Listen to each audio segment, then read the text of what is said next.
I'm not sure.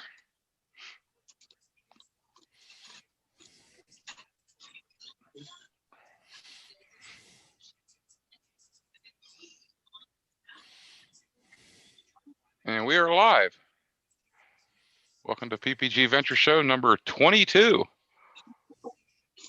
Hello, hello. Finally doing it from the home office now for the first time in a month, actually a month and a half.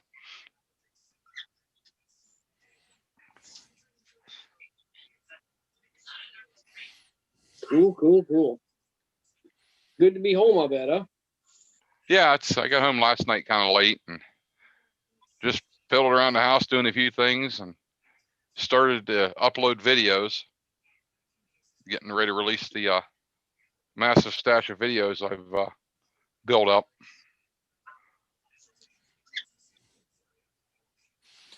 It's been one long road trip. And I'm going back out for another 2 weeks. Oh, no kidding. Yeah, they twisted my arm. Yeah, I'm sure. I think it started with there's a fly in here.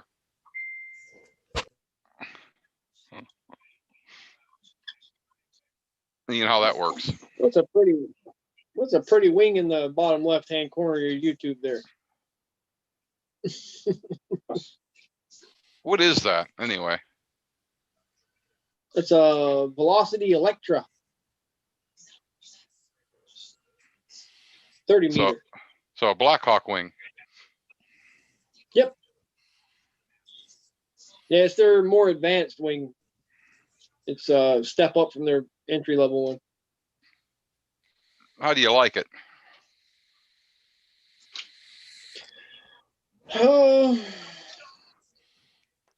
It's been good to me. I would like to have seen it had a little bit larger trim range, but for all things considered, it flies nice. Seems to be fairly responsive. Pretty heavy brake inputs on it. 30 meters. Geez, that must be a dog, though. Is it slow? That could have. Well, you look at the trike he's flying it on. I have a really heavy trike though. Yeah. I have one of the original Fly product flash trikes. It's got the Mini 2 or the Power Gold 130, they call it for the power plant. It's heavy and big. I can't even fit my trike in the back of a pickup truck.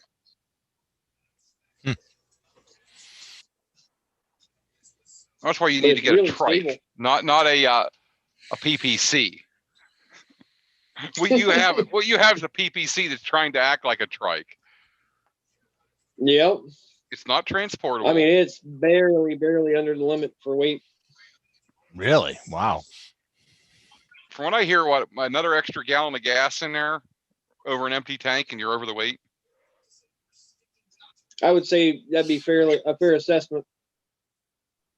Yeah, so you got to take off with 3 quarts on board and to stay legal. That thing just looks heavy. Yeah.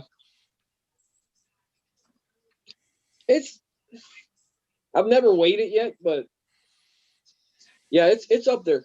I mean, I'm not gonna lie to you. When I pick it up and load it onto something, it's hefty. Makes the truck squat a little bit. No, not that bad. I mean, it's not something that I could put on my back and walk around with a trike attached to it for sure. But can you take the motor off the trike and put it in your back and do a backpack? That's the real key. Theoretically, I could, but I don't have the swing arms for it. It didn't come with it when I got them. Really? Yeah. Interesting. But it would be a heavy monster. It'd be like launching one of the big boys, you know. Like launching a Fresh Breeze? Yeah. They tell me there's a guy that works for Aviator that flies one just like mine all the time. He foot launches it, but he's a really big guy. It'd have to be. Yeah. Got the, I think it's 51 millimeter prop on it. Good Lord. Or 51 inch. I can't remember what it is. Whatever. It's big sucker. So you can go get an ultralight prop put on there pretty much. Yeah.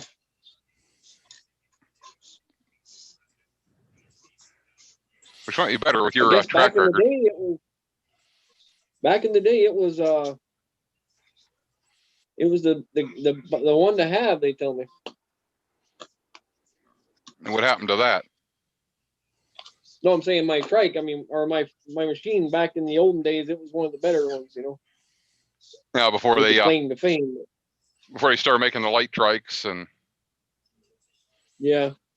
It won several competitions when it first came out for power to weight and stuff.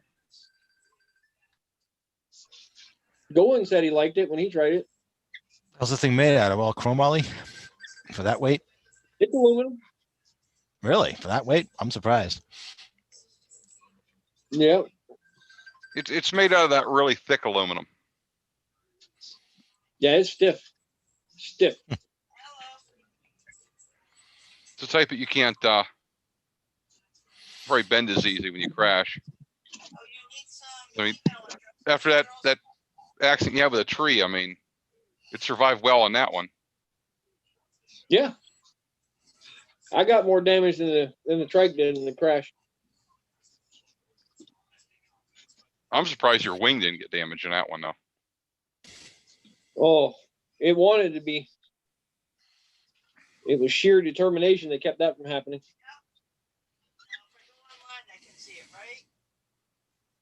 Have you got a flight? Have you got any flights in recently, or you've been sitting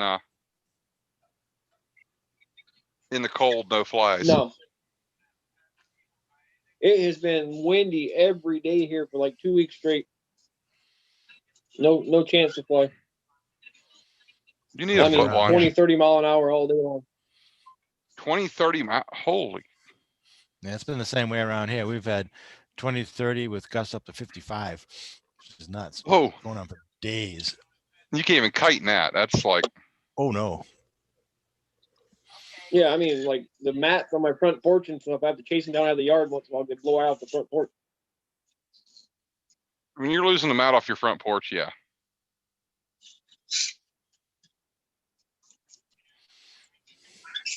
Yeah, about when it gets about 20 below, that's when we're gonna have a nice calm day. Just wait, mark my words. 20 below. Oof. Hey, look, he finally decided to join us. The flying squirrel? Yeah, you got to yell at him. He was late. Oh, I can't be mad at him.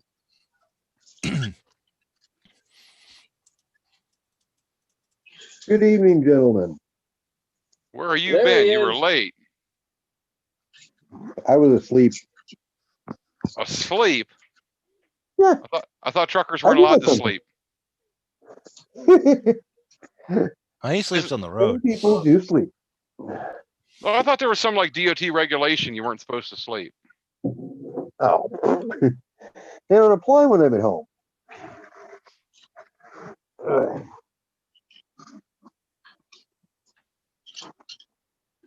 Yep, I am at home. Just had to move the wing there. Next, yeah. Okay. Well, Nick Griffiths had a kind of a good question. Can you get off the ground if your harness is not adjusted correctly? Land. Yeah, I would say Depends on what's adjusted wrong. I'd say you could probably get off the ground, but it wouldn't be very good, and it wouldn't be a pleasurable flight. Yeah, it would either be uncomfortable, hard to get in and out of the seat, or it could be dangerous to fly, depending on what's not set up correctly. And in fact, it could be downright painful. Yeah, that's what I'm Imagine thinking. It would be Yep. more of a Yeah, if a certain piece of the anatomy is like in the wrong place, Yeah. trapped in the strap, ow. yeah, that could tend to hurt. Mm-hmm. Yeah. I had, in fact, my my new machine, the leg straps aren't exactly set up right, and I come in to do a touch and go the other day, and realized that right after I come out of the seat and I was coming down, I went to pull on the brakes. I realized that something wasn't right, and I couldn't make an adjustment because the seat was wet. And I was trying to get back in it. It wouldn't let me get back in the seat. It was kind of wedged under me. It was a very uncomfortable situation, low to the ground. That right there is the power motor. Yeah. Gauge, motor itself. Wing over there. But you're actually at home tonight. That's a rarity. Yeah, I just told you that. I am too for once. Hey, great. Home. Until there's no place like it. So I will be going back out here. I'm out of here tomorrow. Yeah, tomorrow night. Well, I celebrate my birthday this weekend, and then middle of next week I'm heading back out, hitting another fly-in, going down to help Nick get back in the air some more. Happy birthday to you. Okay, that's enough of that shit.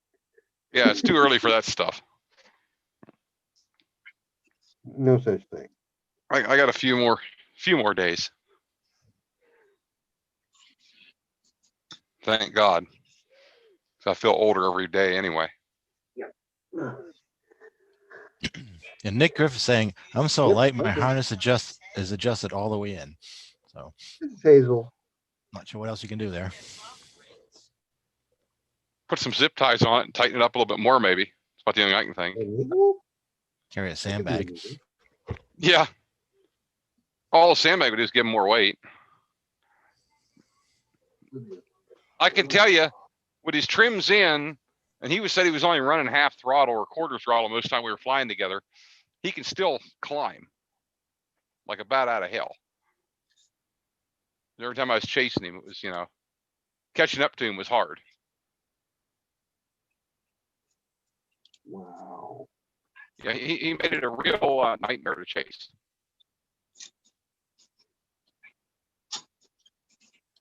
Now I resorted to the I've never seen before. I resorted to climbing above him and then swooping down. Ow. What the heck is going on here? See the kitties? Audio from another computer just come on here. That wasn't good. Wow. Loud as hell. But do you see the kitties? Yeah. Hazel is usually growling and spitting at everybody. Hazel's the bigger one.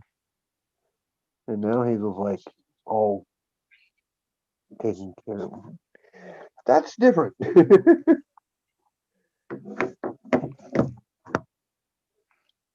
Makes no sense to me. And yes, today I am cleverly disguised as a responsible adult. Yeah, Didn't think it I was don't think I've possible. ever seen you not in a truck cab.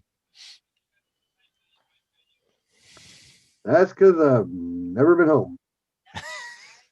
At least not when I'm on here. Actually, I think there was one. Oh yeah, it was OPN that I've been on at least twice from here. I think you were on here once from home. Yeah. Oh great. Now it's twice.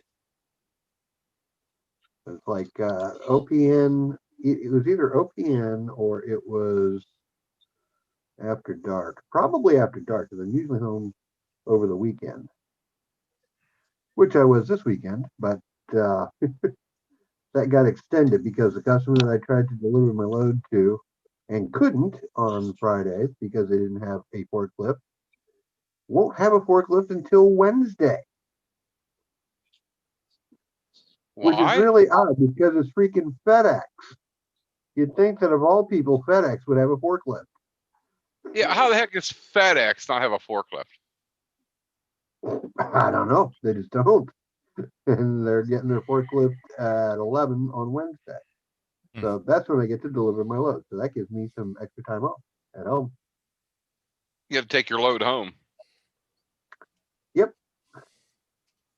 Like had I delivered, I would have come home with the trailer empty and I would be at the truck by now. ready to go tomorrow morning, but nope.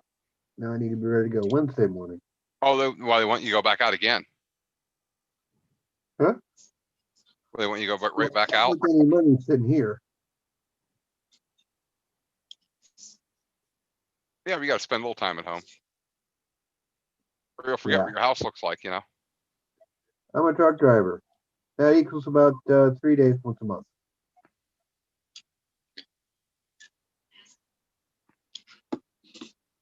Yeah, that's no way to live. Forget what your house No, looks but- like, and No, ain't no way to live, but it pays a hell of a lot better than flipping burgers, that it does. especially now with this company. I had a pretty much a double my pay going from JB Hunt to Unlimited Carrier.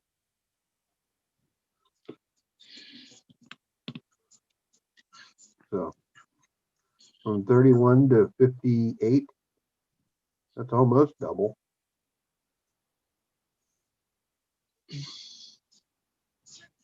I'd say that's not bad. So, At least you, for at least you, at least you didn't go drive for the unmentionables. what you mean the swing wide? It's a freaking trailer crew. Yep. Or the sure wish I'd finished training crew. Mm-hmm. Or the crew that backwards it's two fags in white semi.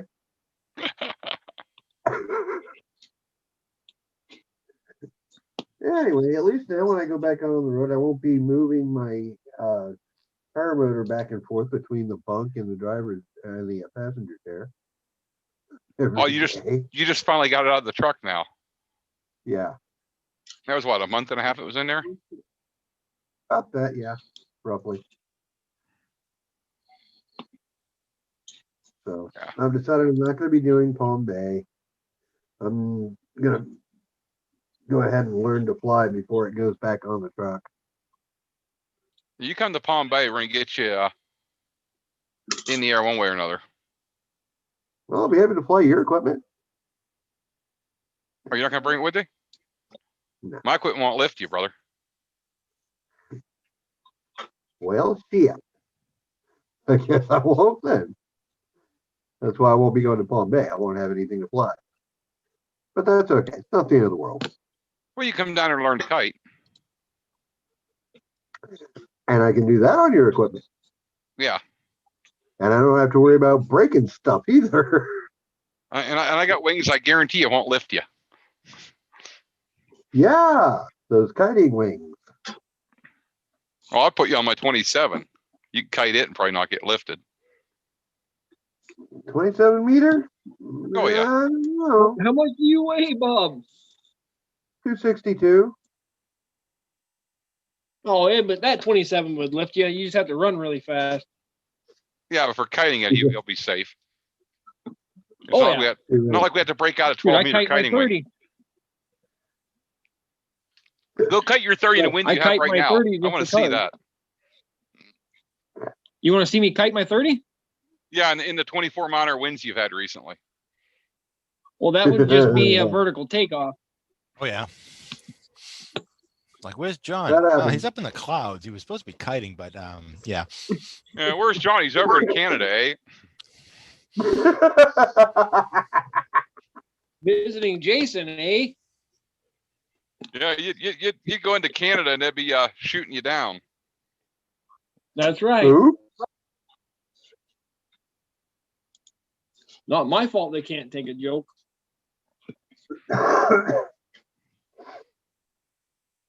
Well, the Canadians Okay, don't I know what to do need with. to. They can't take a bleep. They require that whole licensing thing there in Canada, which I think's a bunch of BS. Yeah. You actually need a pilot's license for paramotors in Canada. Crazy, man. Crazy.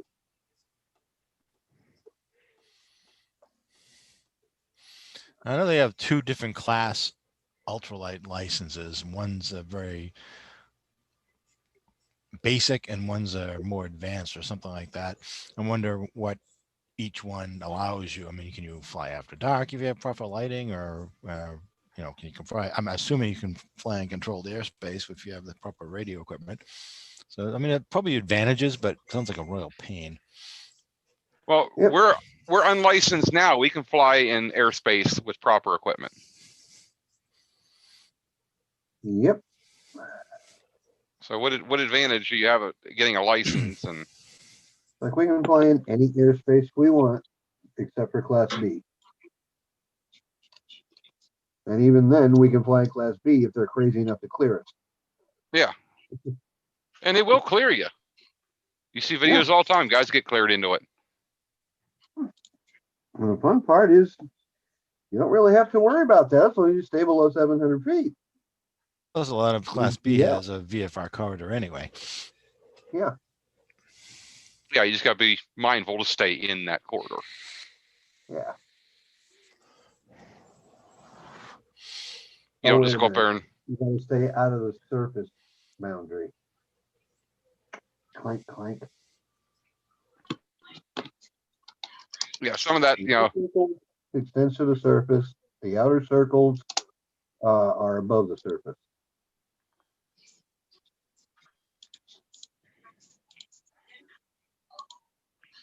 yeah, it's pretty much. There's a lot of airspace we can fly in that. Canadian stuff. I've looked at their regulations are just crazy. Everything they want you to do to get a What do you license. expect with Canadians? They're probably the worst possible combination of us, communism, and politeness. That's the bad thing. You go over there and try to take their country over, and they'll probably bow down and apologize for resisting you. Yeah. It's like, as long as you say something like, pardon me, old chap, nothing personal, but why don't you take your country now? They're like, okay. Sorry. Just, why not? At least they're not like the French. Like the built-in, the spring-loaded sleeves in their military uniforms, and the arrogance that makes cops look like. I don't know. We had way back when I was working for an actual company before I started my own. One of the companies I was working for got acquired by a French company, and I always thought it was a joke, about the odor. And I was surprised. It's like the guy. This is a professional. 3-piece suit comes in, smells like BO and body spray. It's like, oh my God, it is true. Like bathing. Yeah, we do that every other week, whether we need it or not. Like a trucker. That's like, the general thing of flying, you're not supposed to take a shower for the first 2 days. It's like a general rule. Wow. Don't think I could pull that one off. I can't either. I got to take a shower before I fly every day.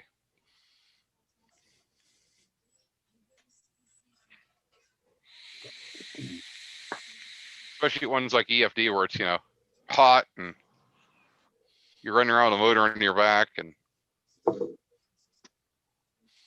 Gotta get some of that waterless shampoo and body wash shit. At the ACAs where it's like 10 degrees hotter. I'm going to come to that next year, I think. To the what? I'm going to come to that flying thing you went to last time. Yeah, the ACAs. Mm-hmm. Yeah. Where's that one? Stearman Field, Benton, Kansas. Yeah, not far from where I was at before. Yep. It's funny because I was looking at all the video that was taken from at that event, and I'm like, hey, there's my truck in the background. Well, it's kind of hard to miss. Freaking semi truck. Yeah. And what I found amusing was that a lot of the B-roll that was in a lot of those videos was taken before I got there. Well, a lot of times they do B-roll on the slow days when there's Yeah. nothing going on. Like I got there Friday afternoon, and they probably did the B-roll either Friday morning or Thursday.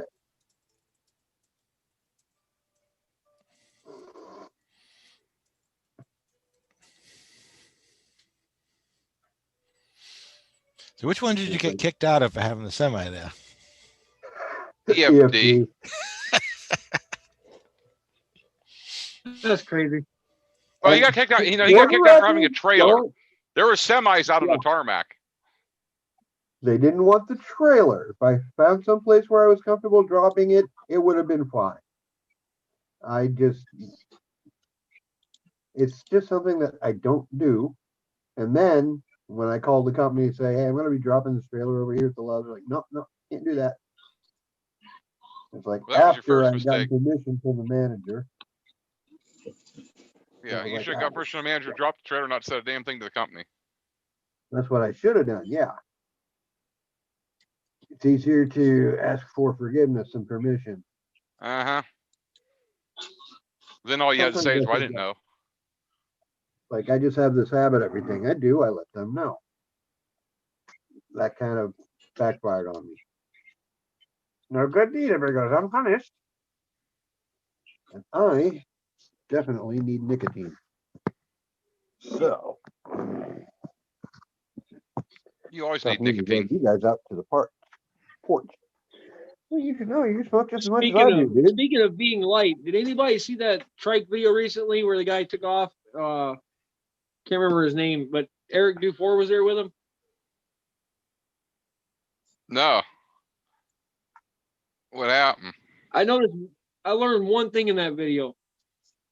Eric Dufour is a really small man. Is he now? Holy cow! Oh, you never met him. No.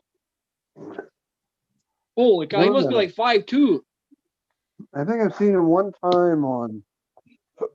I think I can't remember whether it was OPN or paragliding. I've spoken with him on the Yeah. internet before. I've never met him in person.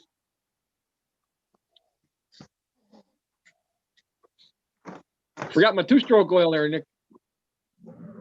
What you buy? Don't do Saber? that. No, I'm playing a video in the background of my other Zoom channel there. Oh, I see it. That's actually Yeah. a successful takeoff of yours. Oh, great. Oh yeah.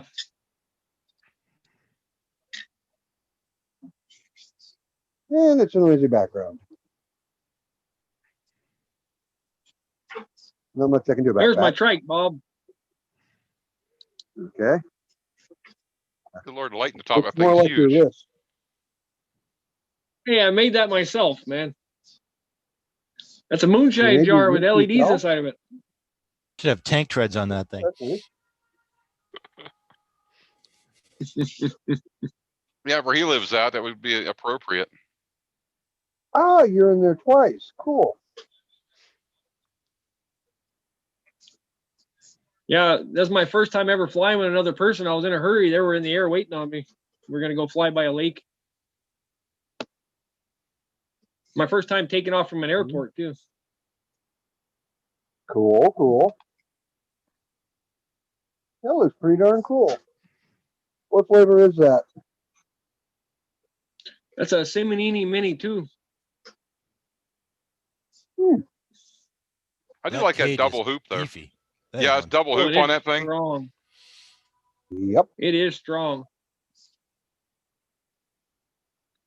Is that an air coop? When he took Or is off, that he an blew air my coop? wing all over the place. I had to straighten it out quick. What's that behind him?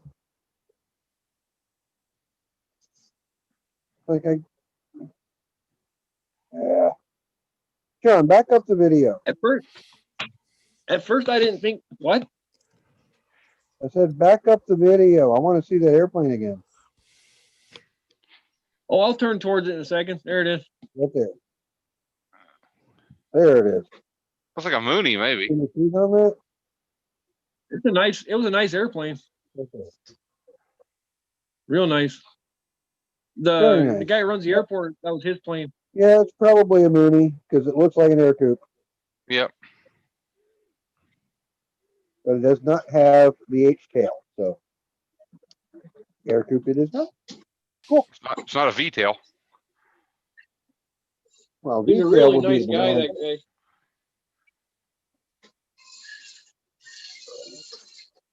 You know, the dreaded V-tail doctor killer.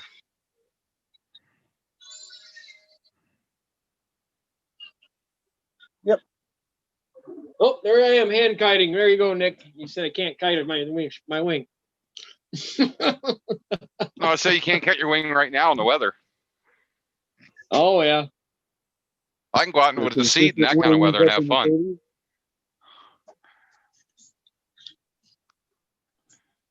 Well, we can kite. You're just going to get yanked 60 feet in the air. That's the only downside to trikes. They take so long to get ready to take off.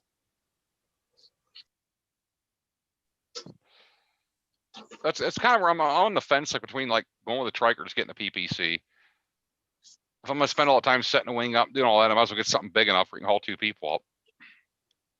Well, my trike can hold 2 people. Well, Nick, you have your It's private, not, don't you? It's kind of crowded. Yeah. So just get a sign off. You're good to go. Yeah, I had to buy the type extra rating. seat for it, but it's the original Flash Cruiser that everybody's buying now. All the big boys. This is the original version of it. My fly product. I thought it looks familiar. Yeah, this was the original one. It doesn't have the bar in front of you though. No. That overhead like hoop for the putting instruments on. Oh, that would irritate me. Seeing the new ones, I don't think I'd like that. I set in them. I'm not sure if I get used to it or not. It's nice you can put instruments up there, but then it's like half the time it's in your way. So I'm like, eh.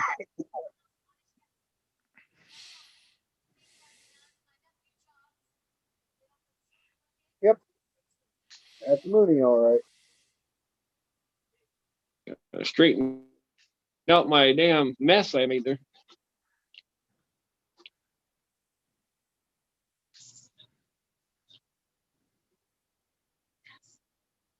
I was rushing that day. I shouldn't rush, but I was.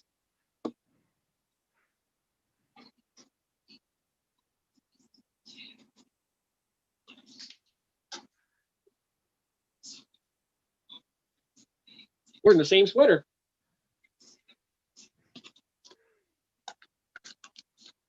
How cold was it that day? Oh, it wasn't too bad. It was probably 60s or low 60s. It was in July. It was just an early morning flight. The sun was just coming up by the buildings there. There pretty soon you won't be able to North Dakota. Yeah, so pretty soon you won't be able to fly there at all. You'll just be getting snow and ice. Not unless you're tough. I want to fly in the snow so bad, at least once. I want to land on a lake. Wow. That's one of my goals. Just make sure you land on the lake, not in the lake. Right? Don't do that as soon as the first freeze is over because the ice won't be thick enough. Oh no. It gets about 6-7 feet thick here in the winter. Yeah, but not the first night. No. The first week. We'll probably get Yeah, a foot just thick. when you get that clear layer there where you can see through it, that's the best time, huh? You hush. We're talking. Yeah, little bird just squawking away. She's trying to learn how to talk. She's really young. Hi. Hello. Oh, it's a new one? Yeah. My daughter got it. And I ended up taking care of it. You know how that goes. Yeah, they get animals and they lose interest in them.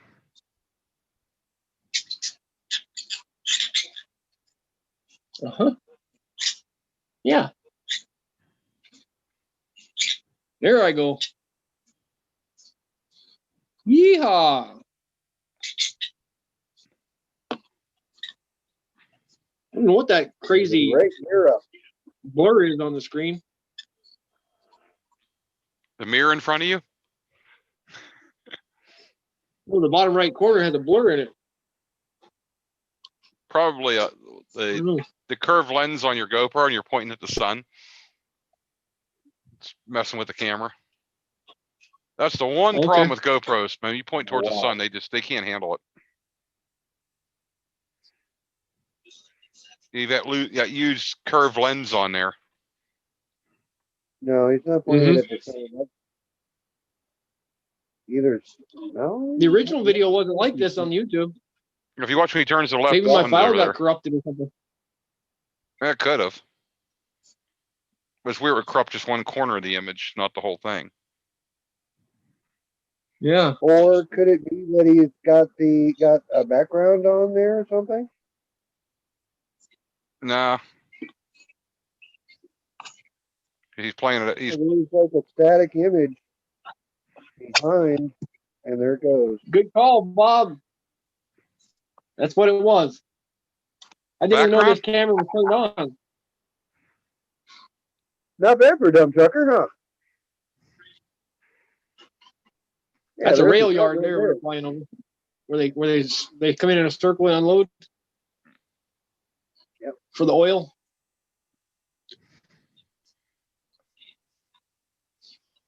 oh, it's really load all the oil from your wells up that way and ship it down here. Yeah. One of the many places they unload it, but yeah. I flew My over a friend, bald you're eagle on not this flight, but the GoPro didn't pick it up. You got a bug zapper out there? Yep. Redneck Entertainment. Gotta have them. Well, given that our mosquitoes have tail numbers, kind of need one. Oh, who's that flying The with guy you? I'm flying with in this video, he worked on the oil rigs, but he moved back to Texas now. Oh, okay. And there's your background back. Yeah, he got smart. Sorry. He got out of there where all the cold is. Yep. I scared the bird.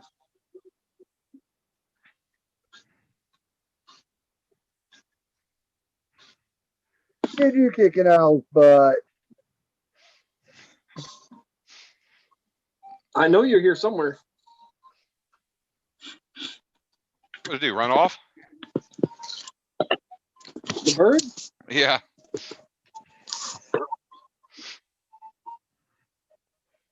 It's on me somewhere. Oh, look at my hoodie.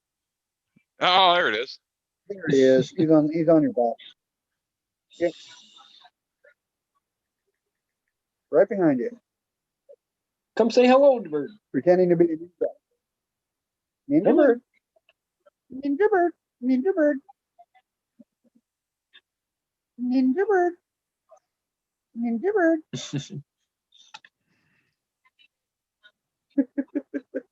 Ow. They're just gonna bite you. They always do that. She bit my ear already. Come on. She'll bite me when I pick her up. Let go. Let go of my hoodie. I like it back here. Go right back.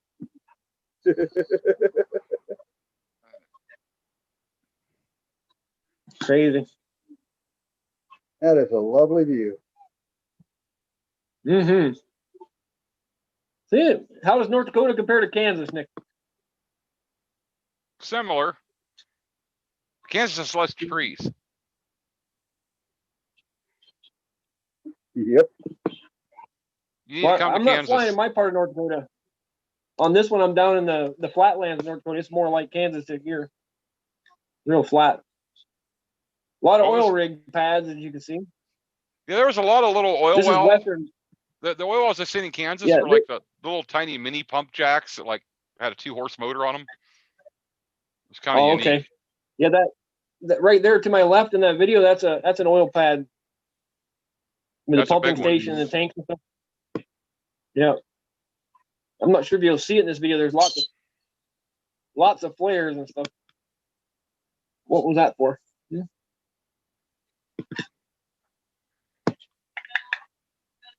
And then when you go out to, I was really surprised in Kansas. I've seen some of them I was taking out in the fields, and I actually rode the bike out to go look at one.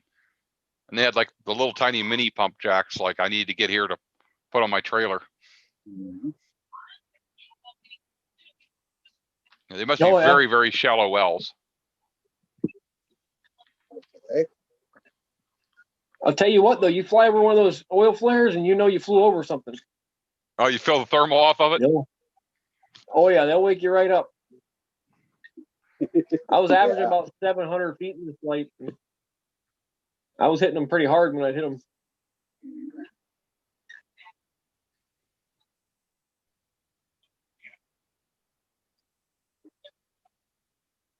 I'm trying to catch up to my buddy. He was, Not he even was in all frame over the anymore. place in that video.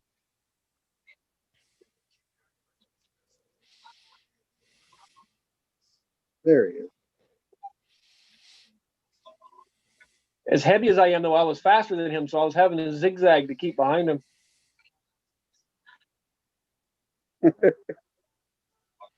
Yep. We need speed bar, right? Yeah. But he's foot launching, and I was a trike, of course. Yes, you're heavy. He had a to Black begin Hawk. with. What Good bird. Black Hawk 125, I think he was flying.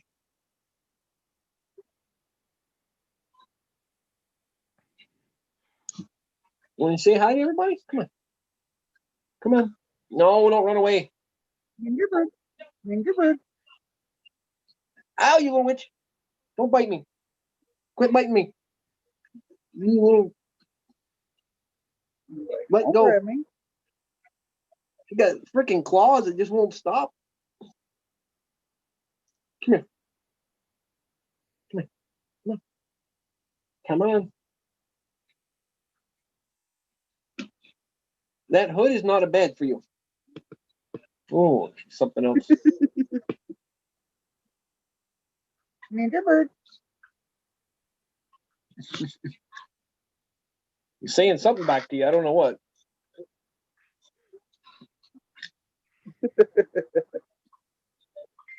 Sure, why not?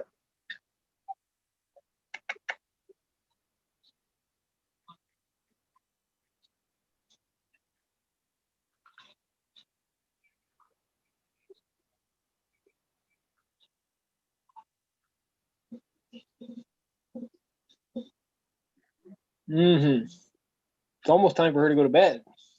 Yeah, bedtime. You have a bedtime for the bird? Oh, yeah. She has a little blanket that goes over her cage.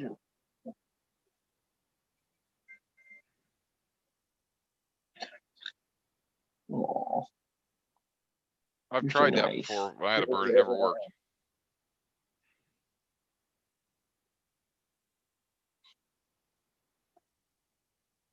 Like, wow, that thing really works. There's usually skeeters out the wazoo tonight. Not a damn one. At least not that I've noticed. Oh, you missed it, Bob. I just went for my very first tip touch, and my buddy veered away from me. He was scared.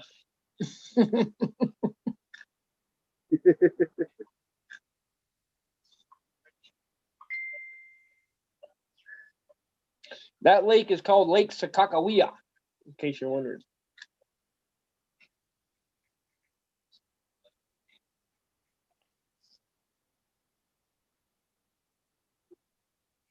It's actually a dammed up river. It's pretty big, though. Casey's on. Hey, what's going on? Hey, buddy. Brother.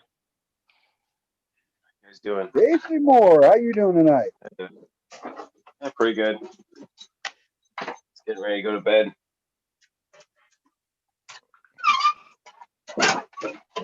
But yeah, I was trying to order some uniforms and stuff. But anyways, for work. Oh, cool. Yeah, I'm starting at 5 in the morning instead of working at night. They cut our shift, so we're not working at night anymore. Coronavirus. Oh yeah. Yeah. They got us. Well, the good thing is we won't be hearing power tools in the background. I know. Yeah, that's better, I think. I mean, I don't know. I got all the brass there and stuff. I can't mess around like I did. You know, do 2 hours worth of work and then mess around for the rest of the night. Yeah. No more of that stuff. That's got to be amusing. So you managed to make it in the air yet? No, I was out. It was like I got the worst line twist. I got to get that out on the Mojo. So Oh, it's tangled up on you? You said your lines are tangled on you? yeah, well, I got other gliders, but I just got to There. them out. The easiest way is if you could separate your two risers apart, grab your inside A line and walk down with it. Actually, there's a video on YouTube that shows it. It's super simple to untangle them. You just walk your inside A all the way down to the harness and let it fall through, and then all you can have left is a twist. And twist it out, and it's untangled instantly. Takes like 2 minutes. It's not going to be a big deal to get them out. I just haven't Yeah. done it because it's been a little bit windy, like we've had.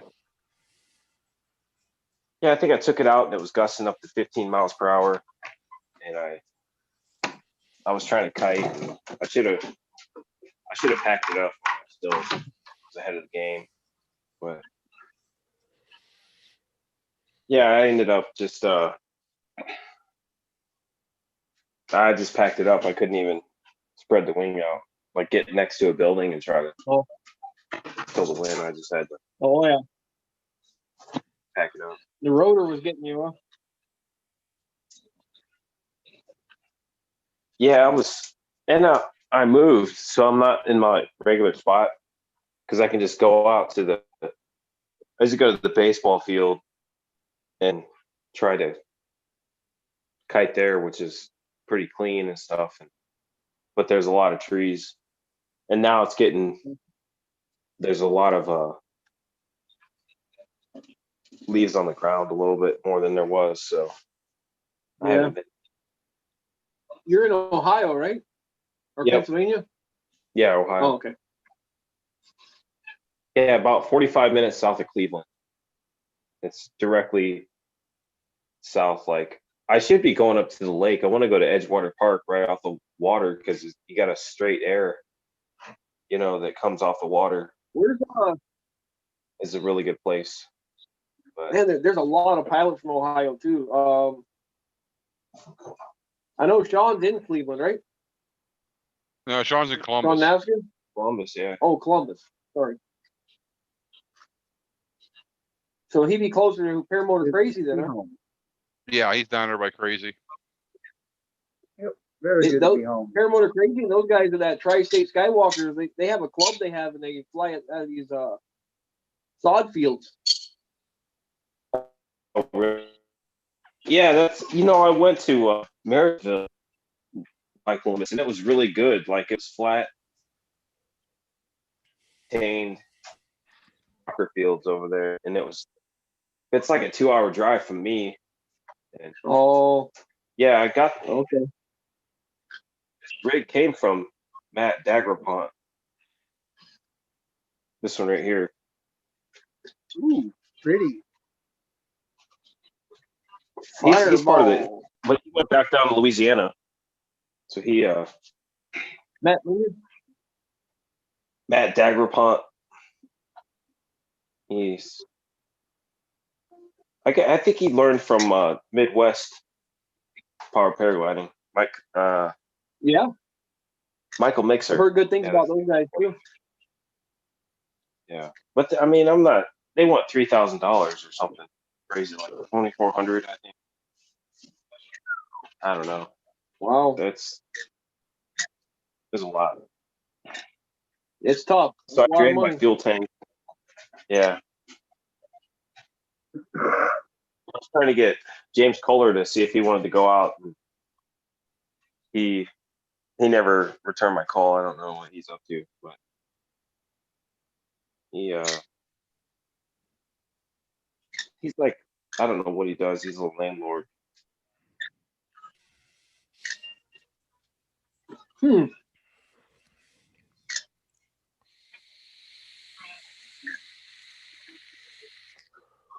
What are you doing? Hmm?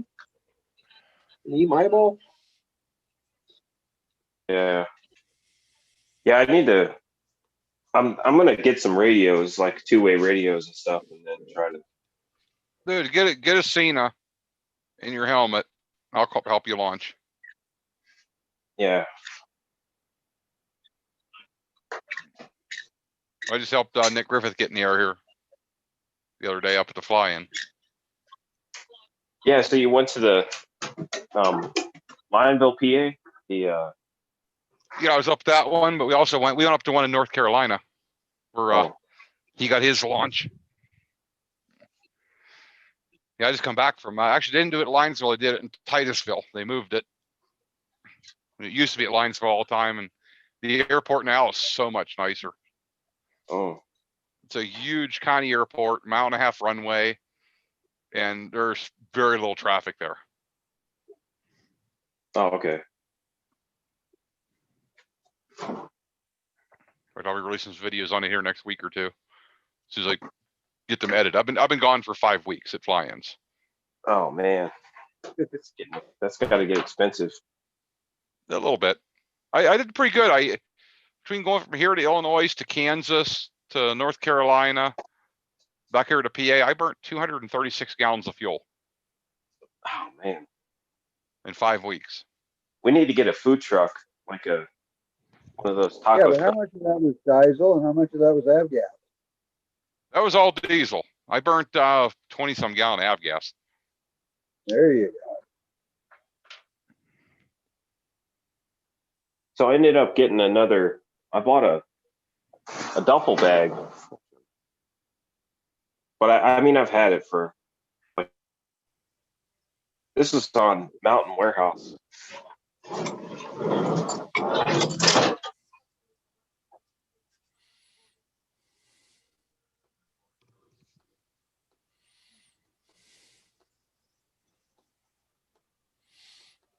It's 100 and I think this is a 90-liter duffel bag.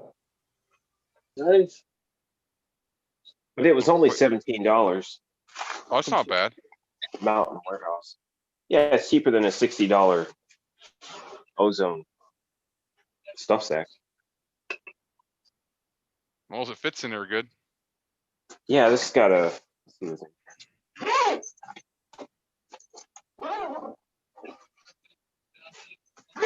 That's a 28 meter.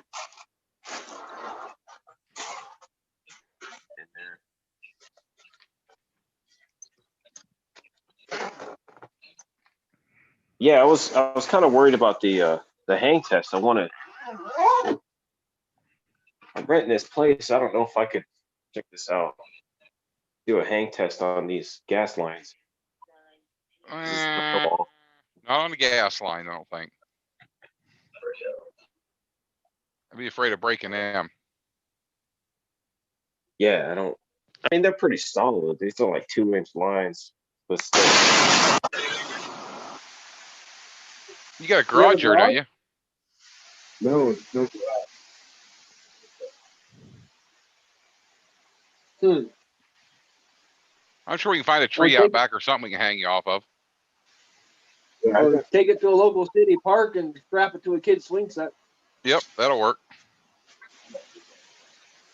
Then we get. I'm serious. I'm serious.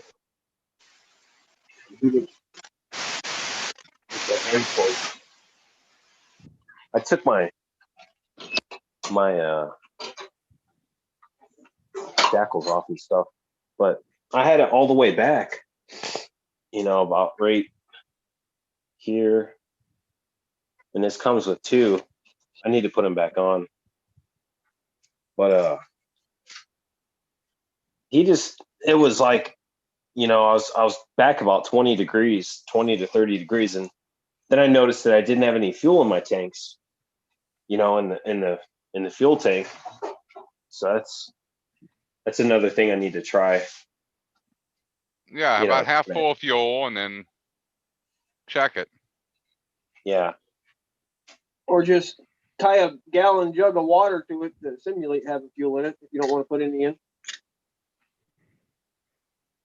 Yeah, but the water, that's a good idea. if you tie something to it, it'll be in a different position where the fuel's at.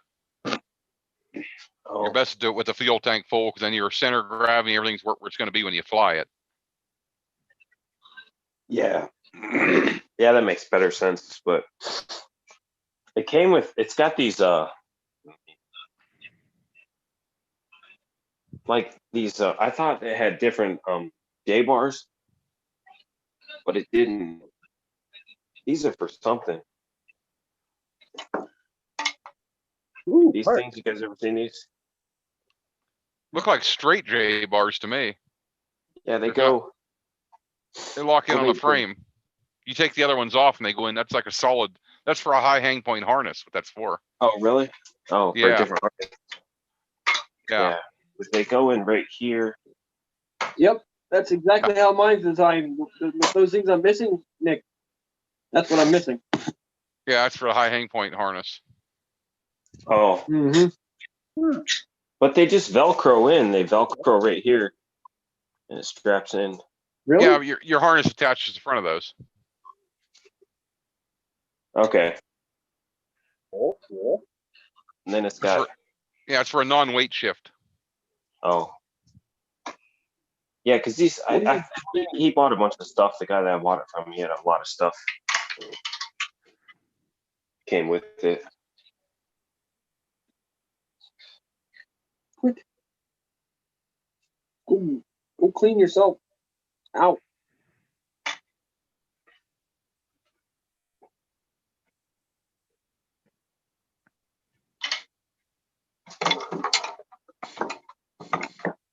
We always need to get together one day and actually get you up on a hang check and get some decent wind, get you in the air. Yeah.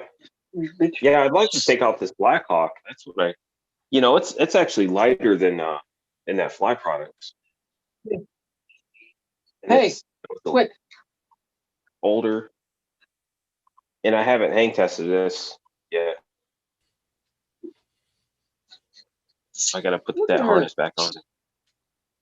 Give it a whirl. As long as you get the harness on and get a hang check right, and you're confident in kiting. Yeah.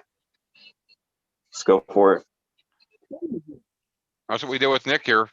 We did it at North Carolina flying. Kited for a little bit. It looked good. Had him pull the wing up, and I got him. We were on the phone the whole time. Yeah. And let's guide him through everything. And then I went and after he took off, I went through my gear down the ground, took off after him. We flew for almost an hour. Come back down. I landed, but I let him in on a approach to show him how to make the approach. And we did a missed approach, went around. I had him mill out there real quick. I went and landed, got in position, and helped him make his landing. Yeah, that's exactly what I need. Is with the It's just that person in your ear right. helps you a lot. I just watched the video of this guy crashes. He did training and stuff, and then he had a quad, and he just came in at an angle and just dumped it, and he busted off his back wheel. And I was like, that was an eye opener for me. I thought you come on my crash video that Nick just released for a second. Yeah, that's the crash video of the week, you know. I had to release it.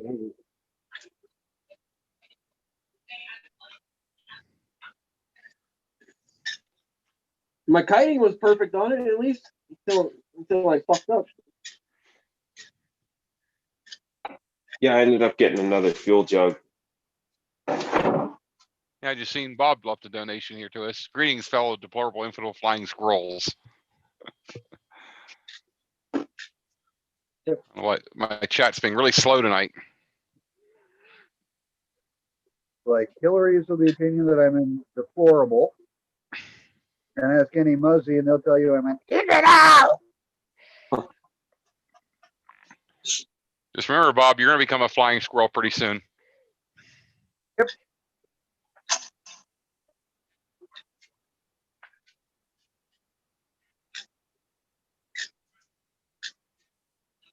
Yeah, on This the way crappy back, thing needs to go back to her house. and flying was crazy rain. Then I took this, I guess this frame had a bunch of water in it.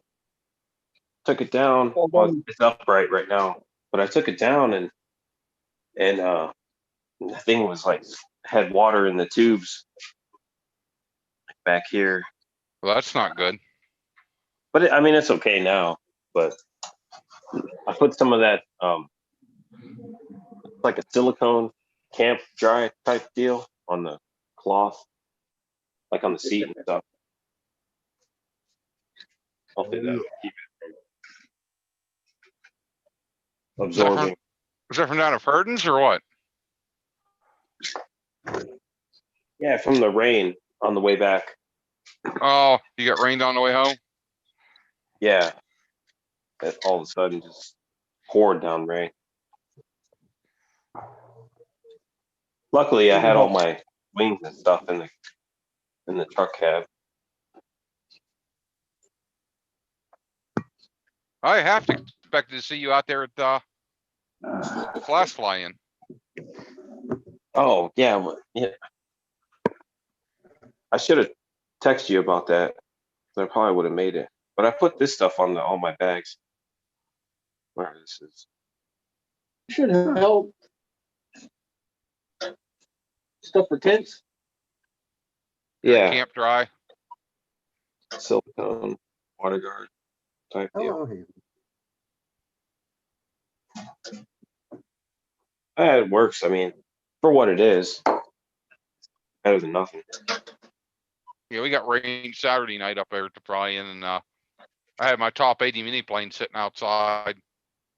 It was covered, but the seat wasn't covered well enough. Mm. I went to fly on Sunday. The What? seat was wet. I would never leave my paramotor out in the elements. Never. I don't want to hear it. I seen yours with snow on it.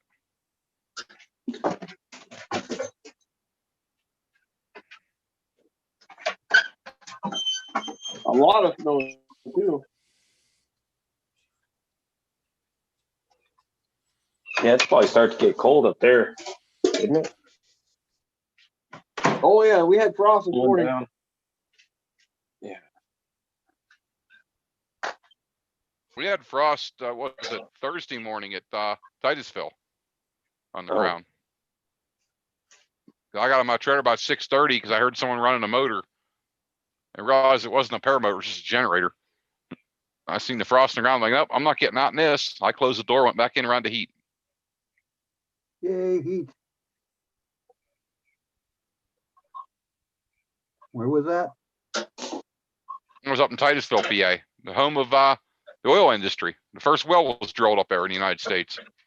Oh, okay. Cool, cool. Like it was 2.5 miles southeast of the airfield. Ah, Fireball. Yep. Hey, I ain't driving. Leah's favorite drink. Yeah, it's good with that. You get a bottle of Angry Orchard, half and half Fireball. Good stuff. Oh, I got to try that one day. Flaming apple. Yep. Fireball and what? Angry Orchard cider. I have to try that. I don't think I've ever had that even without the Fireball. Hey Nick, you ever try any of this stuff? I can't see what it is. Lone Wolf Distillery. Oh, yeah. I had a lot of that. I like That's the my picture. new label. That's Very the new nice. labels for my stuff. We need to bring some more down. We're running low on that already. You ship that? And do you take What's that? plastic? Do you ship it? And Ship if so, do you take plastic? Well, since I don't sell it, plastic or paper doesn't matter. I don't know how I would ship it though. I guess I could make another label that said hand sanitizer and mail it to you. There you go. That'll work. Well, it is good hand sanitizer. It kills COVID. Yes, it does. Awesome. COVID, bacteria, and brain The cells. next one, let me rephrase that. The first fly-in that I make it to, everybody's going to be coming away hurting. I can tell you that much. The last time I went traveling, I just brought a little tiny sample with it. Next time I bring a bunch. A tiny sample. Good Lord. If you'd been in an accident, your truck would have exploded.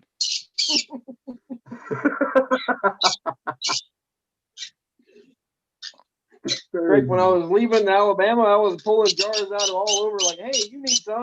You need some?" I just handed it to everybody. It was fun. Well, you just make sure no one went home sober. What's that? Yeah, so I don't know where you hid it all, but you got enough of it in there to plaster the whole freaking town. Oh yeah. Oh, balls, fails, just dump it in the fuel tank. Instant fuel. Yep, just need an E85 sensor. Yep. I think it's more like an E100 sensor for that stuff.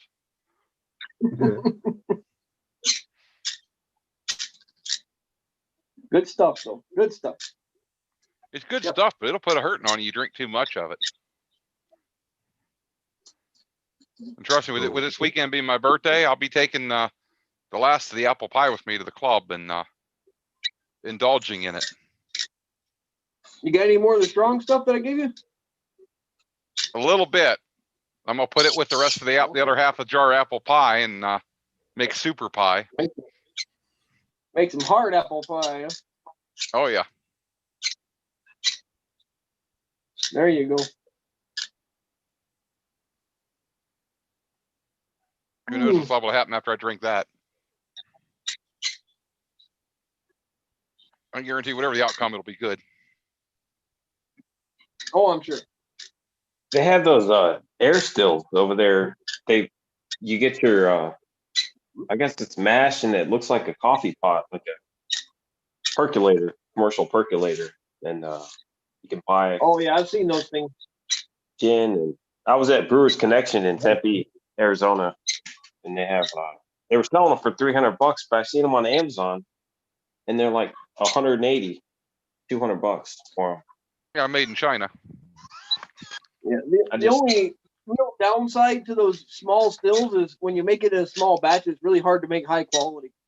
Mm-hmm. Because you got to separate the bad from the good, and you get such a small amount of good with a small run like that. Oh, That it's not a lot of those are stainless, they're not copper. Own, man, you work in a shop, you can whip one up. I can tell you how to do it. oh yeah, I don't want to drink that much. It sounds like a. I don't even hardly drink at all. Yeah, you don't drink that much. You just make tons of it and give it away. Yeah, give it to my friends. I like the science part. That's what intrigues me about it. Yeah, it seems like an interesting hobby. Like, is it for beer? You know, make wine. Mm-hmm. And boy, do you get a lot of friends when you get good at making it. Everybody remembers you then. Yep. I got this rolling machine. you can hear it running in the background. Oh, that's a nice one. I've just been rolling. I want one like that. Those things are like $300, aren't they? No, they're $880. I think I bought this was $75 on Amazon. But you just really? Yeah. Yeah, they're not bad. Yeah, I got the little. I'm way more low tech. Let me go find mine. I'll show you mine. Yeah, it's It's pretty simple, man. I just bought a bunch of tubes earlier today. But you get a bunch of tobacco stuff. It costs about $15 a carton. Just all the work to do it. Yeah, you just gotta do it every day. But it's saving money. I mean, especially like Pennsylvania, man. They even charge you a tax on rolling tobacco. We were Yeah, I know. going through. It's been a while. Last year I was going through there. We stopped at Lancaster and stuff, and they tax the rolling tobacco like they do cigarettes. That's the fancy one I've got. Oh God, Little that's an hand, antique. Oh yeah, little those are hand job. That's a doobie roller's what that is. pretty decent. I mean, it does the same thing his does. It's just way slower and way less efficient. I've got the good stuff though, man. It says right on the bag. Yeah, that's good tobacco. Well, I got something for you. You like the good stuff.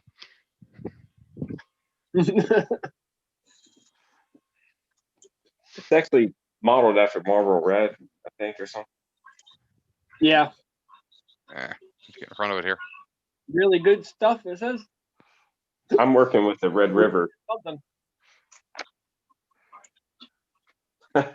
I used to like Bugler Turkish blend, but I can't find it anymore.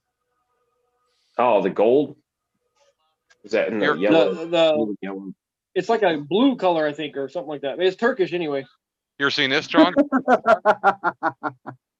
Yeah, I saw it when I was at your place.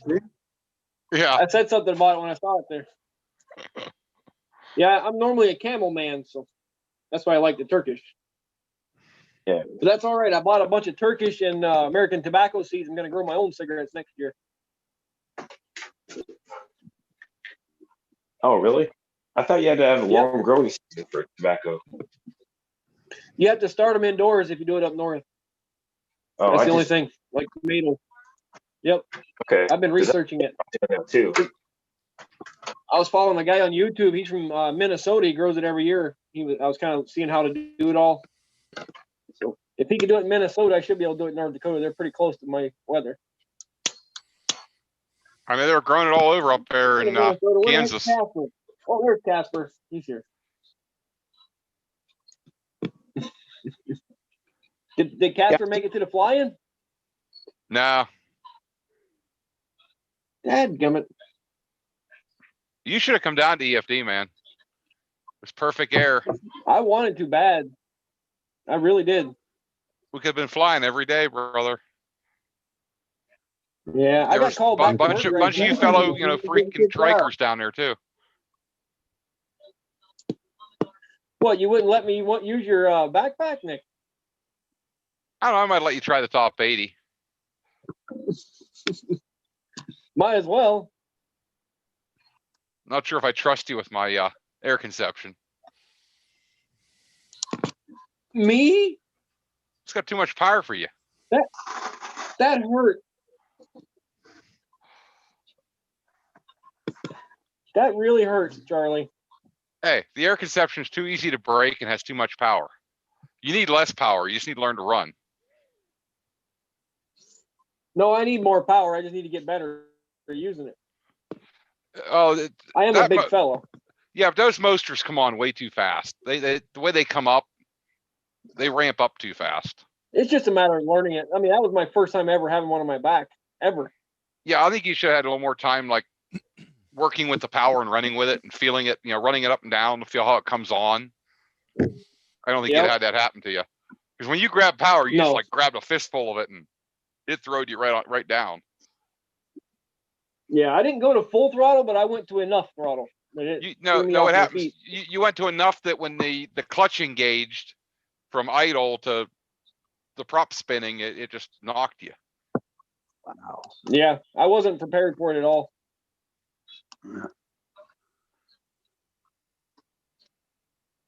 So I think if you'd had a little break on the wing there at that point you'd have been okay.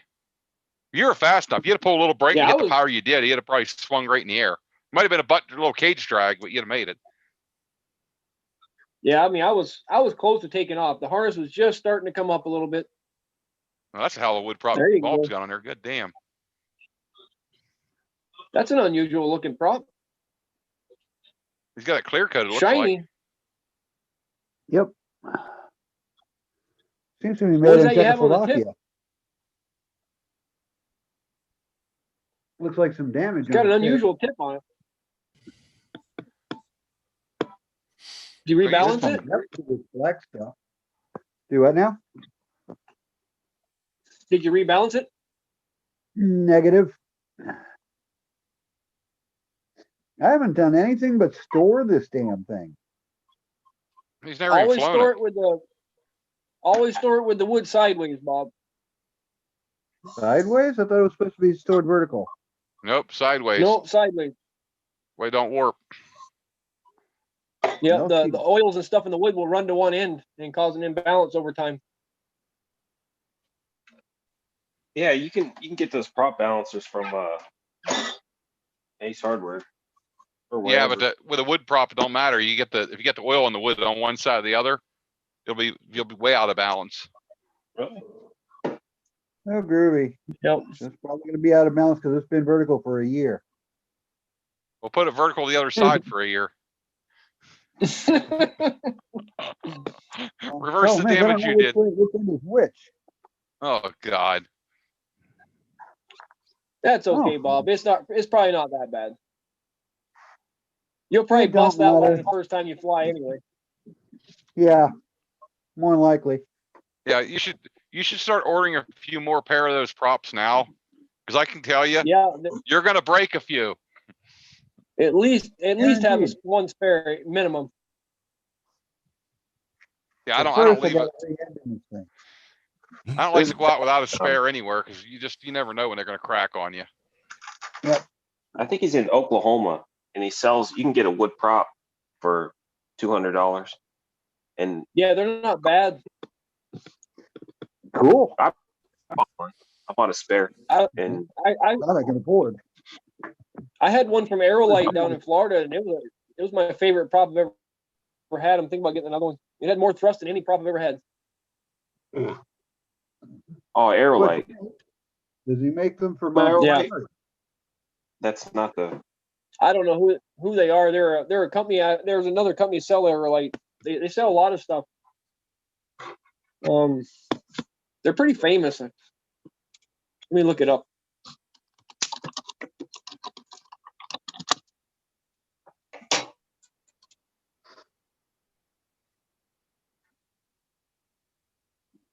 Oh yeah, they're an air conception dealer. That's why I'm thinking of them. Yeah, Aerolite's an air conception dealer. Like I get a hold of them to get some parts for mine soon.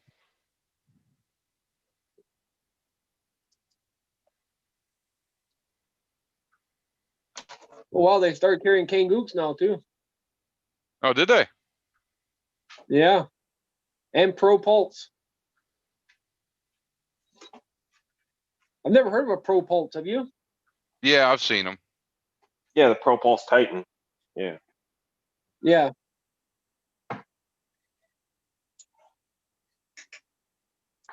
I asked my welding shop boys if they could weld titanium, and they told me to get out of their shop. So I can't get a titanium paramotor. Oops. Well, his exact words were, "I can, but I won't."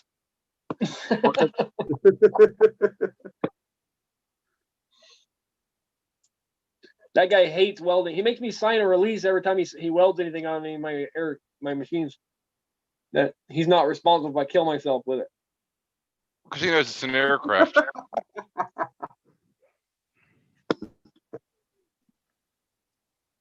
I told him if I kill myself, the last thing they're going to come do is look for you.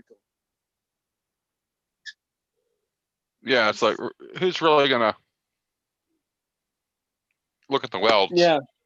I doubt your crash is gonna be caused by any welding that you've had done. Especially like all it's been what, your rear axle, and it's not structural stuff, Yeah. really. Yeah, that's the only thing I really need any major work done on. I haven't got it done yet. I could see if it was like swing arms or something like if it broke, it could cause a major catastrophe. But I mean, the I axle need some break of could be that too, bad, but actually. I want to replace those little harnesses that go around my upper bars that my wing clips into. I'm gonna get some new ones next year because I don't know how old mine are, and they're just straps. oh, you tried the little webbing deals. Yeah, they're like a little round harness deal. Let's see. I'll look it up for the flash strike. Huh? Yeah, you can buy those. Those are Even the new one. The new one still uses those. So they probably it's probably one of the parts they didn't change. You know the length of them. You can have someone like Shannon Michaels make them. Up to glider shop should sew you up a pair. yeah, just got to find the right part. Tube lights. How many conductors run through those? Conductors. Yeah, For what? PPG lights. Oh, 4 conductor. 4 conductors. Yeah, your 3 colors and your common, your ground. Okay. And you can do them with 3. You can actually do some to just use 3. They have power and data send and receive because they're NeoPixie. Okay. I'm just trying to figure out how to do hoop lights on this thing when it's Very easy. actually, and still be able to pull it apart into 3 different pieces. Oh, you actually make them with connectors. You have little Molex connectors where your cage sections go together. That's all mine is. Yep. What's bad, I've had them with me for the past 3 weeks. I've never installed them because I've been too busy flying and doing other things. And at night, the shenanigans that go on with drinking, it keeps me from doing my light project. Uh-huh. You know how that goes. Yep.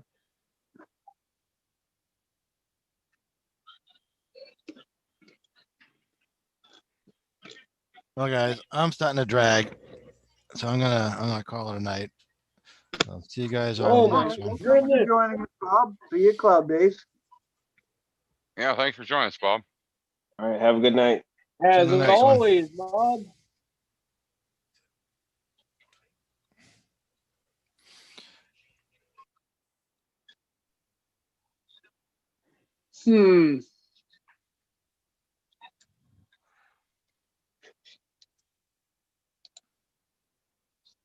What are you thinking?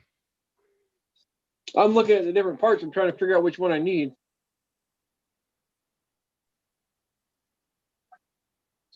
I'm gonna have to switch over to the tablet.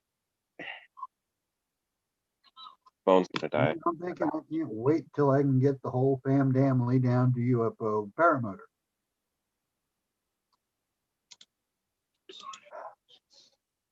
Does main webbing harness sound right? That's what it's not. Yeah.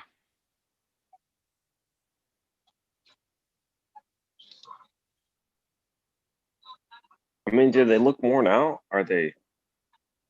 No, they look Great fine. They stuff. look like they're made out of leather.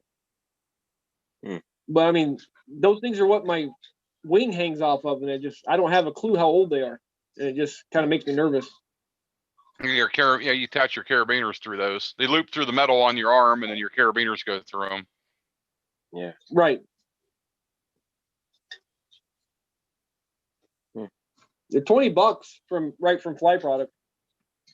Well, $20 in whatever their currency is. I don't know what that is.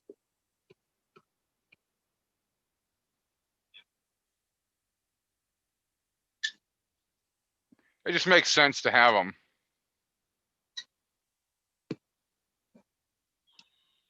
I think they're a wear item anyway. Yeah. So I'm looking to see here.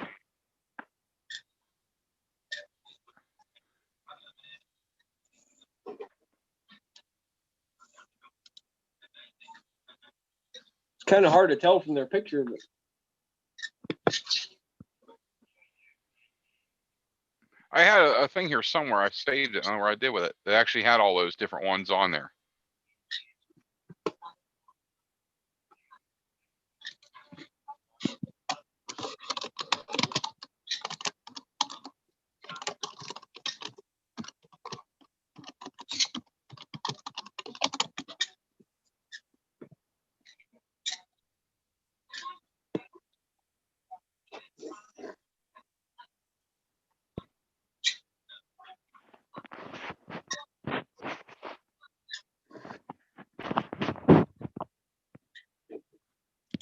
hang straps. I like the way that sounds.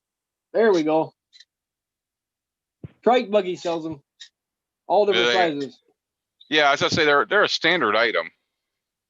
But you any glider shop can make those too.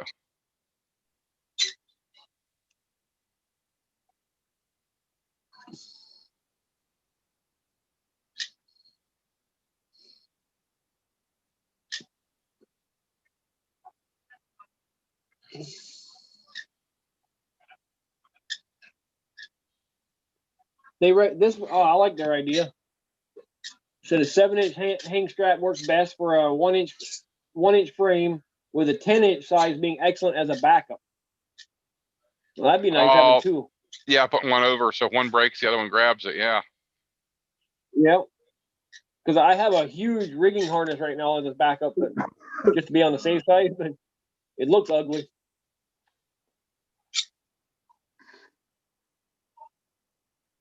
Just makes me nervous having just that one little piece of webbing right there. I spend half my flight looking at it, make sure the threads aren't breaking. Yeah, I've looked at the ones that have those, and it kind of does give me an eerie feeling. Yeah, I already upgraded my carabiners to stainless. They had the aluminums on there. This would be the next piece of the puzzle to strengthen it a little bit.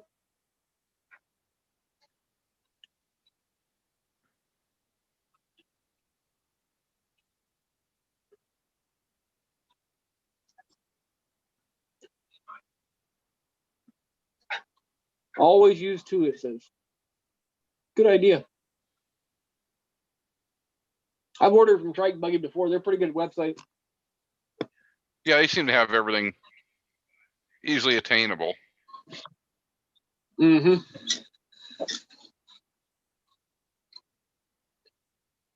I think Trike Buggy is the one I got my carabiners through too.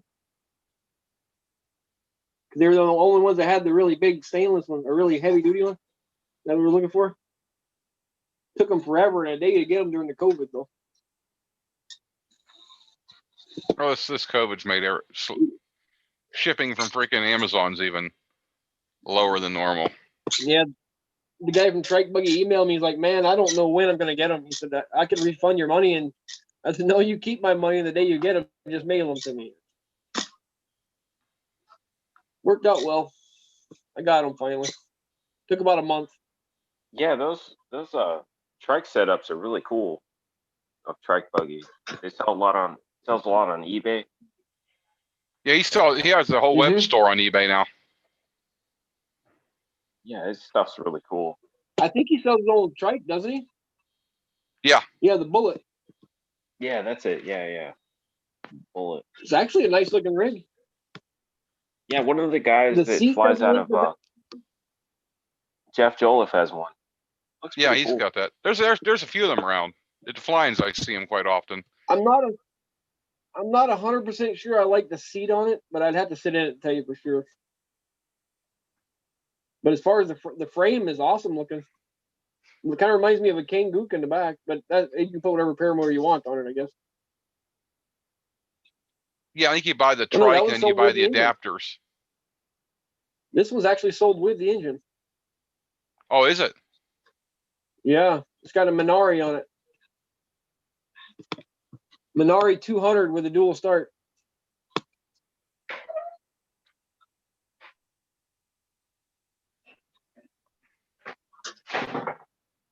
Yeah, it don't look too shabby. Well, I guess that seat wouldn't be too bad. It's kind of like sitting in a hammock or something, or a lounge chair.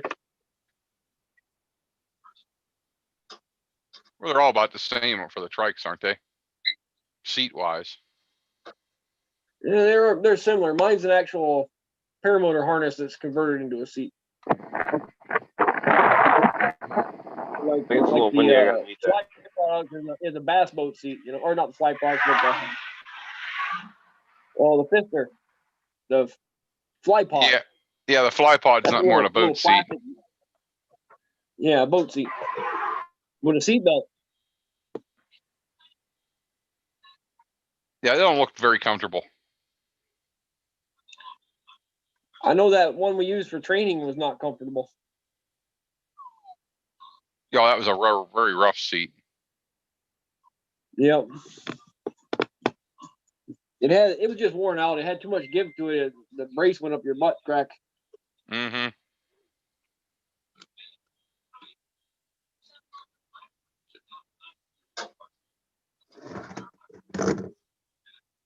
I don't know why I'm looking at new trikes like I could afford one. You need to get a backpack before you get a trike. Right? You know, honestly, I love my trike. I'm not going to lie to you. I still would rather I want to have a backpack and a trike. I don't want to have one or the other. You know what I mean? I like both. That's my dream. For light wind days or, you know, places where you don't feel like running in wet grass, the trike would be the way to go. Yep. Yeah, but when do Or you if ever you're get? going on a really long trip. That's why I'm looking real hard at the McFly fold up critter. Whole thing folds up real small. And it's You know, got I a mean, trike. let's say you wanted to go on a long trip with a trike, you know, law be damned, you could bolt on 20 gallons of gas to that sucker and a duffel bag in the front full of camping gear and just go have fun. You know? Yep. No skin off your back rolling down the track a little further before you go out in the air. Anyway. Or you do No, the legally it would be illegal, but I like the PAP.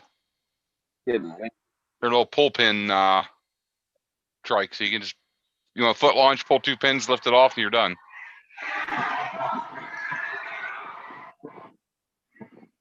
I really like my trike, except for it's not very portable.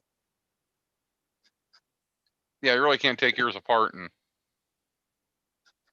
It can be taken apart. It's just a pain in the butt. yeah, but you can't switch. If I ever go another you can't flying, go switch. You can't go to foot launch real easy with yours. I could if I had the J bars. I just have to take off a few bolts. But I can't just like flip a switch or something like that. No. Yeah, like the PAP, you literally you could be sitting in it, land, lean back, pull 2 pins, stand up, and relaunch foot launch. Yeah, mine you couldn't do that.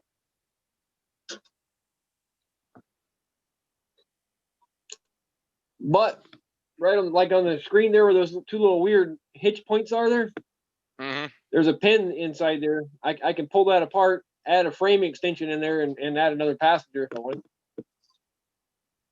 And make a kit for it. That's kind of I think the new ones are made with dual passenger automatically, no matter what. They just fold the front seat down. I saw a lot of them are Like now, aren't they? Yeah, the one Tucker has is like that. He has the new version of mine, but it has his front seat, unless he just ordered it with the front seat in it already. Yeah, he ordered the whole Possible, kit. He ordered it as a tandem setup. You usually the front seat hanging or you fold it out of your way.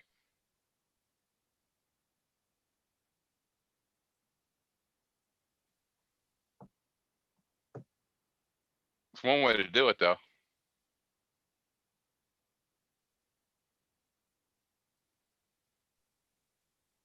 Keep losing my Wi-Fi over here.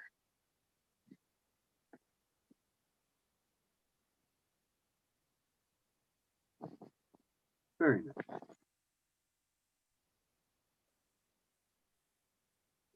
Am I back? Yeah, you're on. Oh, okay. Sorry, my phone was ringing. Yep, over there.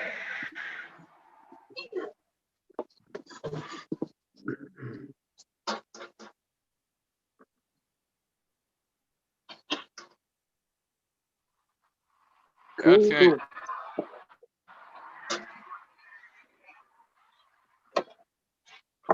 Maybe I should just rig one up and build my own foot launch. What do you think? I don't know. I heard that before. I'd say buy a motor and build your own trike. Unbreakable easy. comb for a prop. Well, it certainly has potential. That's what I'm gonna do. I'm gonna make a mold of my prop, and I'm gonna melt down a bunch of unbreakable combs and make a prop out of them. I think it'll still break. No, you'll be the one to test it. You're pretty good at breaking props, so There you go. if someone's going to test them, it's got to be you. Buster.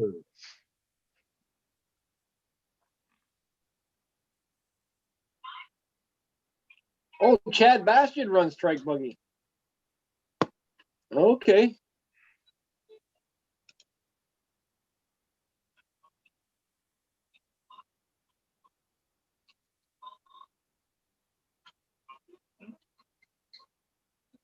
Holy crap. I didn't do it. Are my eyes deceiving me? You know who Chad Bastian is, right? Nope. Heard Oh, I the am name. flashing you. Are your eyes deceiving you? Yeah, that's Mind if I show something real quick? Go Go right ahead. ahead. Go ahead, stop it. Oh, hold on, hit the wrong button. No, you hit the right button. Screen sharing.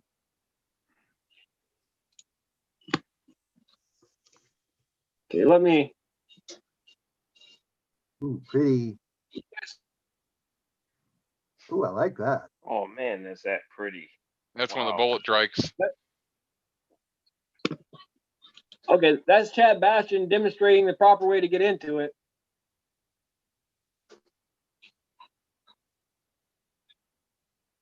But what I'm asking is, does anybody notice those trees in the background and what they look like?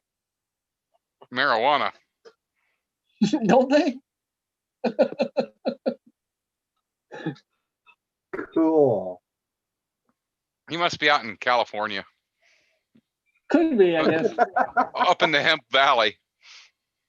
Yeah, that'll work. Crazy. No, I'm crazy. So right there in the bottom corner there, crazy Uncle Bob. See for yourself.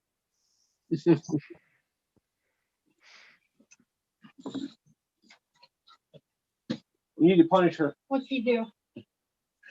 She flew on my hood, fine, picking away at my face, whatever, and I reached up to pet her, and she thought I was going to grab her to put her back in her cage, and she attacked me. Mhm. Literally attacked me. You should spank her. I'm not gonna spank the piggy bird. Almost drew blood. How did she get a treat? Well, I gave her a treat. That's what I do. I gave her You a were- treat before she bit me. Tell her you're shopping for trikes. So that's my daughter. Yeah, she'll probably endorse that. Yeah. I don't know. She asked me where the brake lines were on my trike the other day. You tell her attached to your feet. I don't know. And then she had me sign some kind of a life insurance policy thing. I don't. You got to watch when they do that.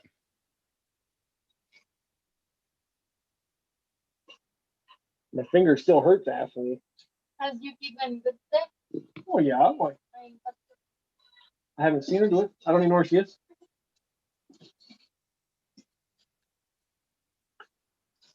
Yuki, look at the dog. Here. You want to see a killer? Oh That's a man. killer. Wow. I got in trouble with her today too. Apparently the vet says that I feed her too much snacks, and she's fat. Oh. Yep. Is that a what the hell? She's half Chihuahua, half Shih Tzu. Half Oh, Chihuahua, man. half Pomeranian. Oh, not Pomeranian. Pardon me. Sorry. Pomeranian. Sister's got one of them things. Yeah. It's got the worst attitude I've ever seen. Oh God. They call And them of course, cheap palms. the Palm third cheese. blade. Vampire Pomeranian? Really? 10 whole pounds. 10.4 pounds. She likes Grandpa.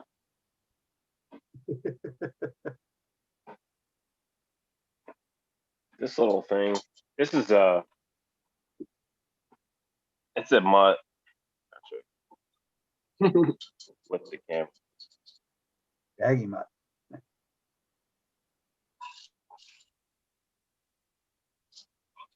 Oh yeah. Well, It it's looks familiar, like a poodle and a.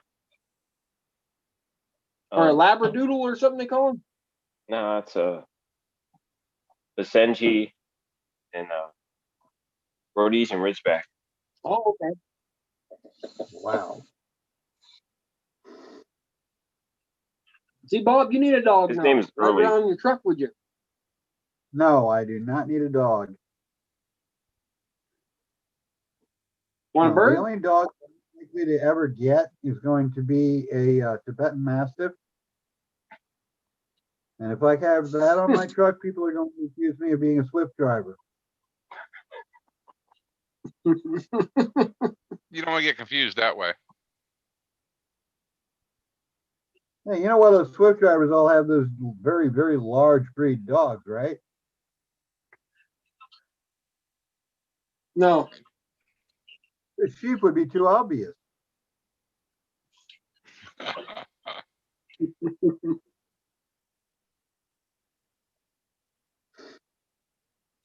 And I know it's a really, really disgusting thought, but sheep, camels, and goats must be really good in bed, or there wouldn't be so many people fucking them. Yeah.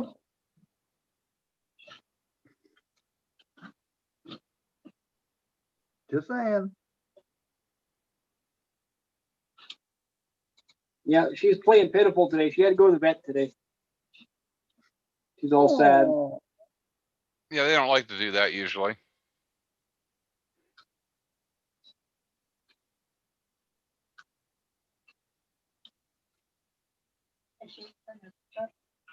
They shaved her butt. Oh my God. Horrible. quickly, someone noticed. JP, what are you doing in the chat? You should be in here.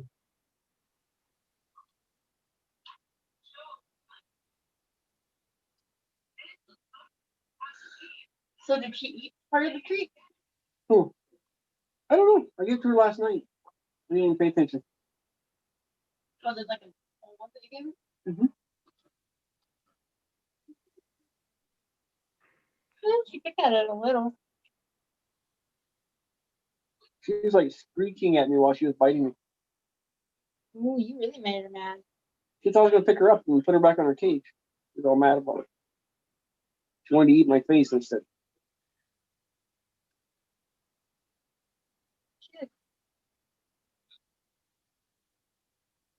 Well, she made she talked to me today. What'd you say? She blew kisses at me. Oh, did she? Yeah.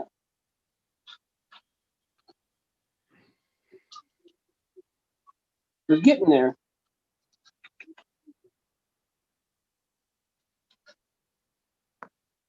I would show you my nice bird, but he's too damn mean to pick up.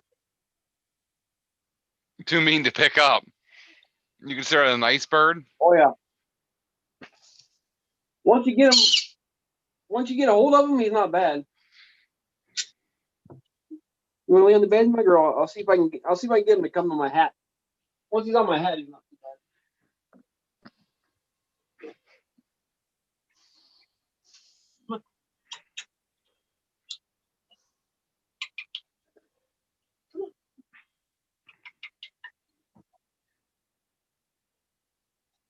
No, he doesn't want to come.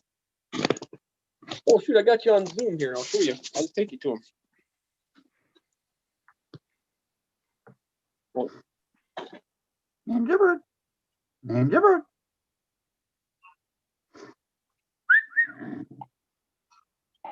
Oh, He's Watch, a bird. watch what happens when I put my finger next to this guy, though.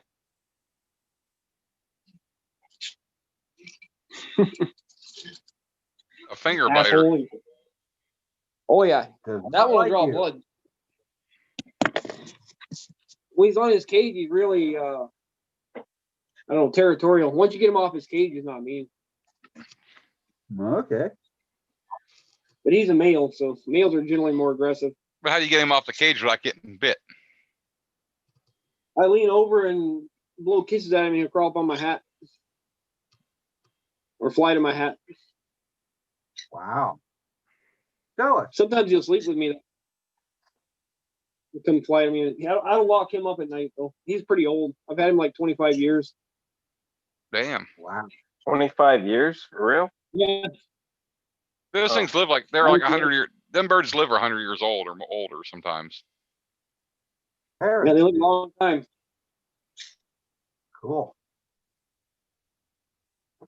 He used to have a girlfriend, but she passed away a few years ago. He got really mean after she died. Okay. That's why the daughter bought the new bird, trying to make him be less mean. But he don't like the new bird either yet. He's still thinking about it.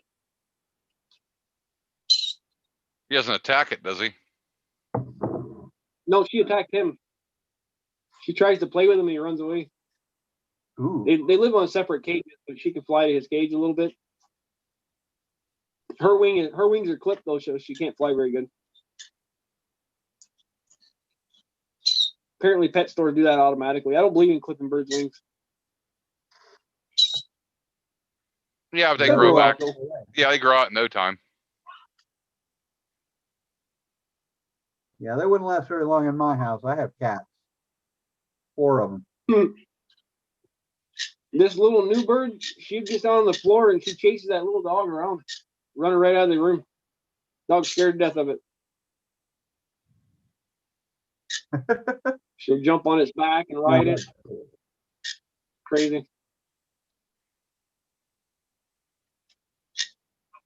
Now, if one of the outside dogs got a hold of it, it'd be done for.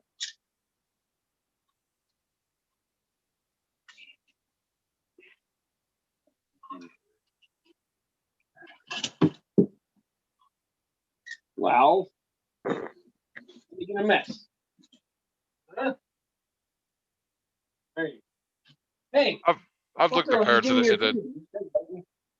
I think it gets me what they want for the parrots and stuff at the pet store anymore. Oh yeah, I don't even want to ask my daughter what she paid for that thing. That conure or whatever it is. Yeah, they're usually like $700-800. It's like, Yeah, the white one was a rescue. Him and his girlfriend, the guy that owned them passed away, and they asked me to take it to find out what a bird. That was a long time ago. Time flies when you're having fun.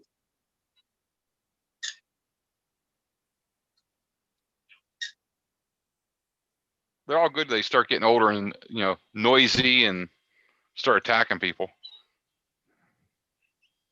Yeah.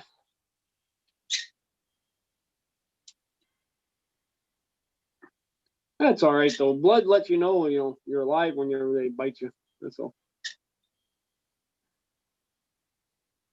That's the thing though. You can't show fear of them, or even if Or they the bite you, you gotta just scold them and let them keep biting you. Yeah, or they get worse. Yeah. Bite me. Bite me. Come on.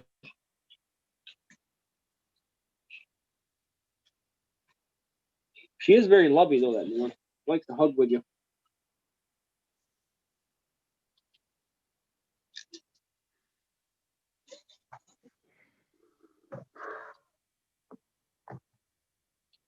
Yeah.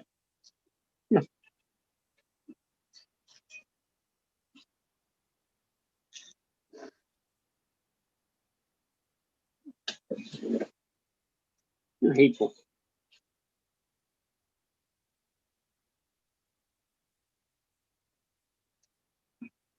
That's a parrot, isn't it?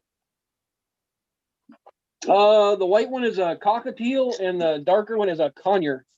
No. Conure? They're smaller. They're parrot in the parrot family, but they're smaller ones. Come here. Come here, you little bitch.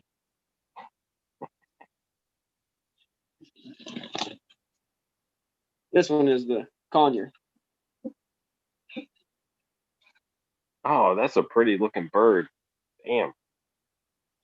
Yes. Is that a tropical bird? She's slowly learning how to talk. And that's a conure. Huh. Okay. Mm-hmm. Looks a lot like a cockatiel. Similar, cockatiel have that fancy hairdo that sticks up. Ah, okay. The conure is a true parrot, but they're one of the smallest ones there is. Okay. Well, by golly, I learned something tonight. Isn't that awesome? Yeah.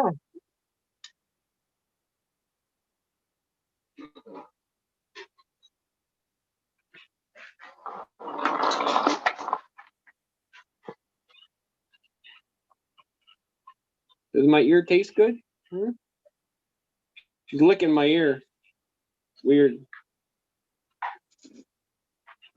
JP coming on? Yeah, where is he? Probably not. He's probably over on Sean's channel like always. Oh, He was in the chat. Whose channel? Grandpa's. Oh. No, I haven't seen this. I don't know. You know, you just triggered my grammar Nazi again. Is that running at the same time? Yeah, he decided to start when he started his. He started the same time I ran my show. It's like, really? Oh, I thought it was a joint venture, but It used to be, and then he decided to split off. Without saying nothing. Mm-hmm. Hey, JP in the chat.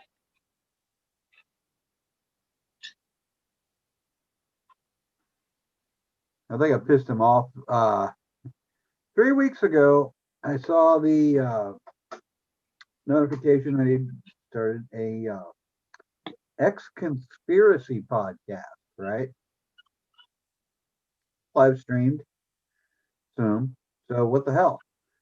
I went ahead and chimed in since he was dumping the Zoom into the chat. Eventually, I had to find a stoplight first. But he invited me onto the Monday night show, and I'm like, no, I'm going to be over on Nick's side. And I have this thing about loyalty. And I didn't say anything other than that to him. But interestingly enough, the ex-conspiracy podcast doesn't happen at 8 o'clock Eastern anymore. When's he doing it now?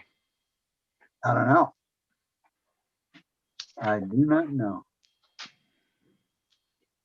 I haven't seen any live stream notification. Oh, that reminds me, I did not get a notification for this live stream. You didn't? No notification. Like I looked for it like a couple of times and it's not there. I had to actually look for the channel to find the live stream. Oh, great. Who's trying to call me? You know, come to think of it, I don't know if I got one here. Decline with message. And what message am I going to decline with? Can't talk right now. Send nudes.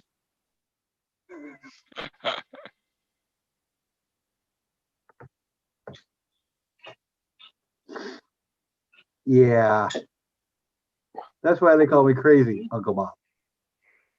It just gets me that he'd split off like that and start show at the same time I run mine. It's like, really? Yep.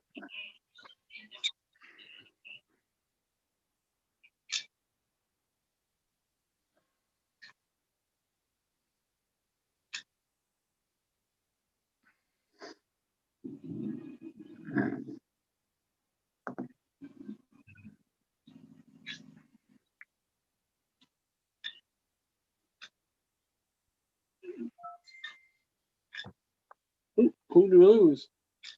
Oh, Casey, yeah. I feel the need for some more nicotine.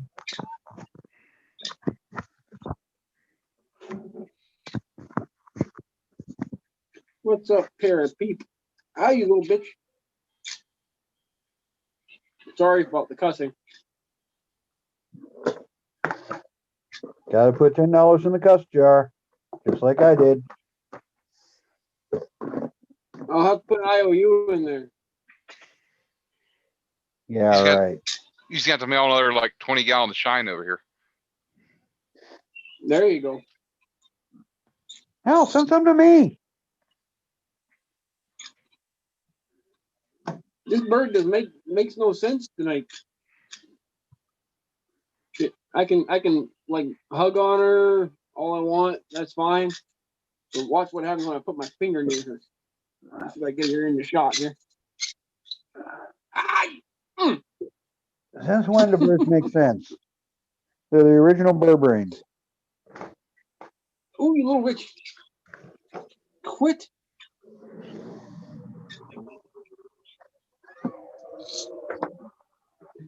She's biting me hard, by the way.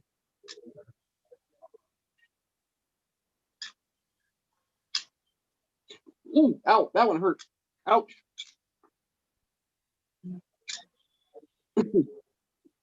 Don't put your finger in front of her.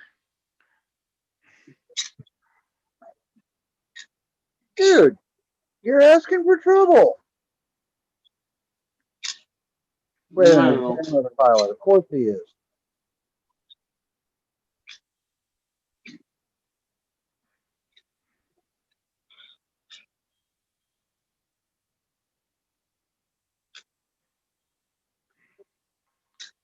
Birds just like to bite. You keep acting like that, I will put you back in your shed. Keep losing my Wi-Fi. Every time I go outside, I lose my connection. Hey, stop. Stop. Stop. Calm down. Calm down.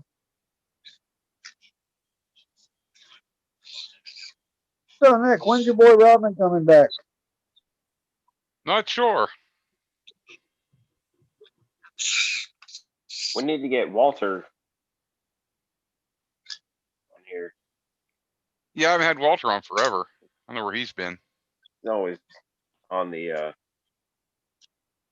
don't know. He's on different ones. I don't know. He's always interesting to talk to. Yeah, he's been like up and down a lot. Hmm. Never know where he's gonna be next.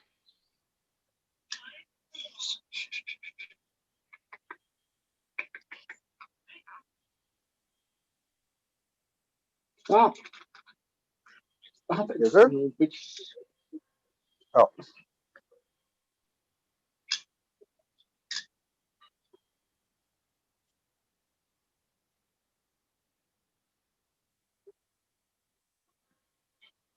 Why are you being so mean? Hmm?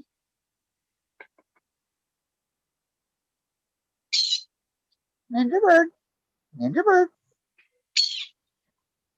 Ninja bird. Ninja bird. Trying to get a good shot of her, but I got it all crazy through.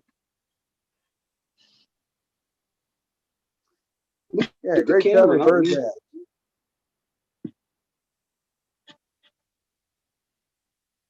Ninja bird. She's mad at me right now.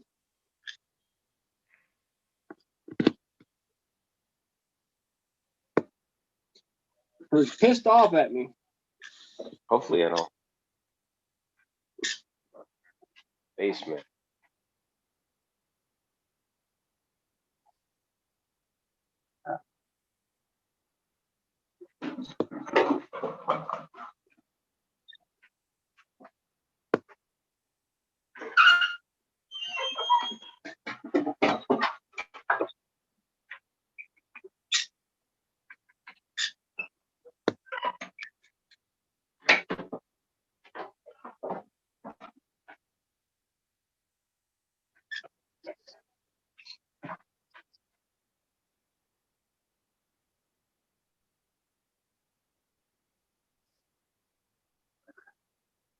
Back out to the smoking section, right?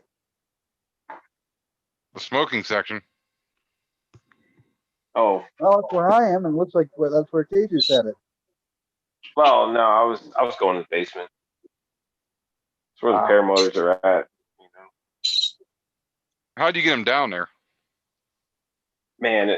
Well, I had to walk them down the stairs. Yeah, there's a We door call right that here. sneaker nap. Get into the door. Right. Here's the Oh, stairs. you just carry them down and Yeah, put them. There's a door right here. I like my bug Somewhere zapper. light, but it's yeah, there's the stairs and it just bump stuff, you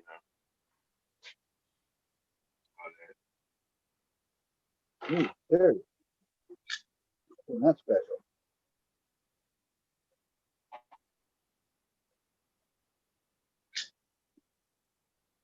Yeah, I got a 125 centimeter crop cover on a 130 centimeter crop.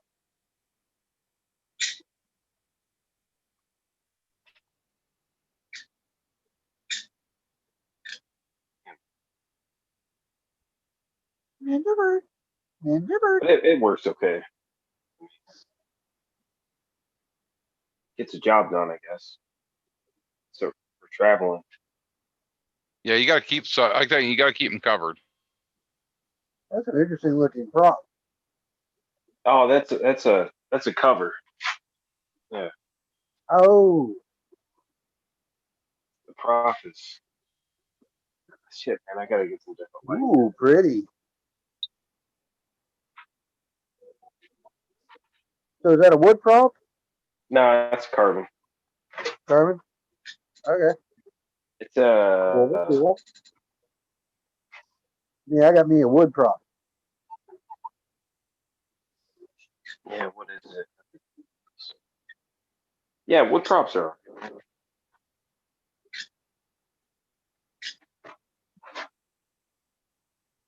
I had to repair it, but it's smoother than it was. Like nobody told me that you had to keep them horizontal. So the damn prop's been vertical for a year now. Like, oh hell.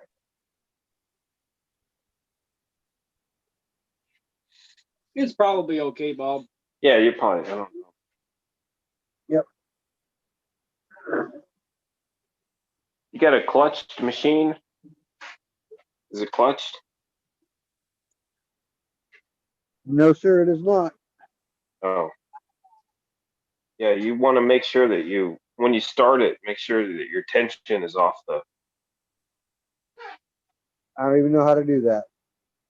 Well, just spin it. Like, okay. Like, if I was going to hit my start, let me make sure. I want to make sure that the tension is off of it. You know, like, because I'll blow fuses if I don't. It was rebuilt. It's got a lot of compression. But I keep like 40 amp fuses. It was blowing. Dogs eat something. I suspect that I have limited compression because I think it should resist more when I actually spin the damn thing. But then again, I could be wrong because I don't know Right jack back, about fellas. two into it. Yeah, you want to. But I keep blowing fuses because it was too much. So I had to make sure that it was back. And then, yeah, so the fuses are, yeah, I haven't blown one in a while. But yeah, it happens.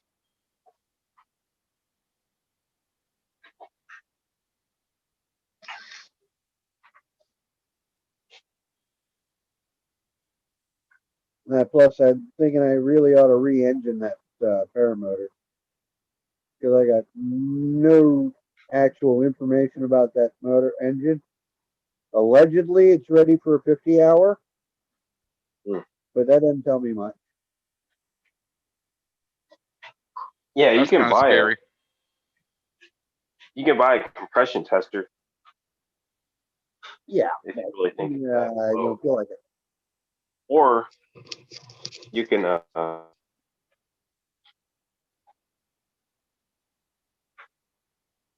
yeah, you can just tell if it's blowing out white smoke, like any other two-stroke, or it's hard to get started.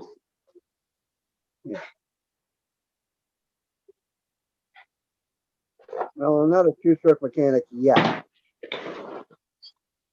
You'll become one very I'm just a dumb soon. trucker. Yeah, but until then, I'm just a dumb trucker.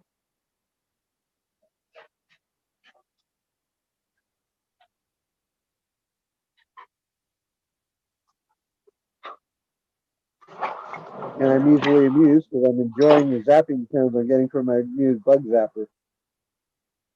Got installed at 4 p.m. this afternoon. Oh, it's a brand new one. Yep. So I got It's old working Sparky well. hanging out back. Yep.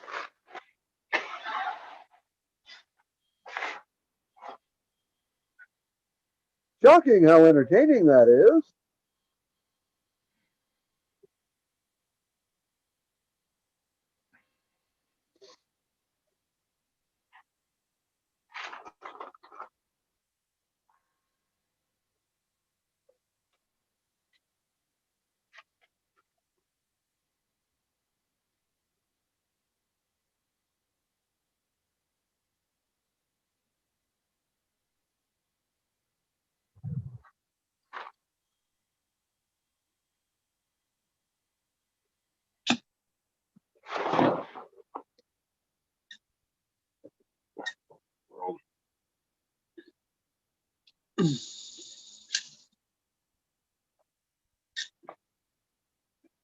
Wow. Mm-hmm.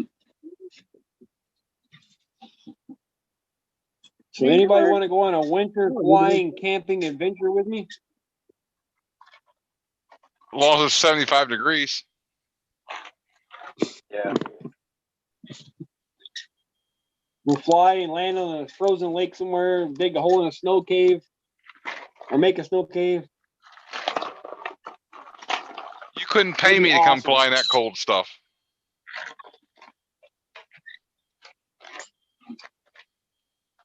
A There's cave. a guy who lives in Ohio. No, Ohio. I actually have a plan. I don't know if it's going to work. But I want to go to the junkyard and get it, the heated seat element out of an old car and wire it into my paramotor. That's What if an it- interesting idea. So how often do you get those Carburetor. 8-foot deep lake effect snows? I get lake effects Never, all the time. Yeah.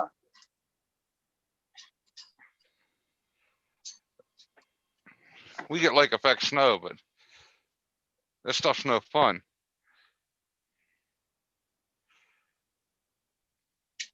Of course not. It's cold. That's an unusual looking carb. Yeah, isn't it? Goes to a Is that a scooter. Bing? It's Oh, okay. Makuni. What? I don't know what the hell this is. It's a copy of a Makuni. Is it? It's got a butterfly on it and a vacuum slide valve. Wow. But it came with the air filter, which I think is sweet. Cute. Oh, it is, okay. And then it's got a fuel. I think it's an intake. Yeah, it's an intake Nice adapter. throttle body. Yeah, the rubber boot. No, they're not rubber. They're metal. But for $30, I mean, we'll see how long it. It's a Works China. out. It's a China copy of a Makuni. They're actually pretty good if you tune them right. Yeah, I wonder. You got like a Honda GX engine. It's a Chinese scooter. Probably a Out. copy of a GX. 150 cc or something. Yep. Yeah, $800 Amazon. Yeah, they're copies of Hondas. Yeah, I think Yeah, they got big bore kits and everything for those now. You can really soup them up. you can put pipes on them. You can put I mean, it's pretty sweet. They got tons of storage. I wonder how they do with paramotor engines. Yeah, that's a pretty elaborate carb. It's a lot better than the Walbro I'm using. It's a lot bigger. The diaphragm is bigger. The bowl. Yeah, there's no modern day diaphragm people in them. make They're fun just of my carb. Oh, really? there's no diaphragm in those. That's a slide valve. It's a float bowl carburetor with a slide valve in it. But instead of the slide valve being operated by the throttle, it's operated by vacuum. And you have a butterfly ahead of that. Okay. It's got a fuel filter and the air filter.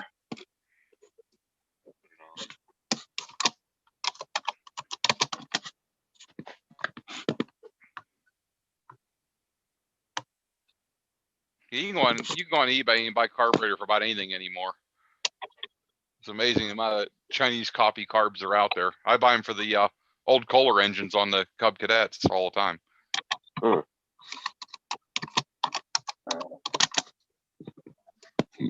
I've had pretty good luck with them recently.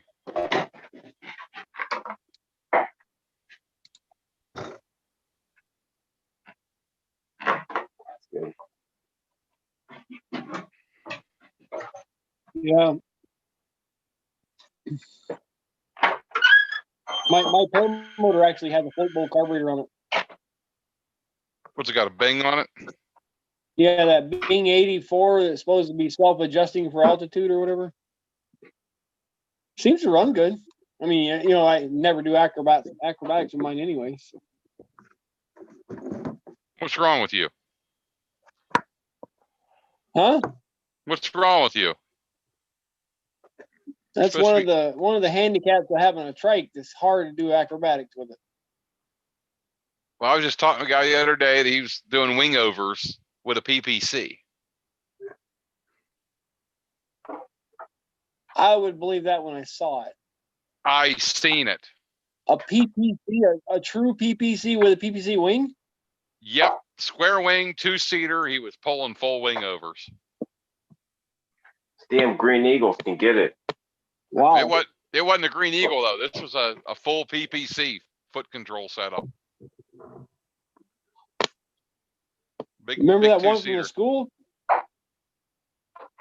Yeah, this was bigger than that.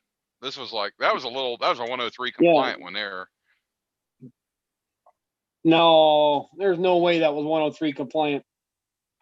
Well, there was No one way. to fly. There was one to fly in last week that was almost identical to that. It was 103 legal.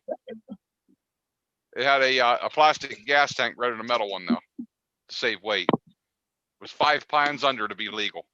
Man, that thing was steel though, man. It wasn't even aluminum, I don't think. No, it was aluminum. Look at the crack on that king post in the back. Man, that thing looked heavy though. Oh. I hate to even ask how big that wing was. It was blue, that thing. You should have flown it. I would have, but I was nervous. Nervous of what? You're a trike No, flyer. I wasn't nervous to fly it. I wasn't nervous to fly it. I was nervous that something would break on it. He was trying to sell it to me, and I know if I broke something, it would have been mine. You know what I mean? Yeah.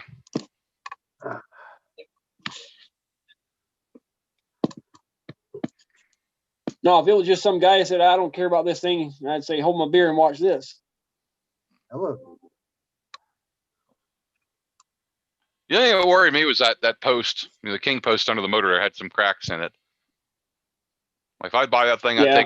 I'd strip it down, re-weld it all, Magnaflux it, then repaint it and put it back together. Magnaflux, what's that? Yep. It's a way to find cracks. Can you Magnaflux aluminum? Yep.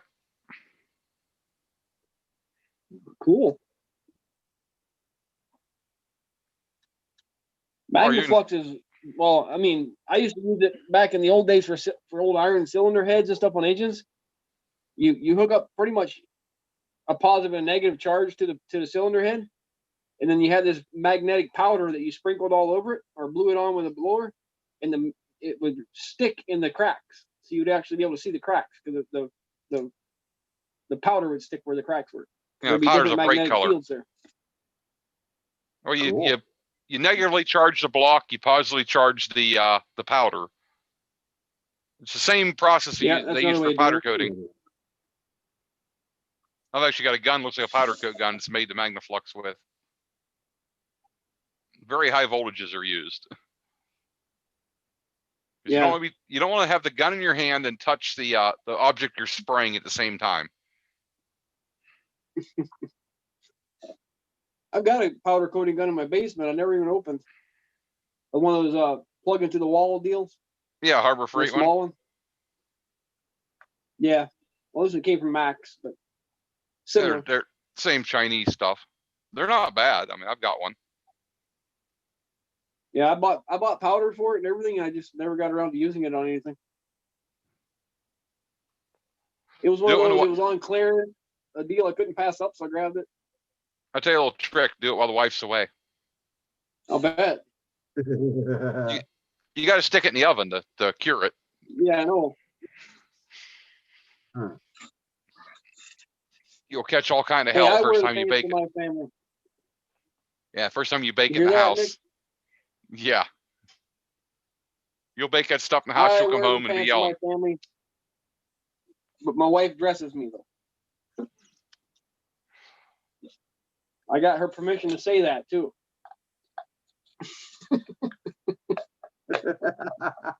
Make sure you get her permission to use the oven. Right? No, that's where you go down to the Goodwill and you buy a used oven. Or I'll build tell you, one. yeah, it makes a mess when you do it. It stinks. Oh, I It's the can biggest just thing. imagine.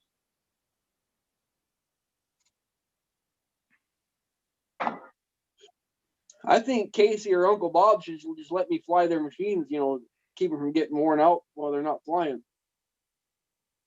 Well, Casey's got enough Or of them. both, actually. Yeah, you can fly it. Yeah, Casey wouldn't even be mad if I cracked a few props on his. I got extra props. I got like 3 of them.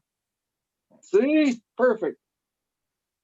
I almost flew I it at just drove Burton's. to Ohio. The problem is, his is so damn heavy. That's all right. I'm a big boy. I can lift it. I put his motor on my back and run it up, and I was like, God, that thing's heavy. To run with it. Yeah, I mean, That's like when I picked yours up and or was it the Kangook and I threw it on my back like a backpack? Rodman was like, "What in the world? How you do that?" I just put it on, man. It ain't that bad. Yeah, he wanted you to sit down and put it on. It's like, really? No, you just pick it up, throw it on your shoulder. That was so uncomfortable to do it that way. Yeah, I tried that with the mini plane the other day. But and I can't even do it with the mini plane. It's uncomfortable for me. I'd rather just pick it up, throw it on my shoulder. He's such a small fellow that I think that's the way he got accustomed to doing it, though. Smaller people have to adapt. And it's weird. The mini plane is actually a little bit heavier than mine, but because I got so much stuff on the air conception, it's actually easier for me to pick the mini plane up and throw it on my shoulder, but getting in the harness is harder. It's a narrower harness assembly. Don't really like that. I put up with it, but it doesn't have. That group, I had troubles with the leg strap getting them on. On the They were Kangook? a little complicated for me. Yeah, they're a little different. I've been into Kangook a couple times, and I'm not real liking of that. I didn't like that kick strap they had on there. To me, it seemed like a tripping hazard. Yeah, I didn't enjoy it either. If I had one, I would just tuck that into the little pocket for it or something. Yeah, if I ever fly one, I'll just take that thing the hell off there. I don't need it. That's one thing I like with the air conception. I don't even have to work to get in the seat. The minute I take off, it pulls your legs up. You're sitting already. I don't have to work. If anything, if I do too quick of a takeoff, I have to like slide back in my seat a little bit. I just wiggle real quick and I'm in. The Top 80 mini plane, I gotta fight to get in the seat every now and then. In fact, on Sunday I had a hell of a time because the seat was wet. And it was okay the first time I got in. I come back, I did a touch and go. And man, it was a touchy one. I couldn't get back in the seat for nothing. I gotta say, I've never had any trouble at all getting in the seat of mine. Yeah, but you don't try to do it at 50 foot in the air.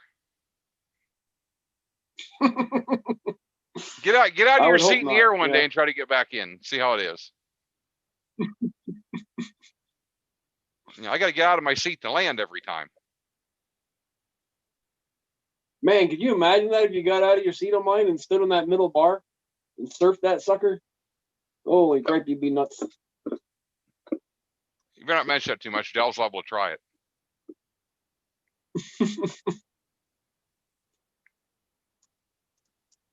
There, Man, Eric. I'm scared to take my feet off the foot pegs. I'm not gonna lie to you. It took me like 4 flights before I ever took my feet off the foot peg. Really? Yeah. I don't know why. It was so much more comfortable once I finally did, but it was just some mental barrier. It was like a safety thing. My feet were on the pegs. I was okay. You know. It's like you watch the I don't guys know. fly those the PAP Weird. mini trikes. They take off. They're in their seat. Their feet are off of the thing, and they're in. I've actually watched guys foot drag with those. I could Bobby, do that with mine, but it was just a mental thing for me. I had a hard time getting my feet off the pegs at first. That's why most of my flights, you see my feet are up on the pegs. But it took me 5 flights before I ever put my controls away. And just flew. really? Yeah. But I was self-taught at first, remember? So everything was just, I was always nervous about everything.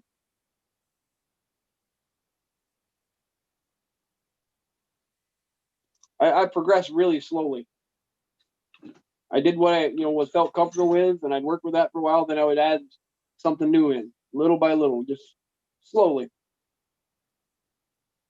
Now I'm pretty good. I mean, I'll get my wing to the side and cut a S turn or anything. I don't care. Pull my brakes all the way down to my shoulders on one side.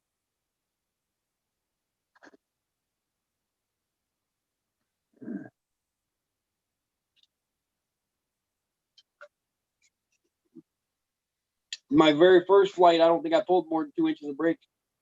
Took about 3 miles to turn around. Damn.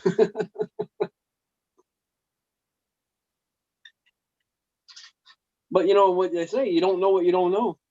And I always heard that you pull too much brake, you're going to go into parachute stall, and how much is too much? I was like, now I know that's quite a bit. Just don't get in a flat down spiral or do something really stupid. Oh, no. Like right there where you see me pulling down almost to the top of the frame, that's probably the hardest turn you'll ever see me do.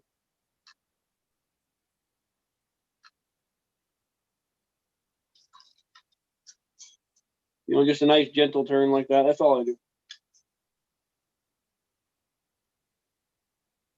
I'm just trying to stay away from the lake right there, though. Wind was trying to push me out over the lake.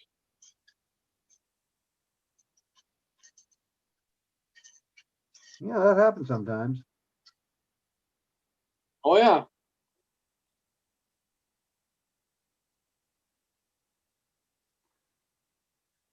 I wanted to go down and buzz some of those islands out there, but I wasn't that advanced yet. Part of crabbing yet. Oh, I've done some crabbing. Yeah, you get high winds, you're gonna do it all the time. When you turn sideways almost and you're going to your left instead of forward. Yeah, crabbing. It's an unusual feeling. When you blow you out over that lake, you should be pointed more toward your right. Yep. Yep. I just use the ground to guide where you're going instead of the front of your trike or your front of your machine.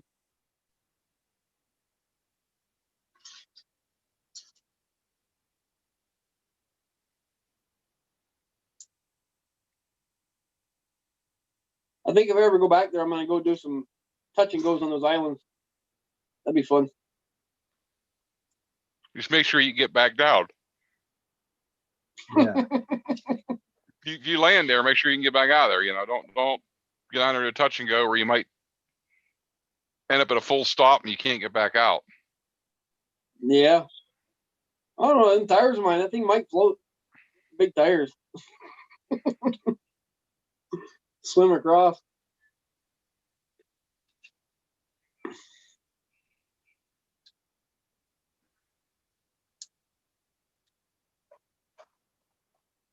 Pretty place though.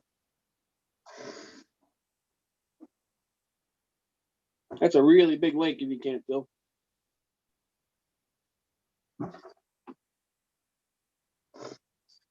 That's in North Dakota. Yeah, that's western North Dakota there. Yeah, that's nice. Very nice. Well, not the extreme west. The extreme west would be what they call the Badlands, but this would be just before the Badlands. This area. Those are all oil rigs and stuff down there. Every one of them patches, just about. Is it still booming up there? Is it kind of bust and stuff, or? There's still a lot of oil rigs, but they're shutting a lot of them down right now. Just they're turning them off temporarily until the price of oil goes up. Oh. We have tons of oil though. Yeah, it's more like a political thing, the price of gas. Yep. It's not worth their investment to pump it out of the ground right now. If they never pump it out of the ground, they never have to pay taxes on it or anything. So they just shut them off until the prices go up. Well, that makes sense.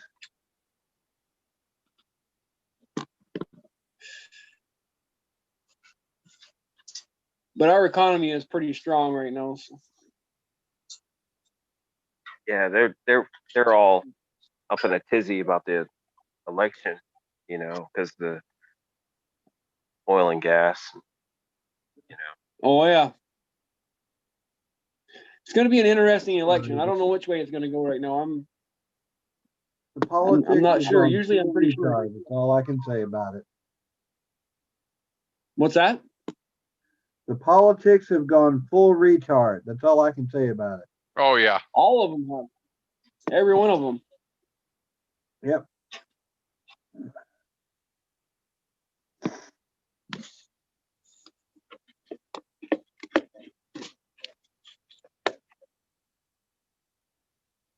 They get worse every day. Yep.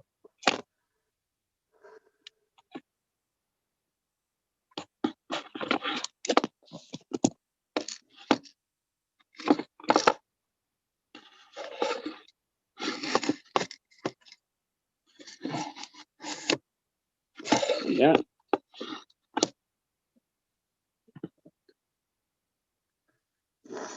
And then there's that horse I can't wait to dropping, go fly the Badlands too. That's gonna be fun. Slash Pantifa.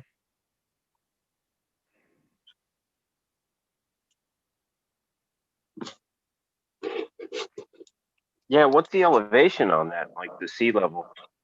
Like We average you're- around 1,300, 1,600 feet above sea level in that neighborhood.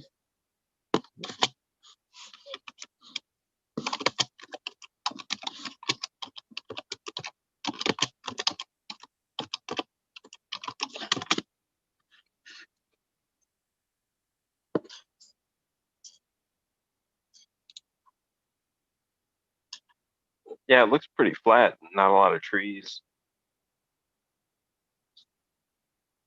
A lot of places will land. Mm-hmm. Where in the heck? Tucker flew over the Badlands? Wouldn't I surprise never even me. came to North Dakota. I never even knew he came to North Dakota.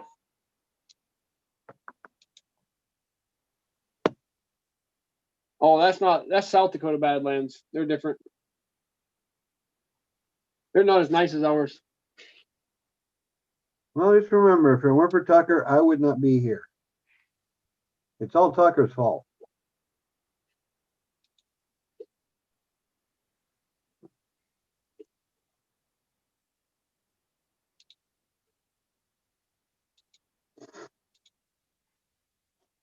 So what size wing are you working with, John?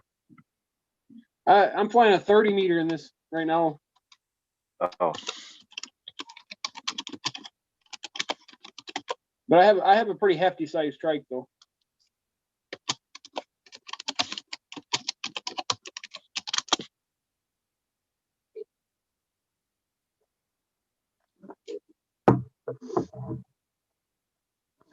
IBM XT keyboard?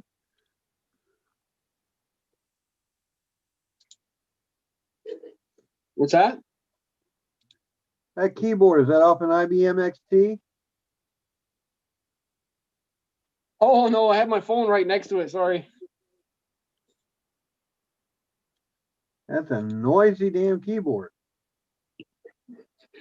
I'm sorry. No, there's nothing to apologize for. I'm just curious. Oh, that's pretty. This is North Dakota Badlands. That's where I want to go flying probably next summer. Ooh, that's even prettier. That place is called Painted Canyon. There's wild bison there and everything. Wow.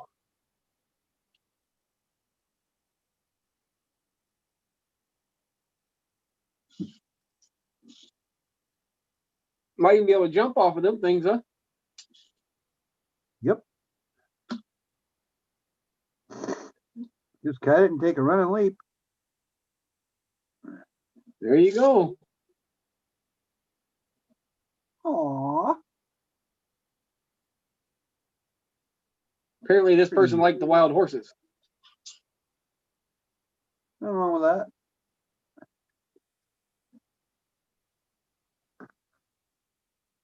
Oh, damn. Huh. Looks like they're a bit on the upset side. What the hell?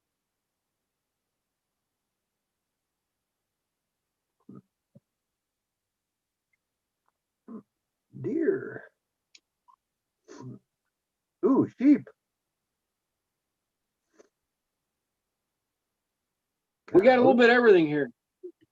Just don't get a boner when you look at that. Buffalo. Angry buffalo. You don't want to mess with them big boys. They are monster size.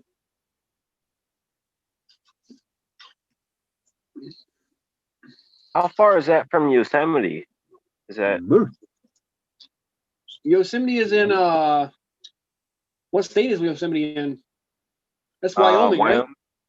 Yeah, Yeah, Wyoming we're mostly. Yosemite. I think the Badlands Colorado. go all the way down into Wyoming, but they start in North Dakota.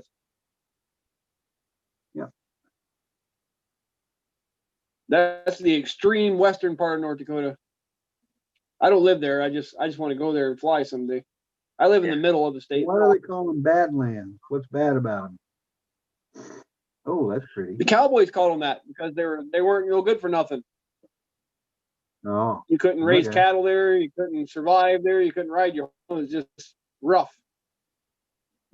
Wow. Oh, that's beautiful. Is that a hawk? There's the North Dakota state bird, What is that? western meadowlark. Cool, cool. Whoever took this video really liked animals. Nothing wrong with that. There you go. Prairie dog. They're fun to shoot. Damn gophers, Yeah, targets. greasy things. I did. You know, there's an actual industry here. Oh, People pretty build good. these like small caliber rifles. They build them for ultimate long range, and they just sit out there and blast prairie dogs like military style, where they have a guy spotting for them, and he calls out the clicks and stuff, and they shoot at them from long distances. It's kind of fun. That'd be Just kind of watch them fun. explode out there. Some farmers actually pay you to go out there and shoot them. Buffalo. It's all animals. I wanted to see the terrain. We got speed goats here too.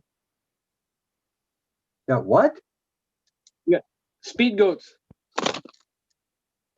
Speed goat. Yeah. I mean that they're I'm trying to think what they're quickies? actually called. So they like do quickies now?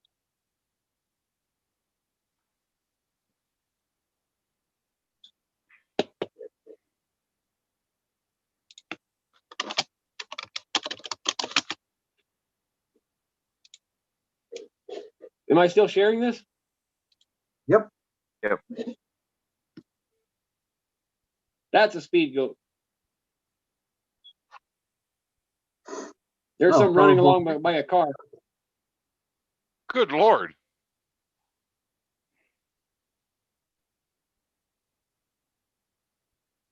Cool. That right there is the fastest animal in North America on land. Antelope. Hard to hunt. Really hard. Run, Forrest, run. Yeah, kind of hard to lead them right. Yep. Yep. They're not very big either. But man, can they move. Yep. When they come up to a fence, instead of jumping over it, they'll slide under their bellies and slide underneath it. Really? Kind of weird to see. Yeah. Kind of crazy.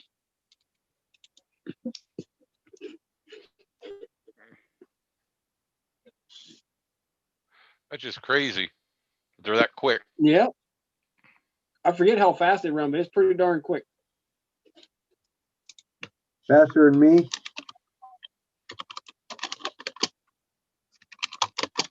That doesn't take I'll much. Google it.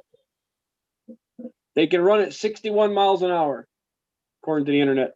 Oh, Hey, I can drive faster than that.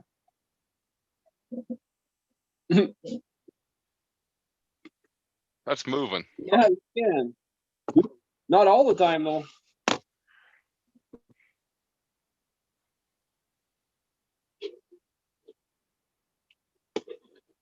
You guys thought I was going to miss the runway, didn't you? Yeah. You Looked will like you were one gonna- It was day. really bad crosswind, but I was determined to land on that runway, even if it was crosswind. I just wanted to land on it.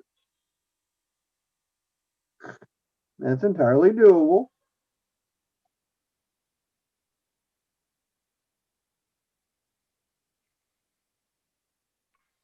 I had to move forward a little bit so I didn't hit that light. There we go.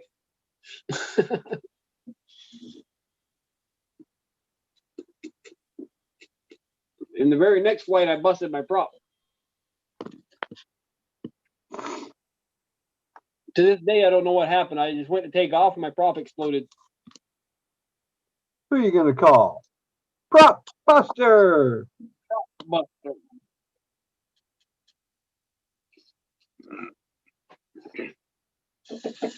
I think it was a zip tie that did it, but I wasn't 100% sure.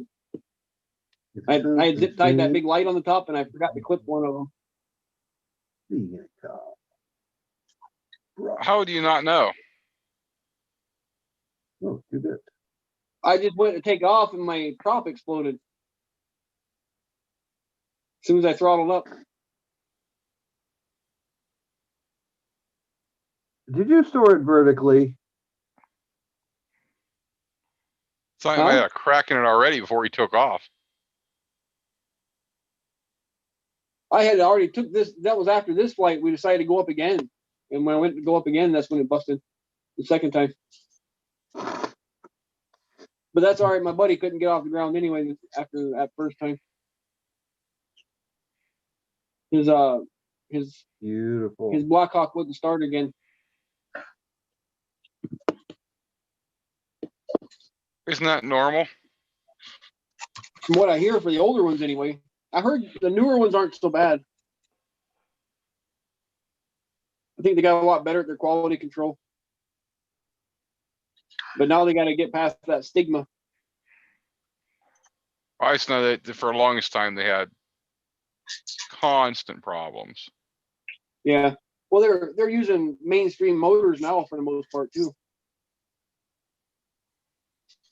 You know, you can get a Blackhawk with a motor on it now. They still have their motors, but I don't know how good they are. I know they had a lot of problems with certain ones, but Blackhawk just got a They keep really bad switching up name. their lineup, you know, like they were doing the 175 and then the 190, and the 225. Yeah. Stick to one motor or a couple motors. For their wings, you can't beat their prices though. when you could buy a new wing from them for the price you pay for a used one anywhere else. Yeah, the core. Yes. Yep.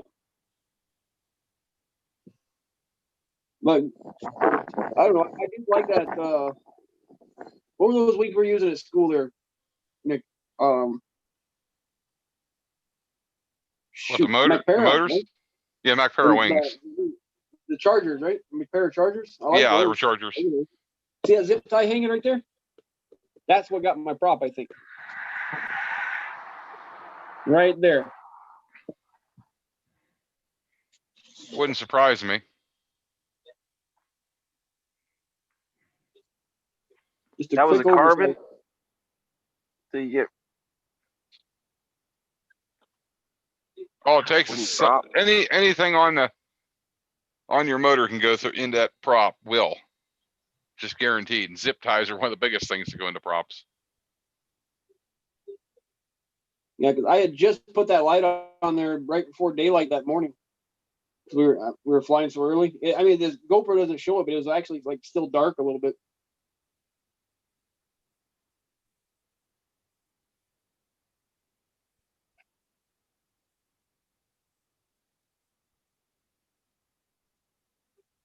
Paid for a hotel room, stayed there that night, got to the airport the next morning. I found out they have a dang bed and a bathroom and everything right there at the airport that pilots can use. Oh, Didn't even know about that. So if I ever go back, I'm just going to stay there. Absolutely. When I called for permission, the airport manager told me, told me how to get in and told me there was a courtesy vehicle and all this other stuff. And I said, I'm just a paramotor pilot. I'm not a real pilot. And he said, still aviation, buddy. You get to use everything. He told me. Hey, you're paying for it anyway. I mean, that was, that's a really nice airport manager, talk to you like that. He's like, yeah, please come on down. Have fun. He said, sign the guest book when you get here. Yep. It's not like, you hear about all these guys having trouble with airport managers hating them and running them off. And this guy was nothing but friendly to me. Every airport manager I've ever talked to in North Dakota was super cool. Yep. a lot of them are. I think a lot of it is how you deal with them. You talk to them with respect and they talk to you back with respect. Yep. That's one thing I do love about that wing is that it's colored on both sides. I still can't understand why wings are white on the bottom. I mean, you never get to look at the top of your wing hardly. Unless you're flying over somebody else. Which you shouldn't be doing. Unless you're away Yeah. separation.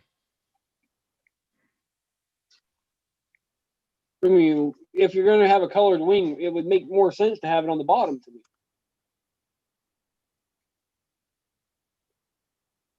I guess I'm just weird like that.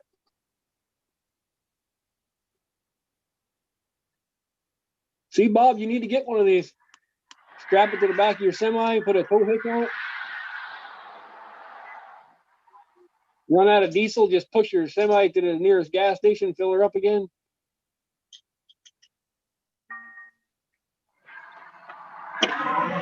That's what every parent pilot wants to do. Land at a gas station and refuel. You see my homemade extra straps I put on there with the big blue straps? They're just for my peace of mind. They don't really hold anything.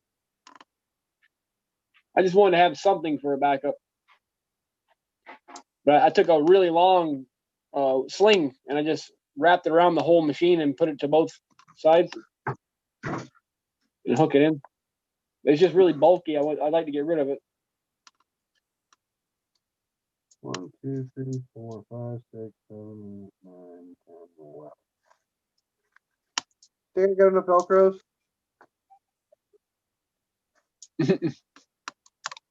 There you go.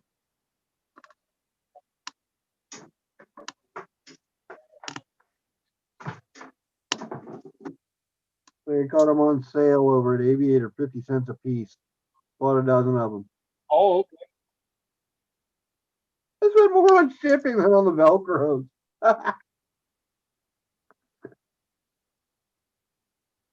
Well, you need the That's what Velcro those white straps. things are on my frame. They're Velcro for my phone.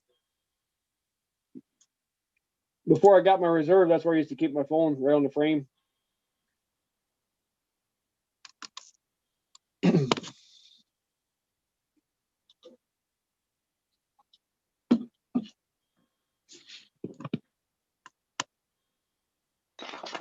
I messed up on this takeoff. If you notice, if you look carefully, Nick, Well, you you'll see do. what I did. Let's see here. I'm pretty sure this is one of the ones I messed up on, where I grabbed both A's instead of just the outside A to pull it up, or instead of the front A. Yeah, you don't want to grab the outside. The inside A is what you want. Yeah, I mean it still worked, but I accidentally grabbed them both. I was in a hurry. Make mistakes when you get in a hurry. You're supposed to grab the riser. Yeah, the A risers. They're labeled A, B, C, and D. But he's got the split A's on his.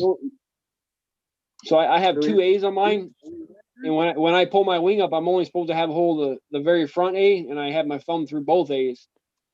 I'm pretty sure I did on this one. I should show it in a second, right before I grab them both right there. And I did it on both sides at least, thank goodness. I guess that's a good thing though. 5-strap riser. Huh? So it's got 5 Right risers. there, I hooked my 8. Yeah. Wow. Yeah, some wings have split A's where you have 2 A risers. They're color coded on my wing though. Like A, B, C, and D. Yep. And there I brought her up, leveled her out, and I'm off the ground.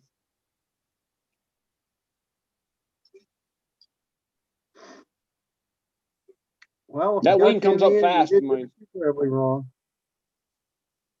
Yep.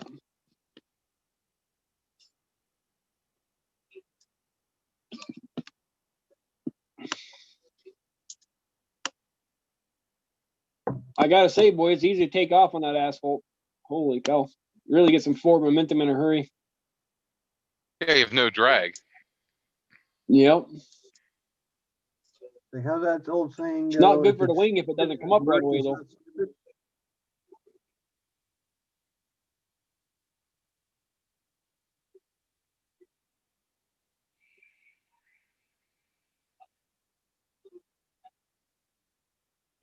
I'm just circling around looking for my partner now. There he is. There he is. Very nice. Give him a who is little that? wave. I knew you were going to ask me that. I can't remember his name. I have him on, as a friend on Facebook. I'll have to look it up again. I don't know his I name. think his name's Corey. Well, it was a year ago. I only flew with the guy one time. That's the only time I ever met him was that flight. We met on the internet I'll in tell North you, Dakota Corey Paramotor Robin. Pilot Group, and we just decided to go flying together. Why not? Hey, man, if he flies paramotor, he's my kind of people, I figure. What the heck, right? Absolutely.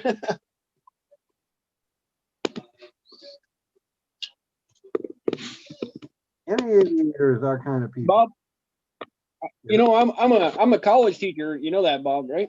You're what? I'm a college teacher for a living. Oh, that's nice. So away. And I'm about 4-5 weeks into the semester right now. I still don't know half my students' name. I suck at names so bad. Good thing my name's easy They're to all remember hey, then. you, and buddy. Hey, buddy, come here.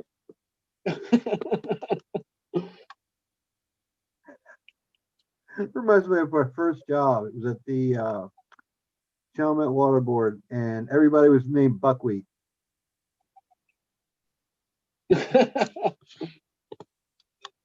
Like, why do you keep calling me Buckwheat? Everybody's Buckwheat here. You're Buckwheat. He's Yeah, Buckwheat. He's Buckwheat. How about you're Buckwheat? We all Buckwheat. Like, what? There you go. I was 17 at the time, and I'm like, I would play different videos on that one, but that's the only one I have that's small enough to fit on this screen. All the rest of them are too high a quality, it said. Oh, it'll still fit. Yeah. It has to be really low quality to go on this as a background, I guess. Oh, Yeah, it's kind of weird how it is. They have to be a No, certain Yeah. certain resolution or you won't fit. strange. They're just cutting costs. They don't have to pay for the bandwidth that way. Hmm.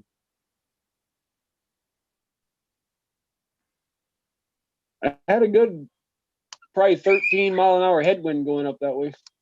I was barely moving forward. But boy, when I came back, I got back in a hurry. Nag, damn it. Now I need more nicotine.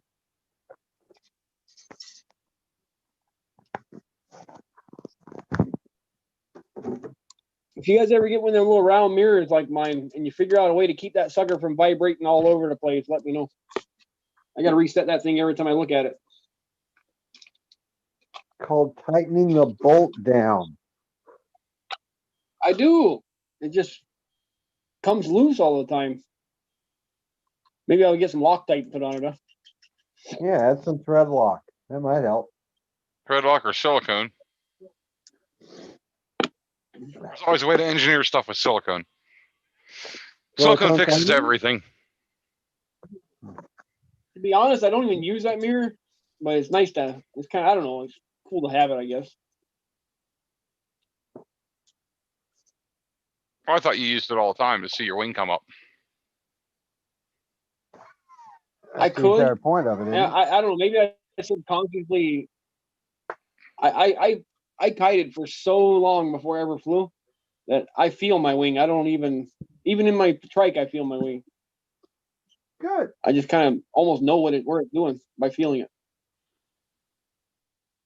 That's why I did so good at that ground kiting when we were there, because I didn't need to look at the wing to kite it. Yeah, you had that mastered. You But had the problem with the I takeoff. was like Casey. I bet I kited for 2 years before I ever flew.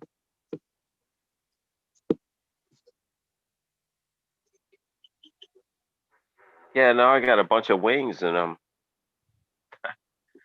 gotta get them in the air, you know. Yep.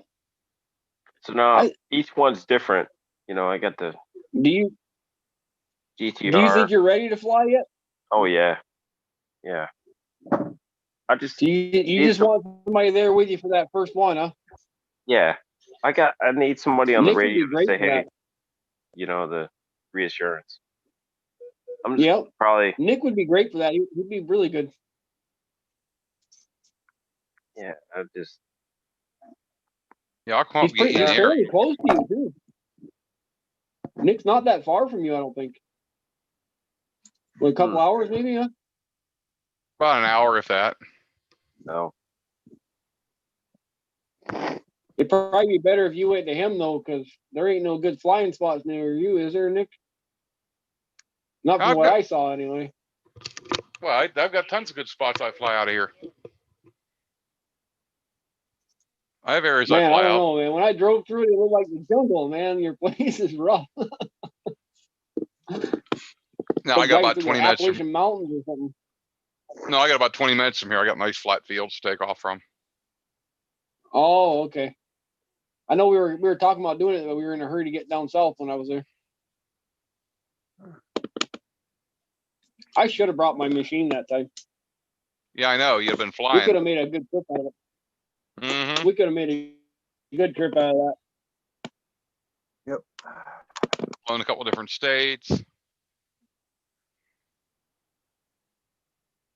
Just drove all the way down to Florida while we were at it. Of course, Florida was locked down while we were there. Yeah. We had to sneak across the border. Yeah. Park close to Georgia and fly across. There you go. There you go. I got family in Georgia too. We could have stopped there and stopped at their place. I see Mr. David was flying on Facebook from our class. And the fun part about getting into Florida, if you had just coordinated with me in advance, because I drove right through those checkpoints. All of a Oh, yeah, sudden, There you did. go. Just get in the back of his truck and with our gear. There you go. Yep. Here I am. I'm going for the wingtip touch, you guys. It's gonna happen. No, it's not. Hey, I've been doing those like crazy. I saw this guy and I was like, I'm coming in for a wingtip. I just know I'm gonna make it. So am I'm I, trying to get in closer my and, mind. and lose a little altitude, lining up for the kill.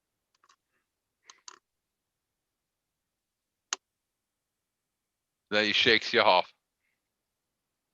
Yeah, as soon as he sees me, that fucker veers. He wasn't looking at first because I'm coming up from behind. That's the trick. You got to sneak in behind him. There he saw me. I'm waving like, hey, hold on. Oh, good times. Like there's something wrong with a tip touch. Come on. I asked him after we landed, "Is like, hey, I was coming in for a tip touch. Why'd you swing away?" He said, "Oh, I'm not ready for that yet." He said. I said, "Okay." You're like, what are you afraid of? He was self-trained too. This guy. He did really good though. It's amazing how many people you meet that are actually self-trained when you actually get out there. They just don't tell everybody about it until they find out you are. Shit, I'm proud to be self-trained.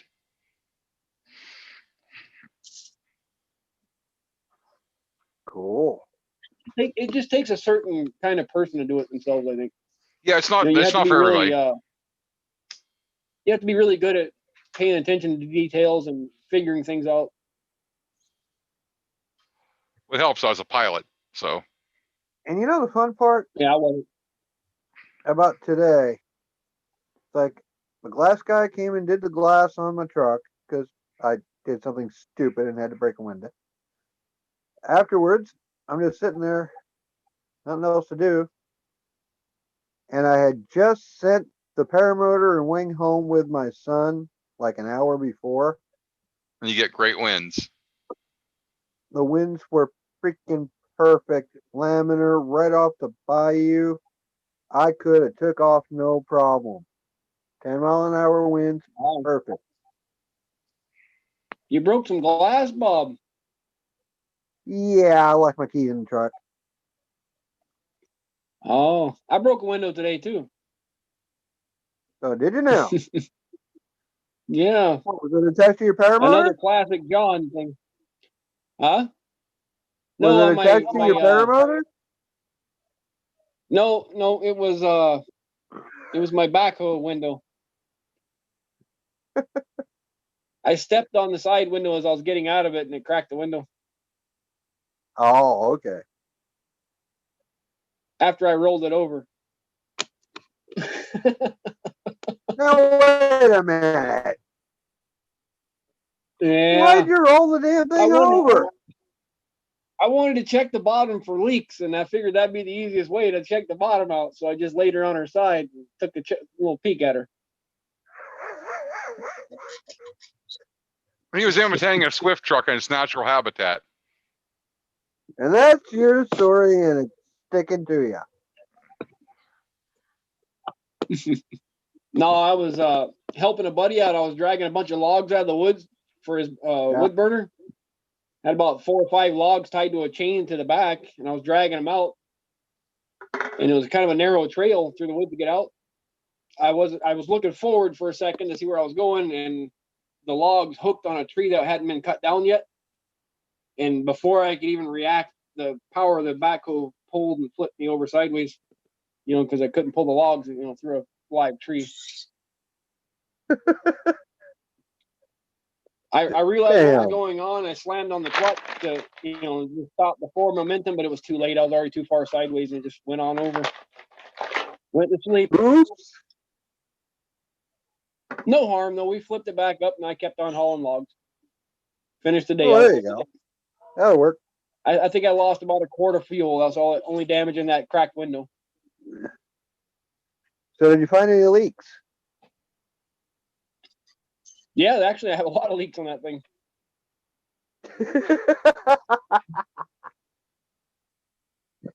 That'll work. It's my own personal backhoe. It's just a old junky one, you know.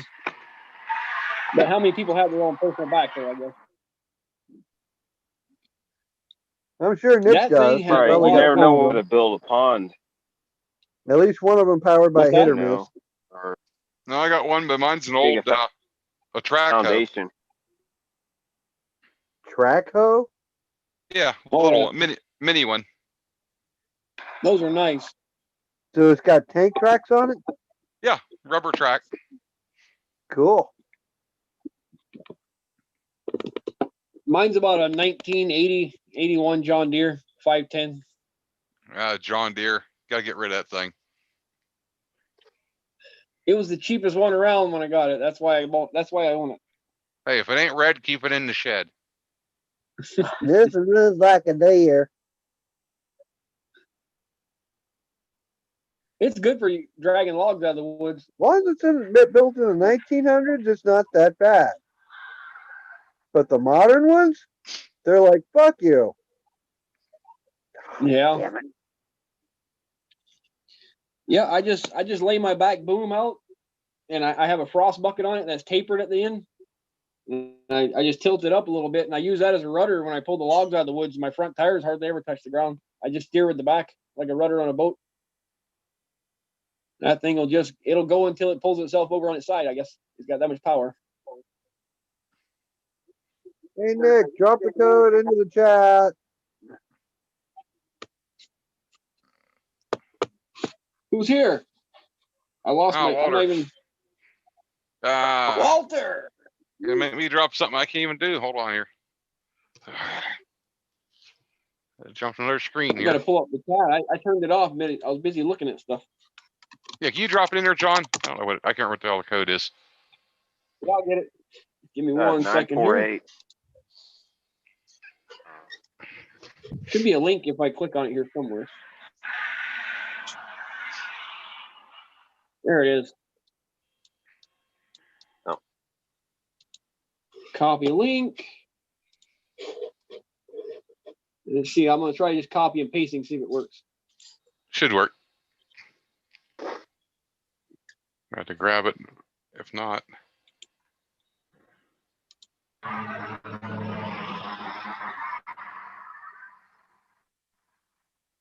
You guys see it there?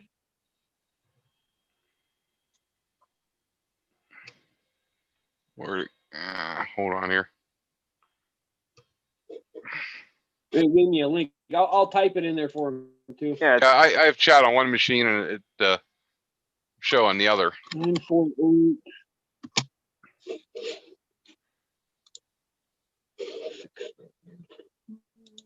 Hey, Walter, if you're listening, I don't know how it works on your machine, but on mine, I just hit 9. And the first thing that yeah, pops up should is this come chat. up.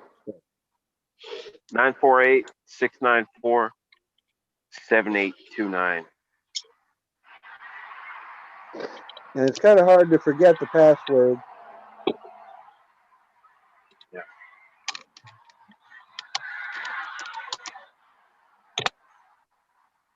It's my favorite number, twice.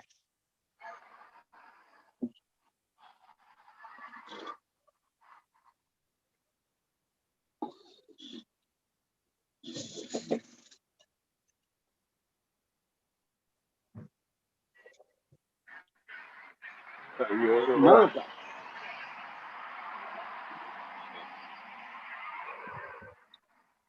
Tired. Here, I gave him the link and the code, so hopefully he can get her in. There you go.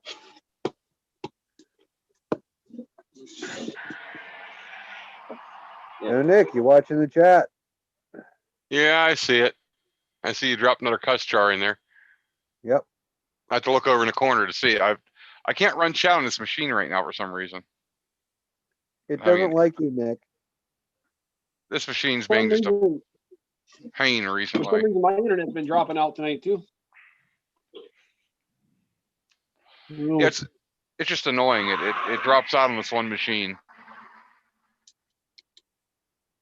It happens. Well, I'm running it. Everything's different than I normally run. I've brought the portable stuff with me, and I haven't set everything back up to the house yet. Yep. When I travel, this is what happens. Yep. Stuff happens.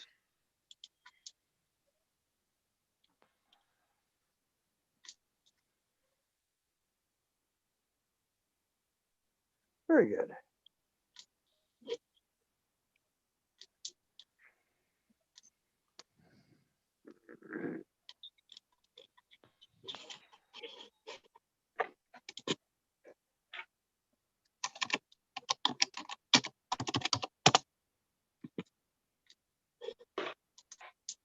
Here comes Walter. Nice. I think I've got the perfect wife. She takes very good care of me. She makes sure that I've always got this stuff. Holy crap! Prime Day is tomorrow. That sucks. It was today, actually. I think. What's it? What's tomorrow? Prime Day. Huh. Where you order all your crazy Amazon stuff. My Prime ran Holy out. cow! My college student Prime account got deleted. So Good night, Probably Oh Mike. good thing. no! Hey, 4 Walter. years. Hello. Walter, Walter. There he is. There's Hey, Walter. Nick, Bob. About damn time you joined us. Yeah, I know. It's Been in like for what, 2.5 hours now? I was making sure I turn the other one off, otherwise we get echo. Feedback. It yeah, happens. yeah. So I had to turn the other one off first. So How you been, mate? Walter? Got any good flights in? No, mate. No, not flying yet. Oh, come on, Walter. I What are you know. waiting for? I know. So, Oh my God! John, I was asking you, haven't you got any line trimmers, line holders on your cage? Line holders? Yes. I built my own out of zip ties, but I have some. Yeah, no, I was just wondering how did your line get caught? What line? Didn't you Is have it worn out? Didn't John? you have a line caught on that bit of footage on the bitumen? No, sir. No, everything went smooth on that one. Oh.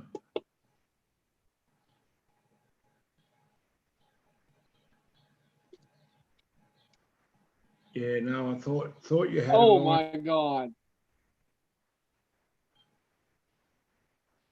What now? Oh, I have Facebook up on the other screen. Oh my Lord! This is in paramotoring for beginners. Oh, good Lord. Yeah. Shit. Oh yeah, it was on the other day. Oh my Lord! I like that. This is That'll a make you horrible. say, "Oh, what?" You know. That make you yeah. rethink life right there. Oh wow! That's your first thing to check while you're strapping in. Yeah. You wouldn't get it back in either, I don't think, would you? In I that can't think situation? any way you would You without don't unloading it. have to lift up your weight. Yeah, that's a lot of Get weight hard on that. pull on it. Yeah. Wow. I got a new Challenger, Walter. Yes. Yeah, Wing. remember my turbo that I'm building? Yeah. This guy here is challenging me next year already. He already called me out. Oh, You rewind okay. it.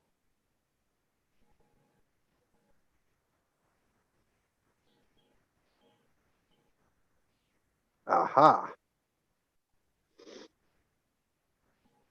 Yeah, right. And away he goes. What was that? 5.39 at 125 miles an hour. Yeah. In the eighth. That's not bad. That's a V6, believe it or not. Yeah, right. I believe it. A twin turbo V6 all wheel drive pickup, or Ute as you guys call them. Yep. All-wheel drive. Wow, that's going to be hard to beat. Yeah, Give me a Tesla Model 3 Gonna be Performance. fun. I'll smoke it. Smoking, Bob. Teslas are too fast, aren't they? Ooh, Is there such a thing? that's gonna be tough. The only thing I'll have over him is horsepower and bigger tires. Yeah, you got to get it to the ground though. That's the thing. Yep. 4 wheels easier than 2, but yeah, good set of slicks. You'll be right. Yeah, I got monster size slicks. Biggest you can What get. about what? Have you got 4-link and all that? Yes, sir. Yeah. Don't have it dialed in yet, but I've got it. Yeah. Reminds me of a bumper sticker I used to have. Said, real racers go straight to the finish line. All those other guys just run around in circles trying to find it. Yeah. There we go. Yes, turn left and turn left and turn left again and turn left. That's just so you don't forget to turn right. Or make sure you don't turn right, isn't it? Something like that. Something like that. All right, yeah, I'm getting off here. I gotta be up at 3:30. So. All right, Thanks for Casey. coming on. Okay, good night, Casey. Good See you night, at Cloud fellas. Days. Walter, good to see you, man. Yeah, cheers, mate. Nice. We'll try to do it next All week. right, Casey. Yeah. All right, take care, guys. See you at Cloud Base, Casey. Good night. Uncle Bob, are you flying, are you? Have you been flying? Not yet. Not yet. I heard your truck broke Okay. down and sent everything back. Didn't work out right. No, I got kicked out of the fly-in over there in Fredonia, Endless Foot Drag, because of the trailer. And I went to the close truck stop, but I didn't feel comfortable dropping the trailer there. Went to the Love's, about 35 miles away. Talked to the manager, got permission to drop the trailer for 4 days, even though I was only going to be there for 3. Yeah. And then I did something really bleepity bleep bleep bleep and stupid. I called my boss and told him what I was doing, and he's like, "Nope, you can't do that." I'm like, "Ah." We need that load there tomorrow. No, I didn't have a load. Oh, Just not allowed to drop the trailer when I'm unofficially on home time, yes, allegedly. yes. Yeah. Oh, wow. No, that makes it hard when you're on the road, fella. Yep. Yeah. Didn't have that problem over there in Benton at Stearman Field. They didn't care. I could park my truck there, no problem. Well, I mean, most of the motorhomes would be as big as your truck. Yeah. And they Motorhome had with space. The fun part was they had space for me to park the damn truck and trailer. Yep. I just said no. Apparently, he didn't realize that I could back that thing right into that ancient runway, the Yeah. original runway. Yeah. Because at Fredonia, there's like 2 runways. There's the original runway, which is broken in the middle by the apron. Yeah. And then there's the current runway, which is a whole lot bigger. Yeah. And I could have spun the whole thing around on that runway if necessary. But I spun it around in the apron. Go figure. I mean, you'd weigh, you wouldn't damage that runway, that's for sure. Nope. No. Especially not the unused one. Well, there was a full rig parked, you know, a Yeah. big freight shaker parked on the runway like 5 spots down from me. Yeah, and if I'd have been smart enough to just drop the trailer, do what I was going to do, and let them know afterwards, if ever, wouldn't have been a problem. I'd have been there. Yep, you could have But locked the trailer no, and I they was wouldn't have known. stupid enough to tell them what I was going to do. They're like, no, you can't do that. If I'd have Next done that time, don't tell anyway, them. I'd have wound up getting fired. And I'm like, no, I can't have that. I got to keep my job. Yeah. That's why you shouldn't have mentioned a damn thing to them. Just dropped it and done it. Yeah, I know. You know this. I know this. Hindsight's 20/20, and I'm still going blind. Personally, I Yeah, wouldn't have drove to a truck stop. I'd have found a farm field up there, right up the road, and talked to someone there and put it there. I don't Not good at understand. I don't understand. There would have been plenty of room at the airfield to drop it off. You just park your truck there on the runway. Oh yeah, there was room for me to park the truck. Yeah. It's like the guy just didn't realize that I could do that. It's like they were talking about me pulling onto the apron and backing off into the grass between the hangar and the office building, and then pulling back out onto the driveway. No, I just pulled it onto the apron and did a U-turn on the apron. Yeah. That's a good 70-foot apron. And there was other people parked on that, and I still managed to do the U-turn. No problem. And I could have backed it on after the U-turn. I could have backed it onto the old runway, no problem. But no, it was like, no, you can't have the trailer here. You can just drop the trailer and come on back, no problem. But stupid me. It's my fault, not the folks at Fredonia. No, it's not fair. They should have let you drop it on the spot. Well, if I said that, I wouldn't have dropped the trailer. Yeah, that's what I mean. That's what I mean. Nick, who are we watching flying here? That's John. Yeah, that's me, Walter. Oh, okay. Yes, we are watching John late for dinner trim flying. It's just on a loop. It's same flight over and over again. Okay. It's a background video. Also known as John Prop Buster trim. Who are you going to call? Prop Buster. Have you broken a Bob. prop, John? I've broken many props. Oh, John, you're never going to live that down. That's Bob, you need to read this. Yeah, you missed it, Walter. Wow. We have a new pilot from our show. Yeah. Nick Griffith, that's on the show quite often. Oh yes. He's finally finished, has he? Yep, I got him in the air last week. Okay, the one in the middle is a firing pin. What's those other two? Okay, that's a cotter pin at the bottom. What's that at the top? And how do those three go together? That's the breakdown pin for an M16 to split it in half. An M16. Oh, okay. Just saying. I'm familiar with those parts. I'm just saying. I'm not a gun guy. I don't have any guns.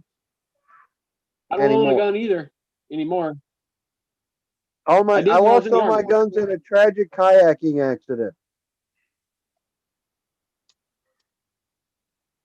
No, I truly don't own one anymore. I need to get more. I guess I got a pistol, but that doesn't count. Well, I can't buy any more guns.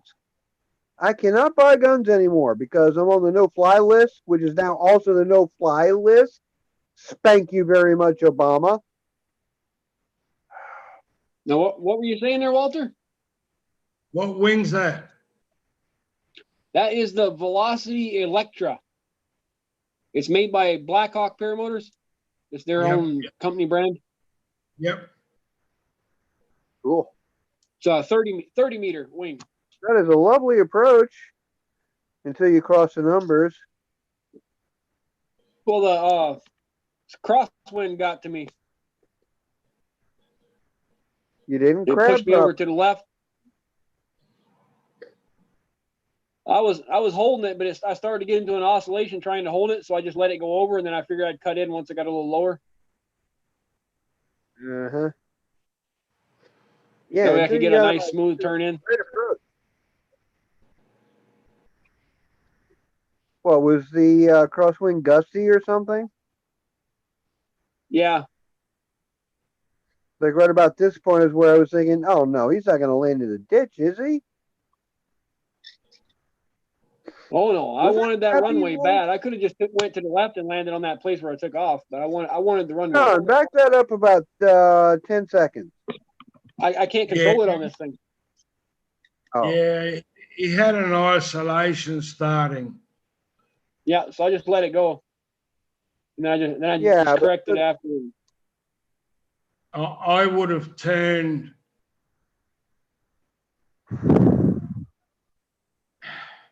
If you can't I just stop, wanted to land on the runway. That was my only goal. if you can't stop It was a crosswind landing. yeah. If you can't stop an isolation, just turn. Yeah, Turn that's will what I did. stop. I went to the left and then I came back into the runway after. Yeah, I just would have turned left or right, and you know, if it's a left-hand Make the pattern, approach. left-hand turn, Yeah. and you would stop the isolation and come back on it. See, I was coming in crosswind and I wanted to land on the runway, and I was fighting it to stay lined up with the runway, and I was fighting it so much that I started to oscillate. So I just stopped fighting it. I let it drift to the left, and then I just pulled it to the right and came in as my final approach. So which way is the wind coming from? Straight across the track or a little Not bit straight ahead? across, at an angle. At an angle across. Yeah, a little bit of headwind, but angled. Yeah. From left to right. No, from right to left. Unless for some reason No, the left to video is right. backwards. Yeah, right to left. That's right, Bob. Well, then why did it blow you off to the left? No, the wind was coming left to right. Well, then what were you doing over on the left? That's why dip? my wing came down. Come on, man. That's why my wing came down on my right side, because the wind was blowing from left to right. Okay, that makes sense. So what were you doing in the ditch on the left? Now you're foot launching. Because the wind was blowing me to the right, so I made it go to the left on purpose so that I could crab it in at the last second and drop down on the runway. Ah, now I understand. Okay, thank you. Yeah, no problem. I'm the dumb. Hey, I'm just a dumb I trucker. don't know if it was Sorry. the right way to do it, but it worked. It takes me a while to figure it out. Is that you or is that someone else? Obviously. The foot launcher was somebody else, a friend of mine. Yeah. No, I just worked that out. I thought you went foot launching, and then I saw your machine. So. Oh, you didn't see me foot launch yet, did you, Walter? Yeah, he hasn't watched my channel. Or see Yeah, me did you see attempt that to moving foot launch? parked on the runway there? What's that? Oh, I I was forgot my asking two-stroke if oil. I you had to saw run that back and grab moving it. parked on the runway.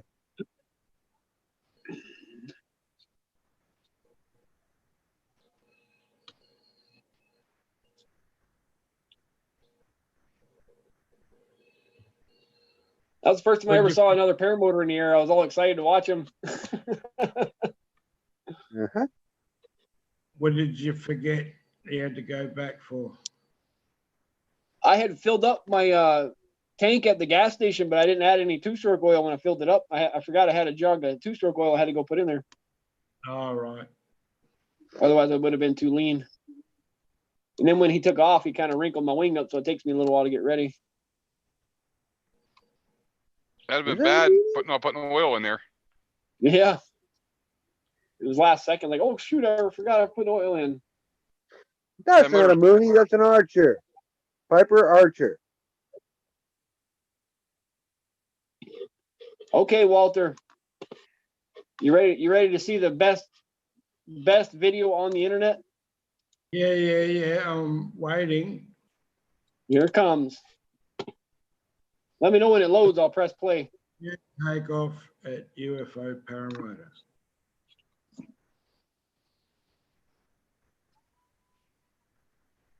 That's me, by the way. This is Nick's channel.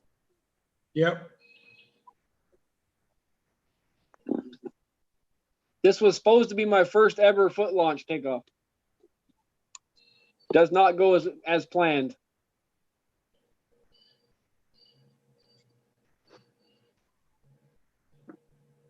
There's my buddy Josh.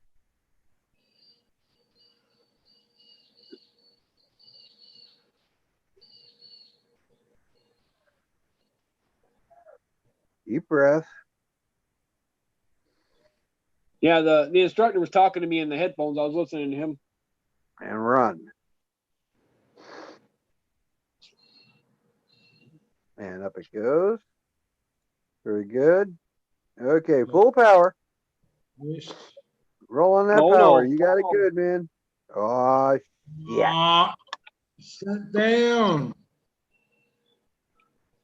When I rolled on the power, I slipped and fell. Or were you It sitting sucked. there? You didn't try and sit down. No, the motor come up, hit him in the back of the leg, took his feet underneath of him. Oh, okay. He rolled it on so quick, that thing comes up so fast on you. All right. See, I was actually still trying to run when my feet come up. See, it's bad. That hurt, Walter. It just looked like you were sitting. You went to sit in your seat, but yeah, if the cage It does hit you, look that way. yeah. Yep. If I didn't know what happened, I would say the same thing.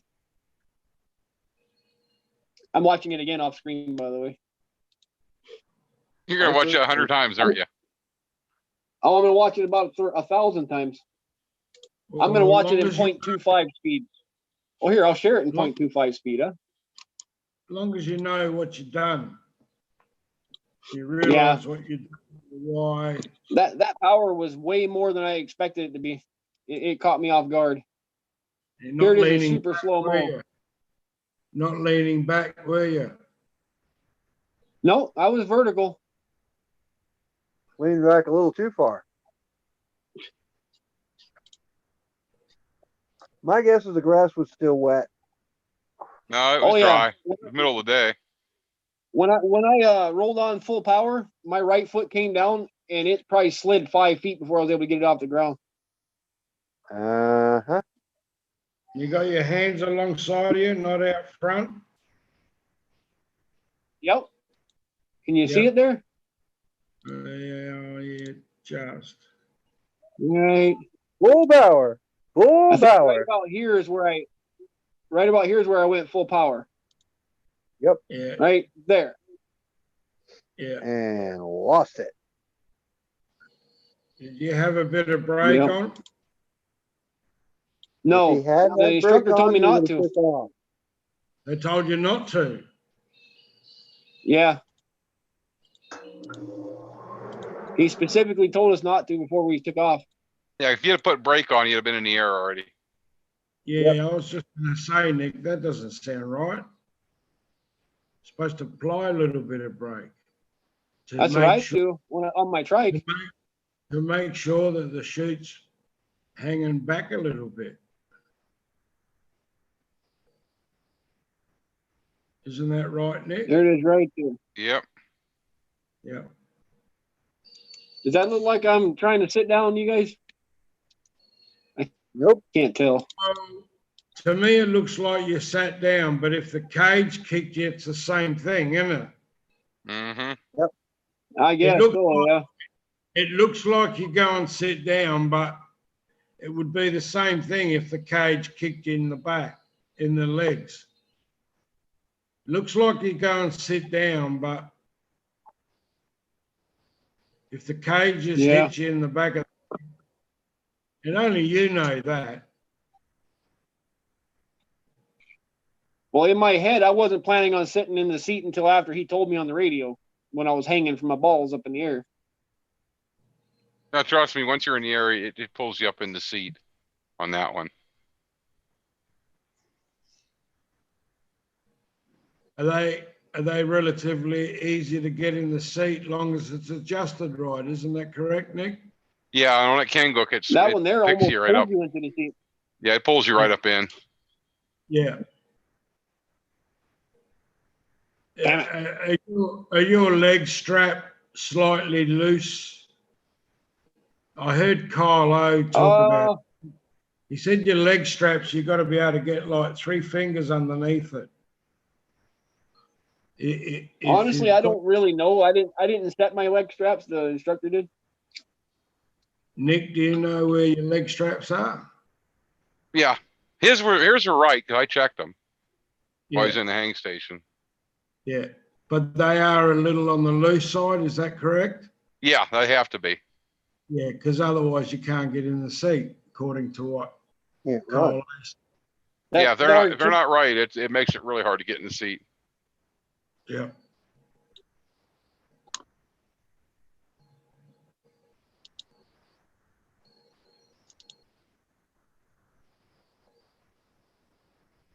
I love my new bug zapper.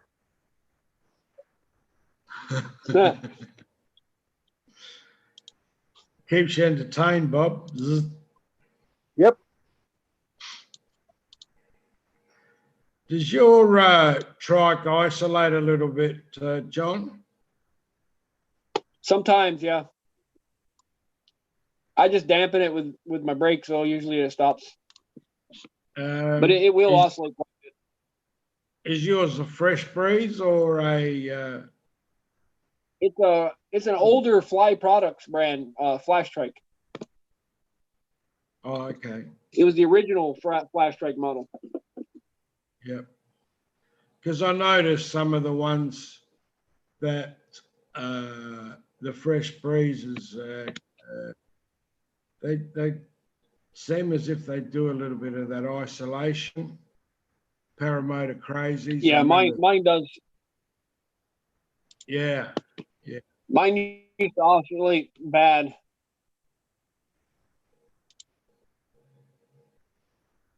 Yeah, I don't know why it shouldn't.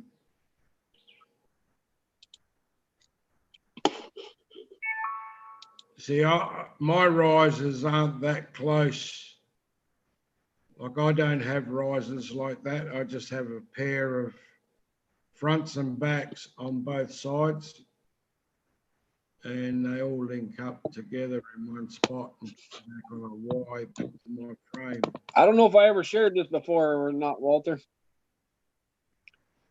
This was my very first flight I ever took. Oh, hold on, it's in slow motion.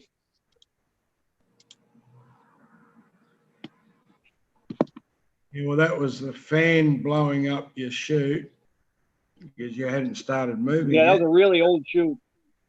It was a really old chute. Yeah. I got rid of that chute after this flight. That's the only flight I ever took on it. You're talking about oscillations. There you go. Yep. I didn't have a clue how to stop them back then either.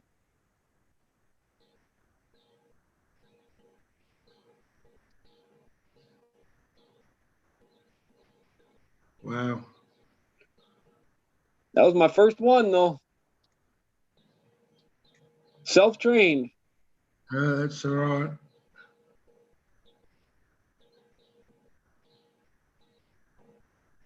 But it stopped oscillating once I got up there and made that turn. Yeah, that's what I'm saying. Once it starts isolating, just put it in a turn. Even if it's a quarter turn and then turn back, but just do a 180 and Mm-hmm.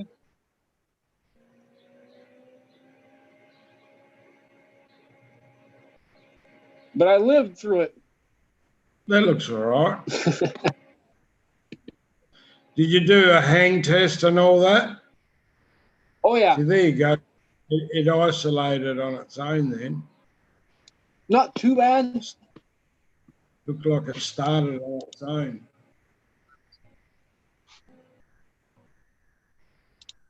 Or did you, do you think you enhanced it? Oh, I'm sure I caused some of it. But yeah, it oscillates really easy if I'm not careful. And this is what happens when you fly in North Dakota on a day that you shouldn't be flying.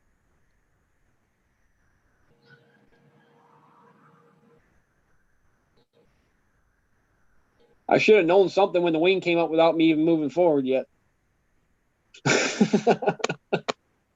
Yeah.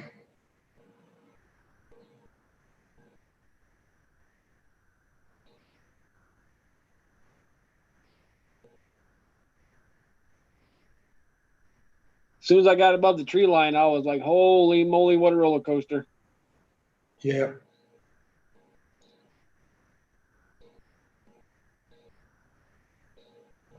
Yeah, it's flying you. You're not flying it. Oh man, I was holding on. My feet were shaking like a rubber goose, Walter. That was like my second or third flight, I think. Third, I think. I thought I was gonna die for sure.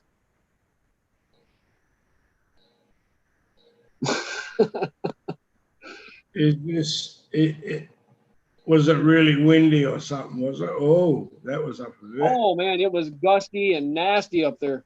I mean, Yeah. It's like the guy in Alabama said it was rough as a corn cob up there. Yeah, I cut the video right as I was at the very end. I screamed "woo" when I finally landed that sucker because it was a rough ride, boy.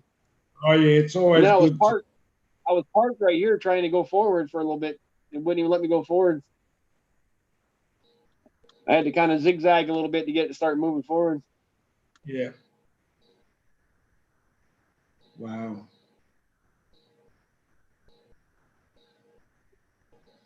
All I'm trying to do is make my landing spot right now. That was about the shortest flight ever.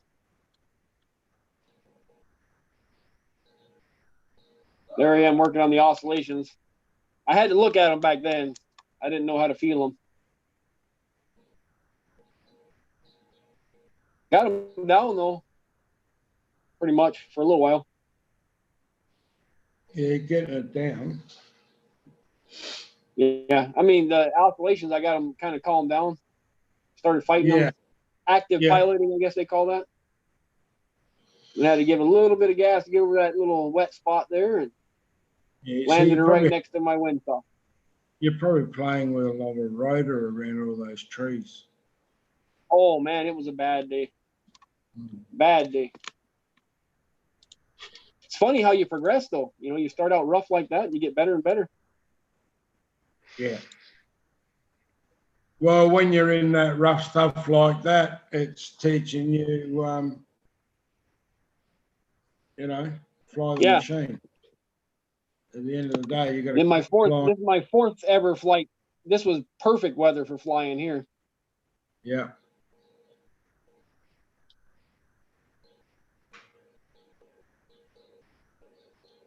You can see by the lakes, they look like glass. There's no wind at all. Yeah.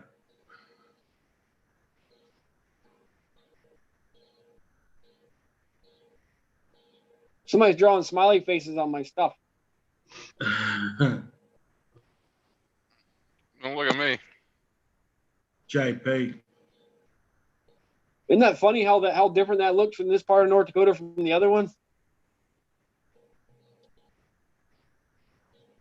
I was just I tricked my wife into thinking I was going to land. I went back for another round.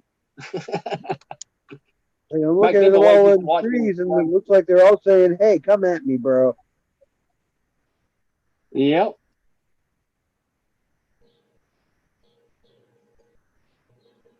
And that's the end of it. That's all I have. I never really uploaded any more videos after that. Oh, yeah. I like the fact that you see yours is just like a normal chute where it clips onto your machine and you fly it as the same as a backpack. Yep. Yeah, my chute attaches totally different on a set of what do you call it? A Y type arrangement from my butt, and it goes to one point about 8 feet up, and then the A's and the B's. It's only front and rear of the chute, and then that, and my control lines come down through to my feet. So Just A, B's, and brakes, huh? that's it. Yeah, Wow. yeah. Yours is very I much guess more. some, Yours is very much more of an elliptic wing. So yeah, and you know, same with Paramotor Crazy. His was an elliptic style wing. So whether that causes, I think Kyle Ofly is one of those. They call it a two-liner. Yeah, the Xeno. yeah, yeah. Yeah, that's basically totally different because it is only attached by two lines, but yeah, they spread out across the top. But yeah, you only got two lines Why to control. Why Yeah, do lighter, people want two-line wing? just for gliding. Lighter? Yeah, and less Okay. friction. Yeah, specifically for thermaling and naturally, the lighter you are, the lighter the equipment, everything's the same. You see my And, my trims on my wings when I look to the side on that video? Right there. Yeah. Look how short they are. That's all I have for trims. They're not even 2 inches long. Might as well say I don't have trims. I yeah, don't have any trims at all. that means you got a paragliding wing. Yeah, mine's a hybrid. It's both. Yep. Or it's marketed as a hybrid anyway. Yeah, but it hasn't got much trim at all though, John Trim. No. No. Oh, there's socks. No. Yeah, so Where my kitty? I'm not sure why they have so little travel. So you've got a speed bar, or not on your trike, but you could have a speed bar setup. Yes, I do have a speed system on it. Yes, I don't use it though. Did I? I think I gave it to Nick, didn't I? You give me a speed bar, yeah. Yeah. You know they do You ever have. use it yet? I haven't hooked it up yet. You know, John, you can have a speed bar connected to yours. What? Have you Why not? never seen a trike with speed bar?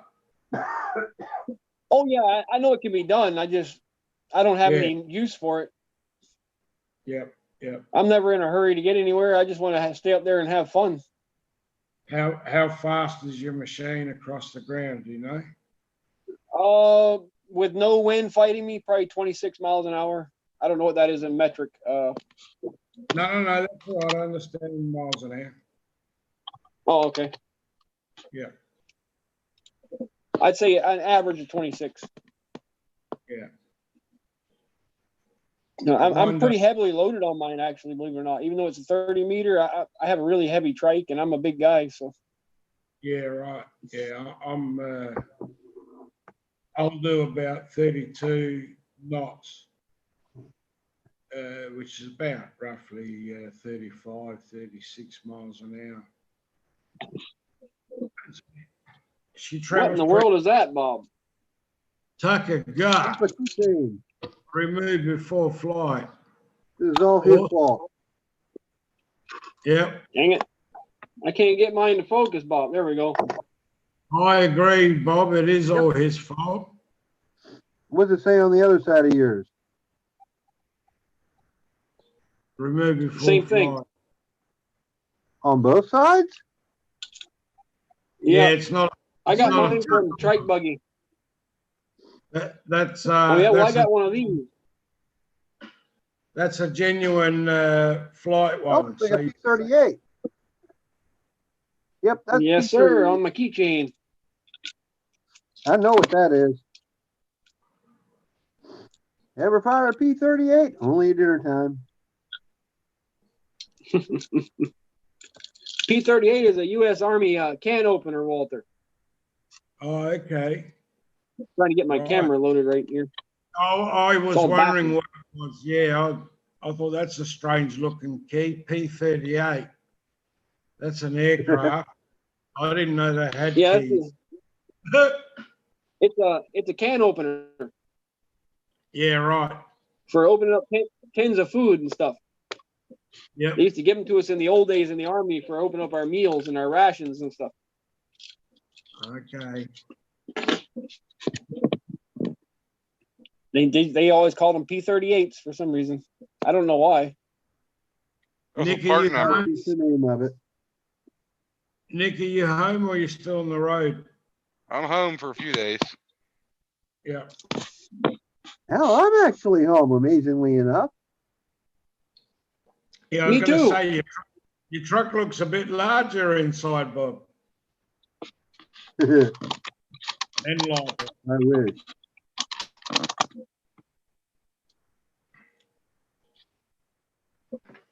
So Nick Griffiths is in the air. Yep. Cool. He's got one He was flight. having trouble earlier in the chat. He said his harness won't get small enough for him. Wouldn't what? He's having trouble. His harness is too big for him, even when he has it set to the smallest sizes. Ah, Wow. I guess he's a pretty small fella. what does he Lucky feel? him. Feel loose in it? So Yeah. it's harder to weight shift. Yeah. I'm guessing so, or it's either that or it's just uncomfortable. No, he's just small. He can't get in the damn harness right. But if he gets any smaller harness,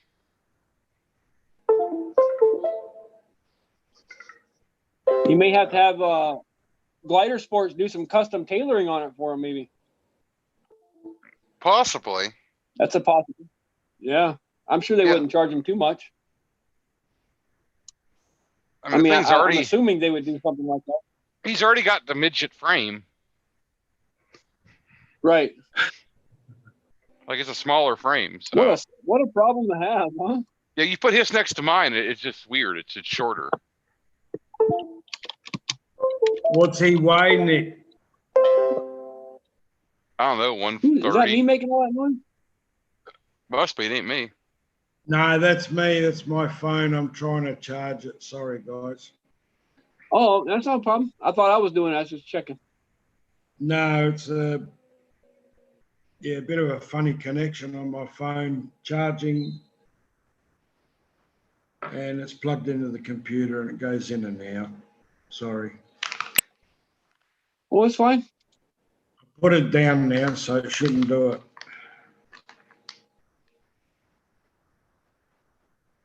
I had someone message me, so I picked it up, and it's just about flat. And rather than it running out, I plugged it in. But yeah, stop playing with it. You'll be right. I was going to ask a question. I forgot now. Hey, Walter, Yes, sir. will you tell Nick that he has to let me fly his paramotor when I see him next time? Nope. For some reason, he doesn't trust me. He said I'm prone to accidents. Well, no. I don't say he's prone to accidents, but it looks like he goes up in conditions where he's prone to accidents, Nick. So long as you're there and Well, so plus that one little, you're clear to plus there's that go. one or two snafus I had there. I told him he could fly the top 80. I'm just not letting him fly my 130. Right, but I'll need 3 football fields to get the air of that little thing, though. Who are you going to call? How tall are you? Buster. I don't need that much room to get in the air with me on it. How tall are you, John? You don't look big. I carry myself smaller than I am. I'm 220 pounds. Yeah. Wow. What are you wishing? I'm Bob? 6'3" though, so I look like I'm skinny, you know. Bobby, you wish we were 220. Yeah. Yeah. I weigh in at 262. I look at food and put weight on. I don't know what it is.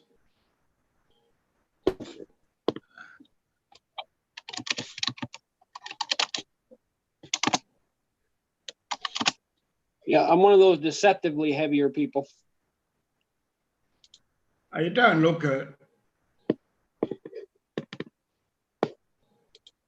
But yeah, look, I don't know. Nick would treasure what he's got. You know, it's a bit like, can I borrow your race car and go for a run down the track?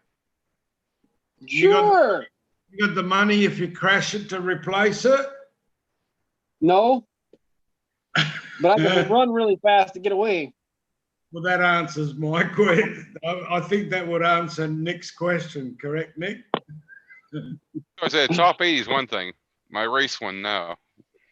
Nah. Nah. I wouldn't. I truthfully wouldn't ask him to fly it. I'm just teasing him, Walter. Yeah, no, that's right. Just so you know. Yeah. I mean, like, I probably wouldn't take anybody's machine even if they offered it to me to fly. I wouldn't feel right trying it. I've borrowed people's parts at drags or whatever, and if you destroy it, not only you got to buy a new one for yourself, but you got to buy a new one for them as well. So you're 2 steps behind. So sometimes it's better off just to put it on the trailer or just forget about it. Yeah. And go.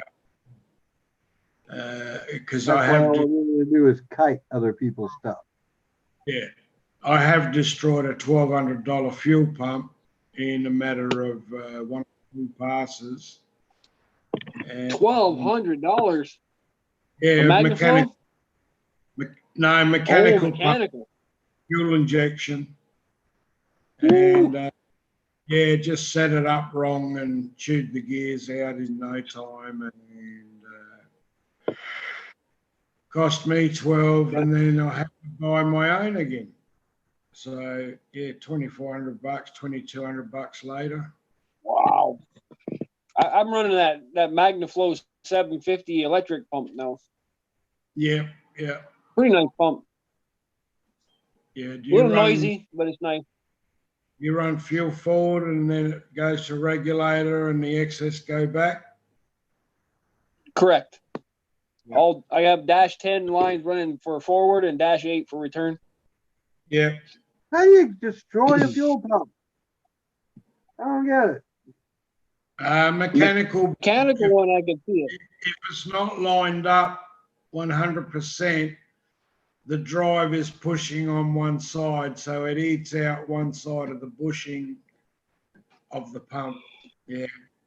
Silly mistake. I'll never ever do it again, but $1,200 later, mechanical pumps have got to be perfectly centralized. Wow. Yes, it was a very expensive mistake at the time, but you learn from it. Unfortunately, it was a costly one at that. If it's your own parts, you can't even forgive yourself. But when you're doing it with borrowed parts, it was a mistake I made at the time, Bob. And centralizing, it was driven off the camshaft off of my timing cover, and I didn't line up my timing cover correct to the cam. Okay, can you understand that?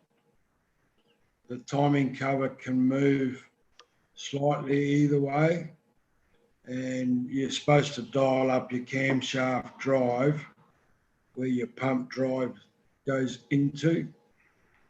And yes, I didn't do that. Yep. Like I said, you got to, unfortunately, we got to learn by our mistakes sometime and to make it sink in. Never ever happened again. Never ever did it again. But it's just one of those learning curves. Well, nobody's perfect. Yeah, I knew about it too. It's just like it's the same with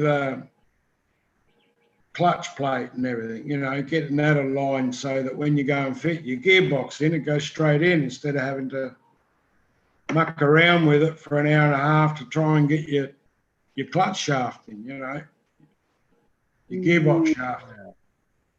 And just the same as that stuff that we all know, but sometimes it doesn't go the right way. Mate, I had my gearbox in and out. It's an auto, but it's a clutch turned into a clutch auto. So I had a clutch on the front, so I can leave whatever RPM with the clutch and then manually shift it into the gears. And some work was done on it, and no matter what I did, fucking idle, put it into first gear, run through first gear. As soon as you put it into second, would lock up second gear. And it's like, this is all on a jack stand. And I took my gearbox out and no one could tell me what was wrong. It was all to do with the valve body.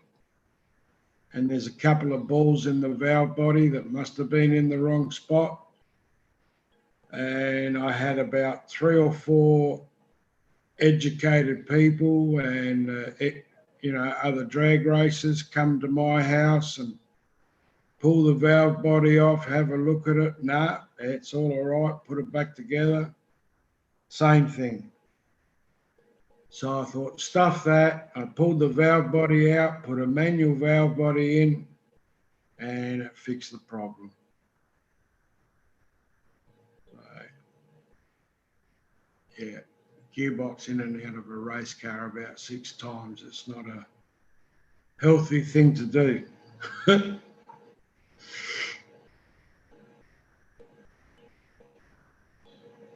So, John, you got someone flying with you? Is that same guy? That's that same guy. Yeah. Yeah. I just noticed that. I didn't notice that before. That's the only flight I've ever had with another person. I don't have anybody to fly with up here. Bob, what are you doing? You're on the hard stuff, are you?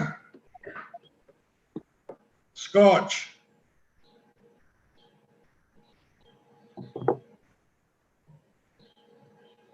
No, he's on the Fireball.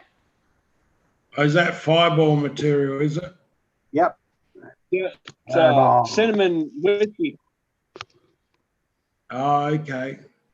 And then what? Do you mix it with something else? Does it look like I'm mixing? Oh, I don't know, mate. I can't see it. No, great. Oh, he's knocked his camera out now. Bottle. Yeah. Lid off. Yep. Straight in the glass.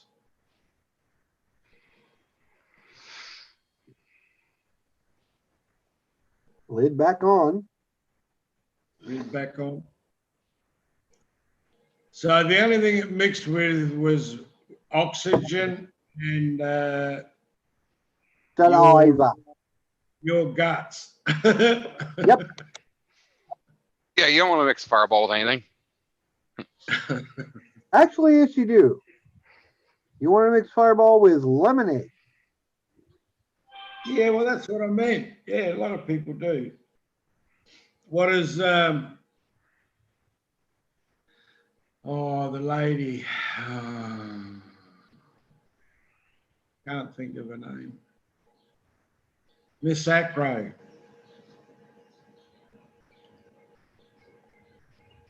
Miss Acro. She does all the acro stuff. Leah Catullo drinks them. Fireball. Surely it must have a bit of lemonade or something in it. Yep. Or does she drink it the same way you do?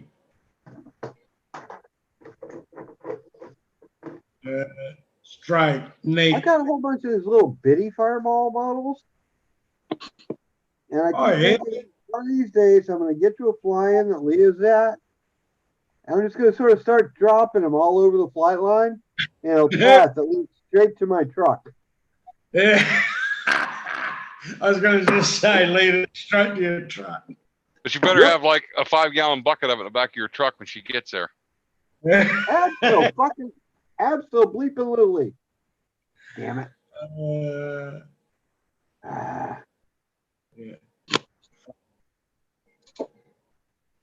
She'd probably laugh all the way with everyone too, Bob. Absolutely. She'd have to make her way to your truck just to see who was smart enough to do that. Yeah. Yeah, great.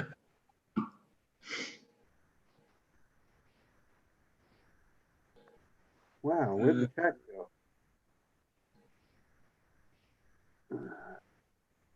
Are we no longer live? Oh, we're No, still we're live. alive. Still live. So, Nick, how's your flying going? You put in some hours? Oh yeah, Yeah. tons of hours. And you've been for an SIV as well, correct? Nope, haven't done the SIV yet. Oh, didn't you go with Sean? No, No, that was Shane, wasn't it? yeah, Shane went there. Yeah, I'm getting confused. I think you need to do it. I'm going to. How many hours have you, what hours have you done now?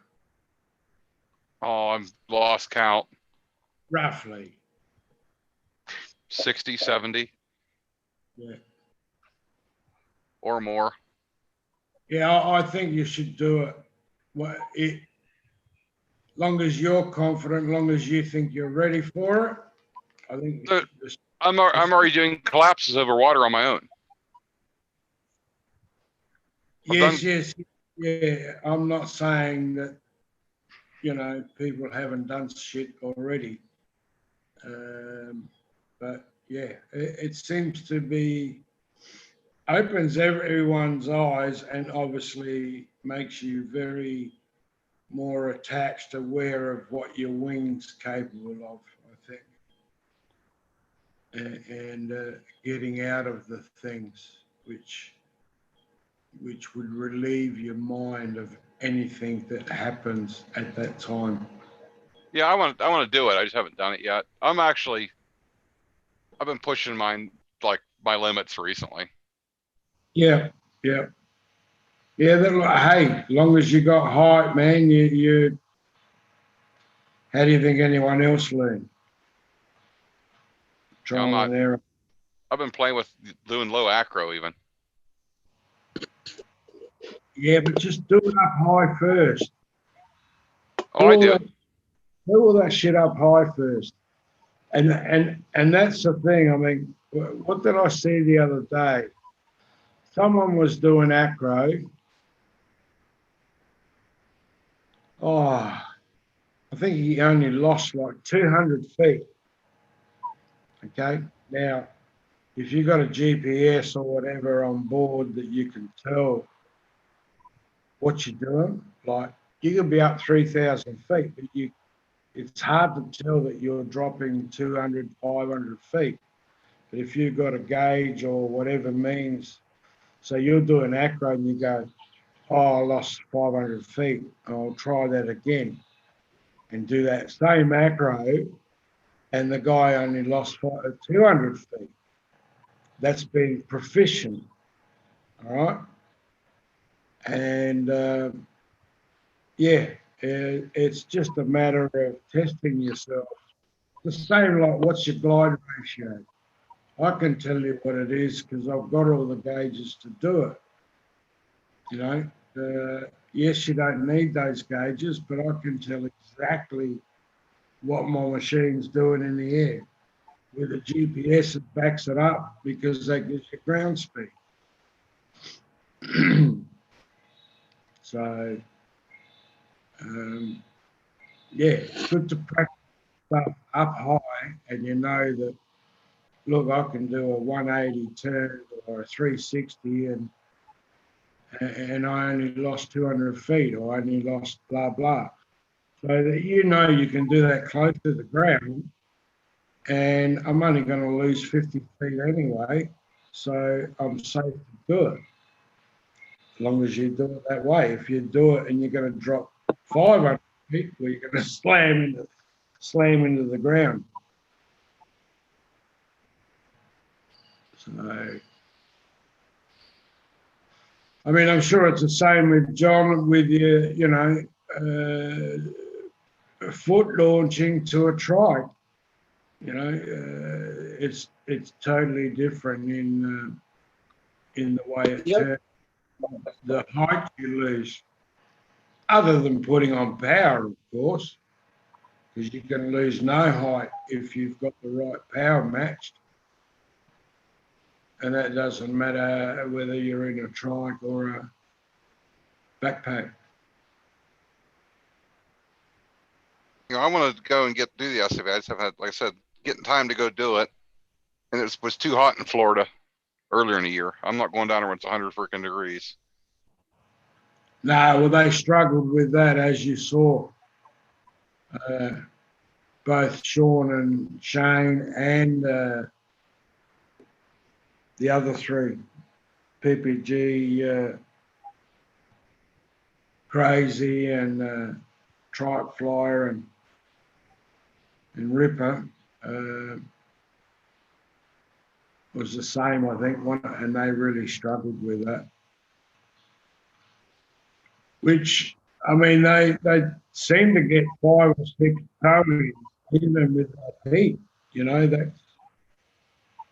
That was a big do for them. I know Ripper didn't do it the first day, but the other two did. So 3 days.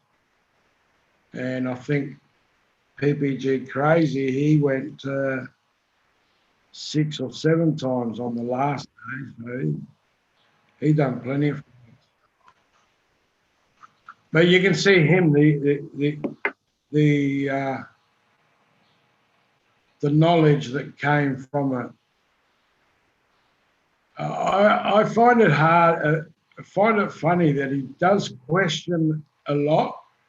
I thought he'd be a lot more self-confident, but he tends to ask a lot of questions where he's not sure. There's nothing wrong with that, because that's good. You're better off to ask that question than not have. Very inquisitive, even though he knows it.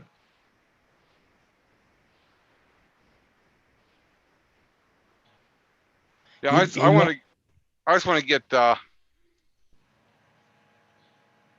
learn what I can do with the wing. It's the whole reason to take the SUV for me.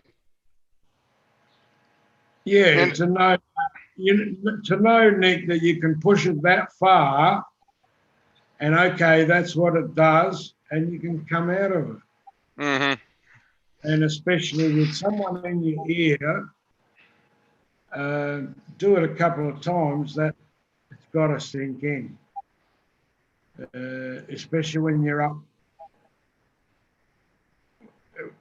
up flying and someone's in your ear, you acknowledge it, because there's nothing else to think about. So you just do as you're told up there, and muscle memory, and hopefully you memorize it, and it comes natural after that. Naturally, the more you do it, and I mean, people go away and try it themselves. If you ain't got water underneath you, make sure you got your reserve and up high. Altitude is your friend. The ground ain't.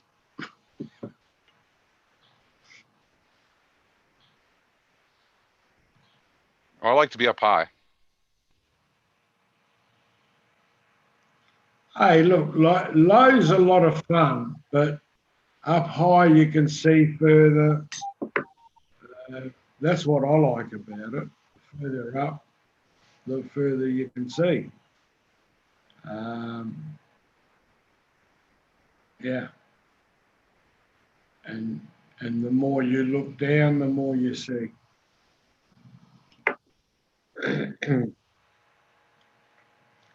But you don't have to be you don't realise how good our eyes are, even at 1,000 feet. You can see animal trails, you can see everything better than what you ever thought you could see it, because you're now looking up above the light back to the ground, and everything's as clear as a bell. You're not looking at any shining, nothing. You're just looking at exactly what you're looking at. And very rarely you'll get something shining back at you like a mirror. And yeah, eyesight is brilliant. And once you're flying, you don't realise really how close everything is to you, even though you're 1,000 feet in the air. It's not far, is it? 1,000 feet away. Or 400 feet, quarter of a mile, 400 metres, quarter of a mile, which is 1,200 feet. That's not far. It's not far.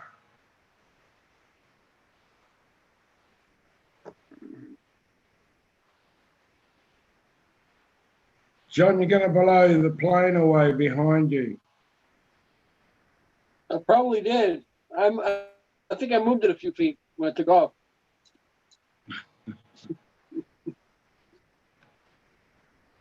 I should have just jumped in that bad boy and took a whip, huh? I Yeah, would. I could. Yeah, straight away.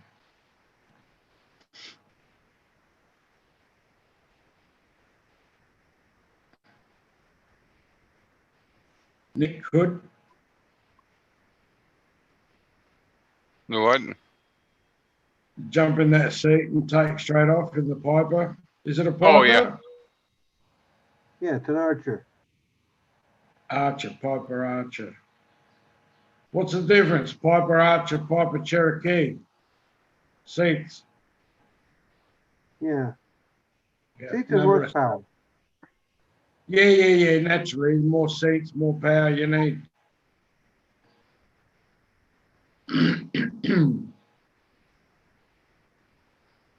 Yeah, I like my low wings.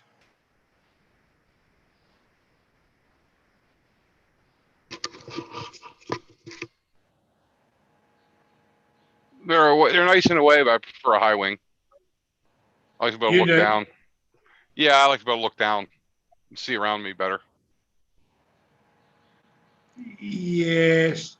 Although having flown low ones, trained with low, I find high wing can get in your way. Turning on finals and stuff like that.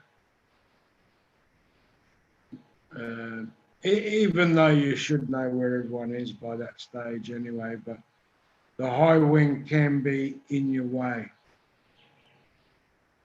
to turning on finals and not seeing someone. That's the only thing I see bad about it. As far as your view looking down with the wing, you just tip your plane up 45 and you're looking exactly the same, rather than a high wing, you can just look straight out and down. Well, with the high wing, you can't.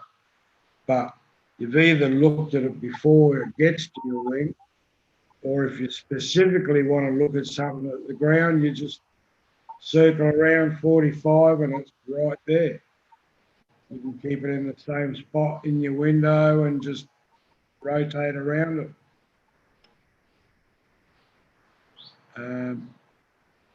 Yeah, having trained with low wing, I find it's not a problem to see things on the ground. You've either seen it before it gets to your wing.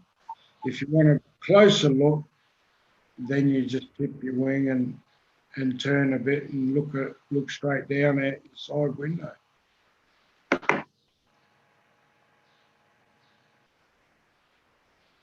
And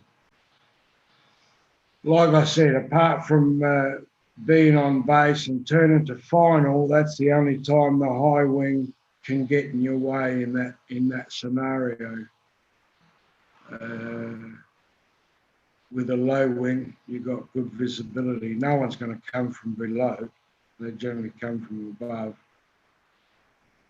unless you're at the other end where everyone's climbing away. You shouldn't be at that end.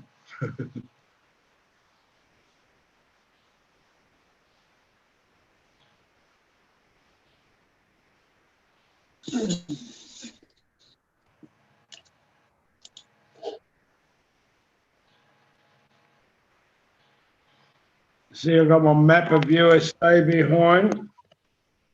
The what? My map of USA behind, so I can work out where everybody is. Oh, you still trying to figure out where all we're at around here? Yeah, I actually need a soft board behind it, so you can put those little pins in. You know, that way I'm not marking the map. It's made of a material. It's a material type feel about it. I need to mount it to a softboard so you can put pins in it. Then I go, that's where Nick is, that's where Carlo is. That's where John is, right up the top here somewhere.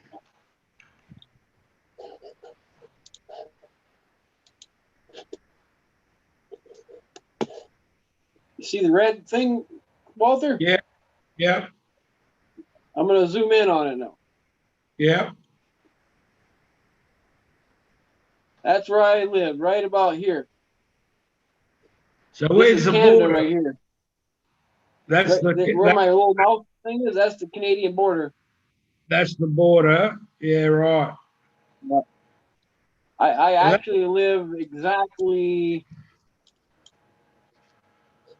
right, hold on, right here on Yeah, I've got Jackrabbit you. Road. But to me, that looks very cold. Lucky you. Looks very cold up there, John. It is. And at my age, I don't like the cold. Probably Where's my house? the turtle. That's my camper. Oh yeah, yeah. Cool. And right here is the field I use to take off. Yeah, well, I was Not going too to say, far, huh? you just about got enough room there. Yep. Just. This is where I work on race cars right here. At this Yeah. place. These are all my LS vehicles I pulled the motors out of. Hide them in the bushes. Yeah. And right about here is where I rolled over my machine today, right in this area. What? How'd you I get rolled it in? over my backhoe.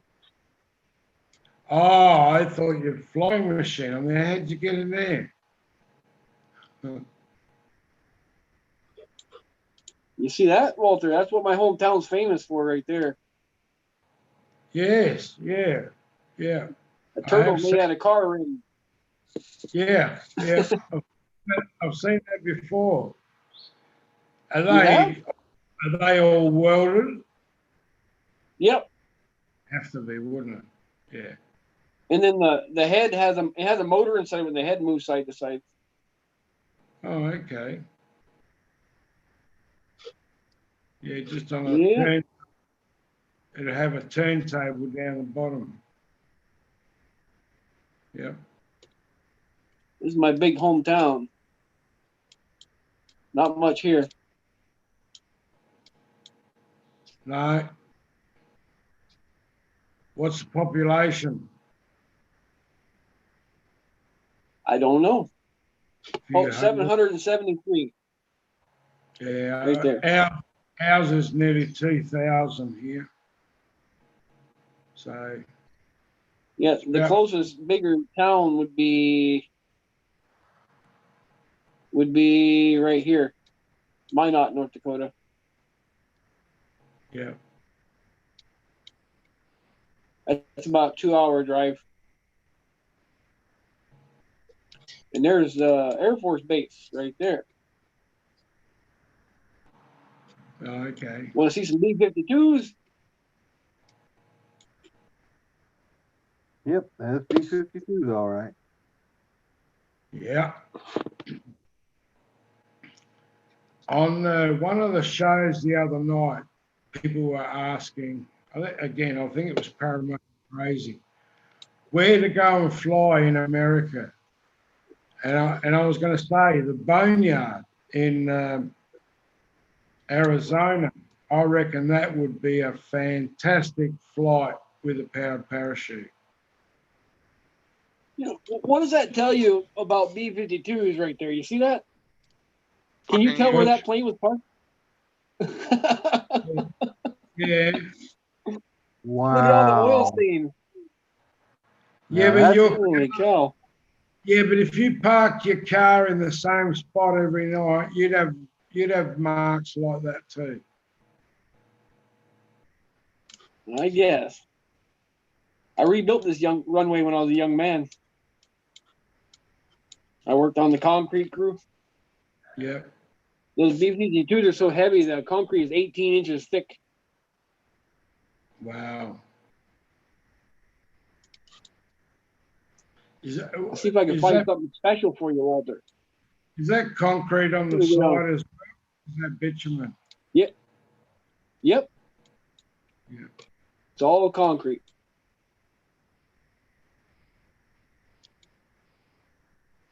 Yeah, they have really heavy duty runways for those things. They're huge planes though. Yeah. Oh, yes. Yeah. Yeah. I was trying to find something special for you. They hide them pretty well though. I know what you're trying to find. They're all over. Not that close to the runway though, usually. Well, there's actually one or two on base, but they're hard to see. They're so small. Come on, give me a second.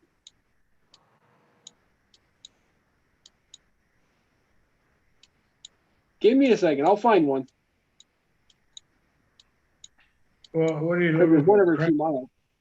What is it? A crash What's that? site? Crash site. No. That's something that causes a crash site. Oh. No, that's an oil rig.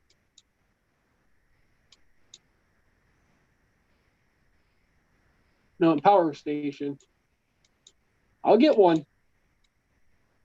You don't think they bleep them off the map, do you? I don't think. Oh. They flying too low and hit them. Oh no, if you hit one of these things, you're flying way too Oh, low you and dead. Oh yeah, that's what I'm saying. They'd know where every fucking anything that's high anyway is. Okay, let me go back and start over. I must have missed it. Or there. I don't know off the top of my head where every one of them is. So.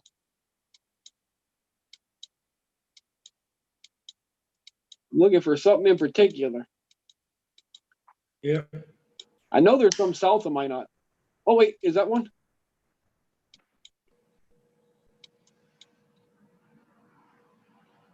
Yes, that's one. What do you think of that, Walter?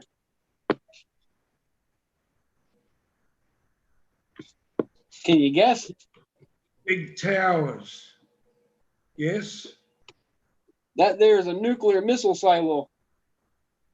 They're underground. Cool. Nuclear cycle site. Nuclear missile. Right. Okay. Yeah, a bomb. Yep.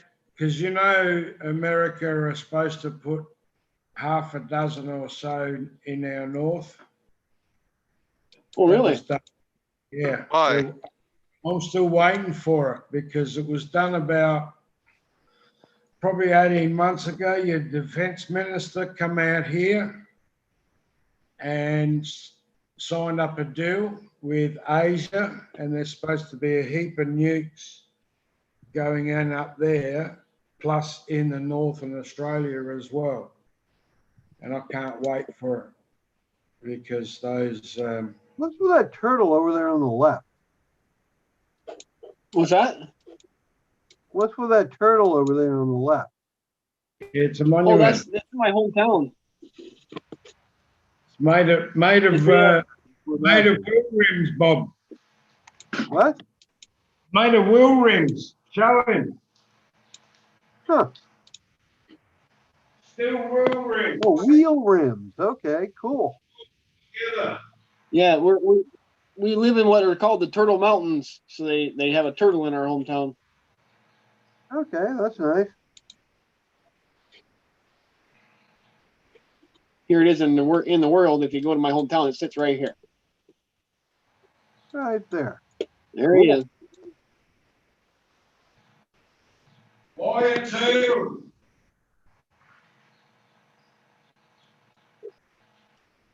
It's wheel, I swear.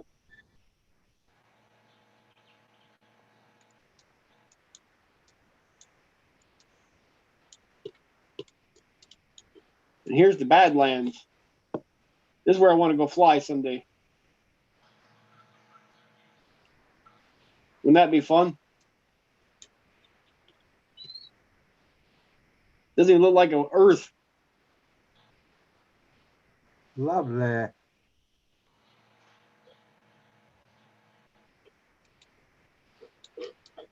And this is where I was flying at in that video the other day, or the one that's playing. Oh, where's the? Yeah, there's the airport right there. I took off from. Went and flew down here and came back.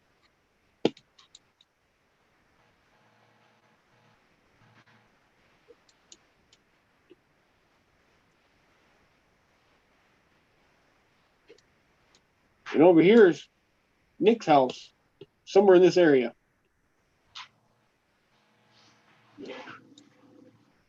My place, I don't think. Huh? It's nowhere near me. Here's Pittsburgh. You're well away.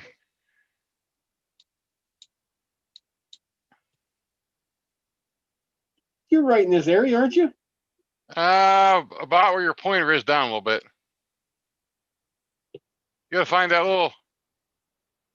No, up a little bit there. Between Pittsburgh and Canton, look for Steubenville. You gotta go out of Pittsburgh a ways into West Virginia.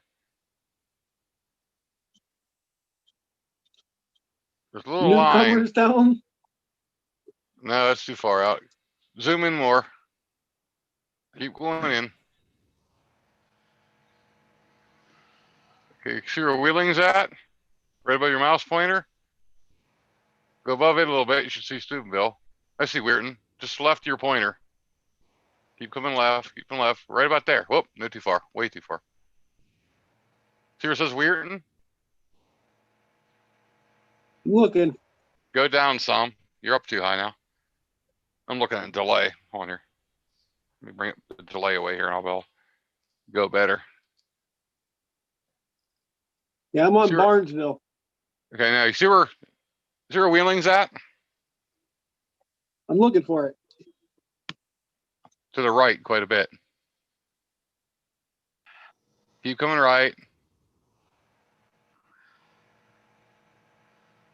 Wheeling, found it. Okay, now go up some. From above Wheeling. Up. What am I looking for again? Steubenville. Yep, see where Steubenville's at? Oh, found it. Yep, center the map up on that now.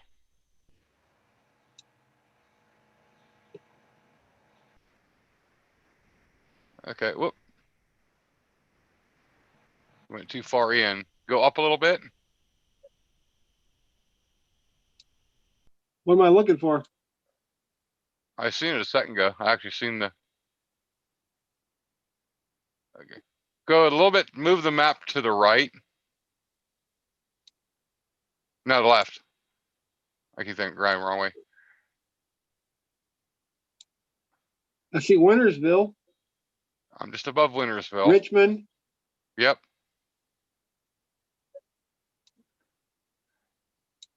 See 43 on coming out of Richmond there. Yep. If you go in, you actually probably be able to zoom clear into the house, about right there. Center on that and go in. About right where you're at.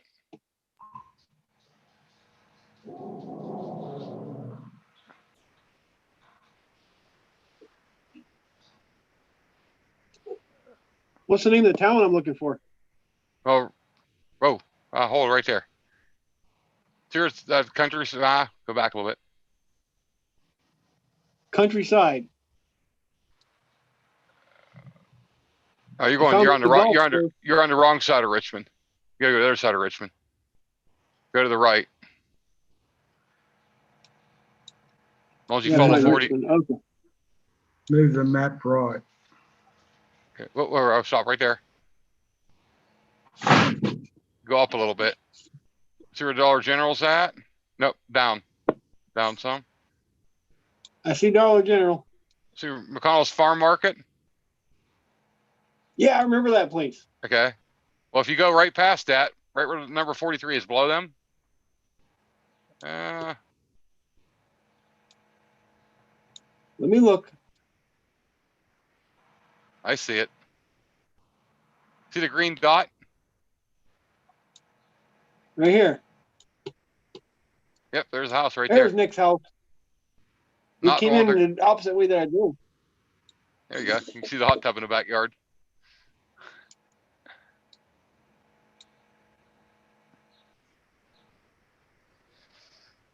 There's Nick's place. Cool. Now you got boats, cars. Look at the big field I got in the Antique back. tractors, The big all kinds of what? stuff. The big what, Nick?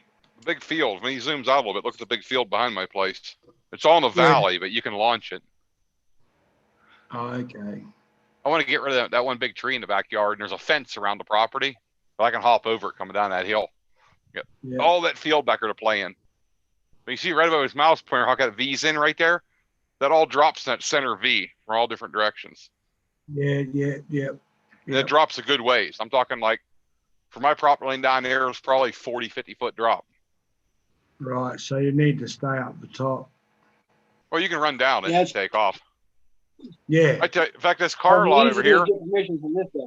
I already have it. Where those cars are Yeah. parked along that arch part in the back, that grass, I can take off there, but I got to hop that fence. You can see where the two different grass colors are. If you took that tree out, you got enough room? I'm going downhill, but I can also go Yeah. over here and launch. Because right now there's no cars in that upper part where it's all mowed like a circle. That's all kind of Go open. Go back to his place, John. Just to your left.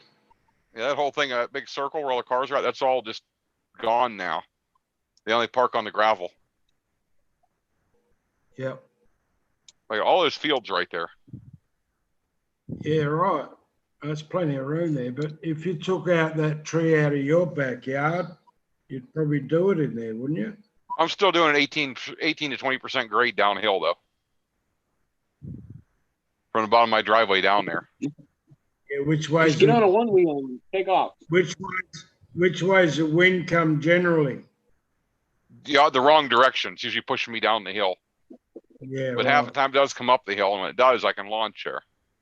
Yeah. I can launch from that car lot either direction. I'm crosswinding it, but I can do it. Yeah, that's what I'm saying. Otherwise, you have to go that way and run the opposite direction. And just outside of there is Wintersville Airport. I go there a lot. Or Jefferson County Airport. See it down the corner there. See the little blue dot? Right here. That's where I fly a lot. Problem is, it's a crosswind there, one direction or the other at all times. Very rarely ever straight down the lot. Stop right there, move the map, go up, past the helipad. No, other way. Wrong way. There's a little hangar building at the far corner. Back up slightly. You're too zoomed in. Make sure where you launch from.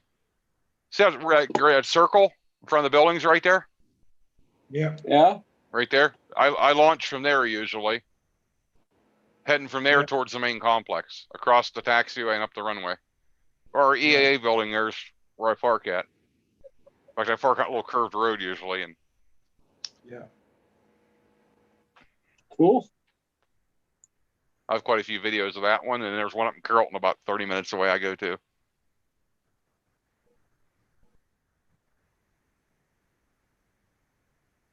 I'm actually gonna do a cross country from there to Carrollton one day.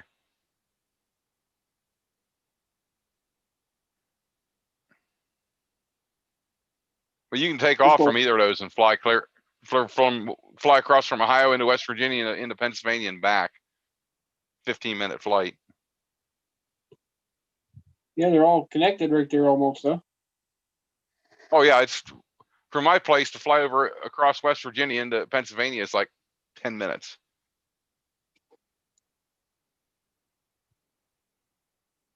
Why do I have a star on my map right here? You must have saved something there. What? Something. The hell, I don't even go to Minneapolis. I avoid that place like the plague.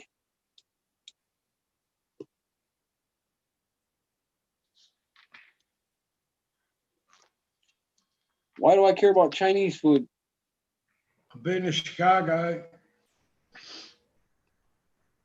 Yeah, You're- I've been there too. You're Been to probably talking Denver. about Chinese food. Now all of a sudden it put it on your map for you. I said he wants Maybe. Chinese.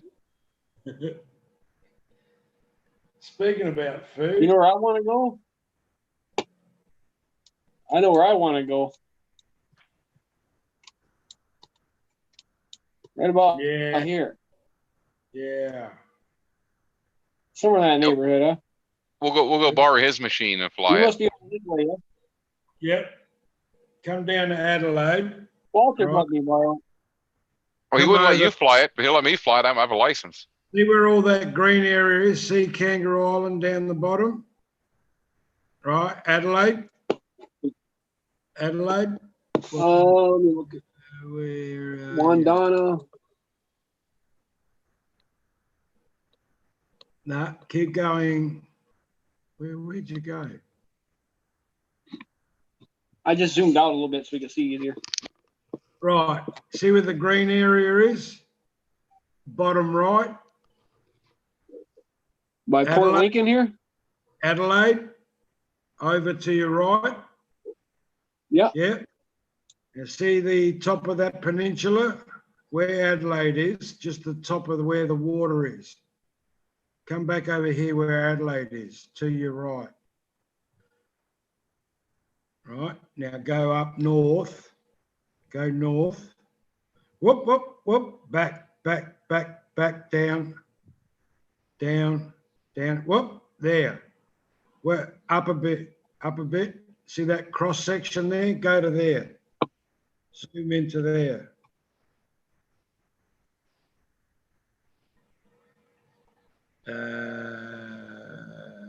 More? Balaclava, over here, just right to your left. Virtually the middle of the screen, but left. Come down, that's it there. That's Walter's hometown. Yeah, mate. Hey, there's a racetrack there. Yes, there is. Horse race track. that's the Oh, place. that's no You don't- fun. You can launch paramotors there though. Yeah, it's very thick grass. It's hard to walk on that stuff. It's like real thick carpet. I don't reckon my wheels would turn very well in it. About where you are there. Zoom right in there, right there. On that park? No. This is as far as the, oh, there it goes. What's that red marker? That's the caravan park. Yeah. Zoom in. Yes, sir. Right. Yeah.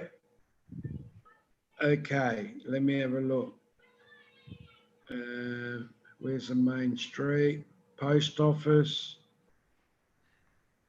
There's a Kelly Street, a Short Terrace, and a Short May Terrace, Terrace.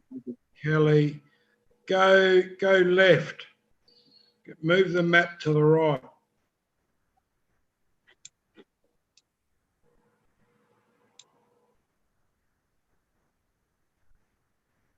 South Terrace, yep, keep going.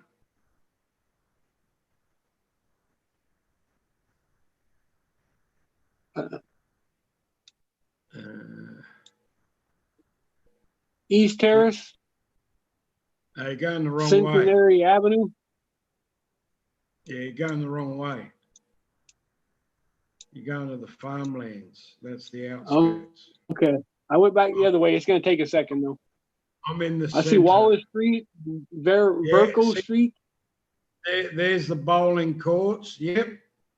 Just pull the map down a little bit. No, other way. Other way. Humphrey Yep. Street. Keep going. They're the bowling alley. Whoa. Just go a little bit with the map. Whoop. Go with the map. Move it to the right.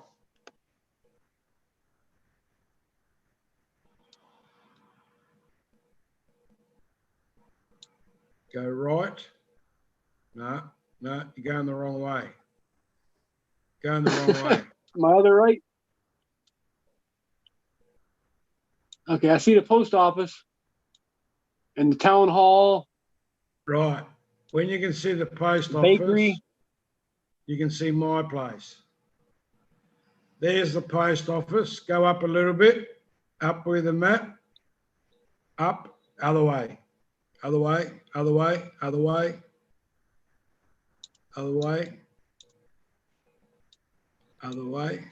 Keep going. Bit more. Right. Okay. Stop. See that big block? Big green block in the middle with a container? My place Yes, sir. my place is the one next door to the south. And you can see a shed, big trees, and a caravan and so on next to the shed. Yeah, that's the cars on the road. Yeah, where the asterisk is now is my roof. That's my roof. There, that's it. And there's a caravan in the backyard. Yeah. Cool. That's Wal's house. Just up from the post office, which is the other side of that. Yeah, I can see it right there. That's the post office. Yep. That's it. Little town, 2,000 people. And if you zoom out, if you zoom out,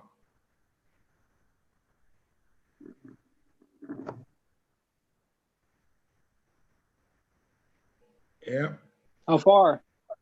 There's a race course. You see, it's all nice and green everywhere. So it was taken, obviously, in the winter. This patch. Yeah, just go right out, and because you see, I've got plenty of places to launch from around the place, and Nice. then you can fly out to the ocean, which is only about 28 k's away to the west, to the left of the photo. Yeah, that's the top of the peninsula. And then you go to the leg over there, which looks like Italy, because it's shaped like a boot. And that's what we call the York Peninsula. So there's plenty of fishing, there's plenty of places to fly around, plenty of coast. Wardang Island, great fishing around there. Sharks, whiting, garfish. We're girthed by sea, mate. Plenty of ocean around here. Crazy. Yeah. This is gonna be my house right here. Whoa, I don't know.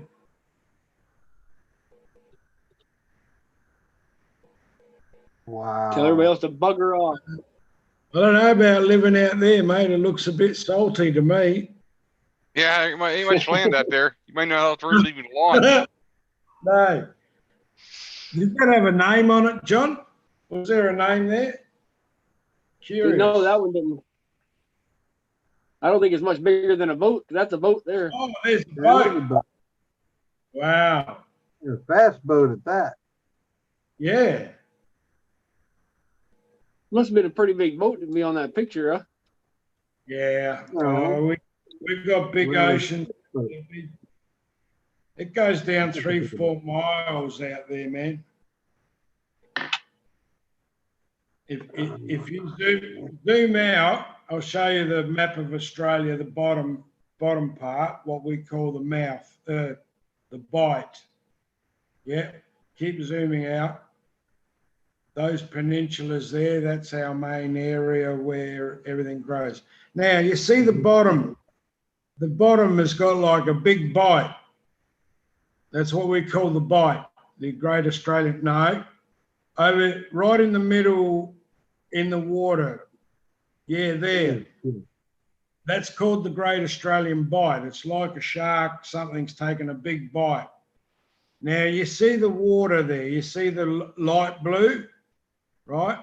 And then there, off of Kangaroo Island, see the big island there, Kangaroo Island, right? Look at the drop-offs.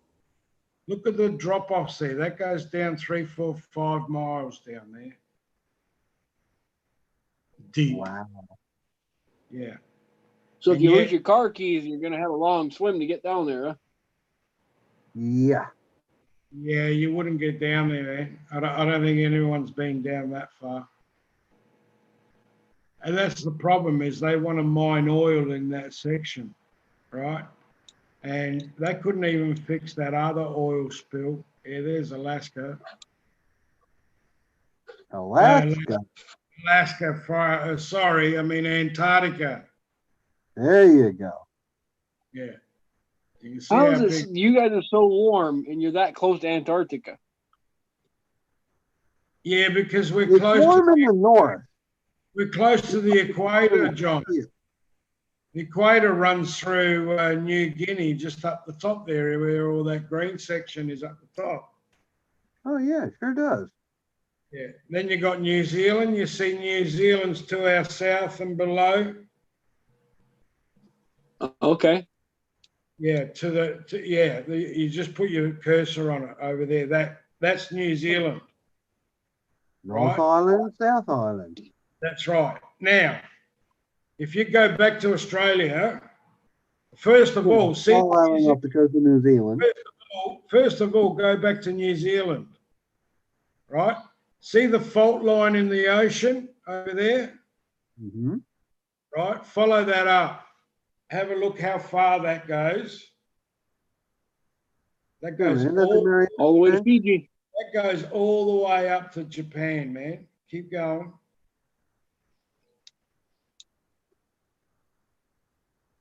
Goes past the equator and carries on, continues all the way up to Japan. Keep going. Yeah, This should be there's Japan here. Man up there, see?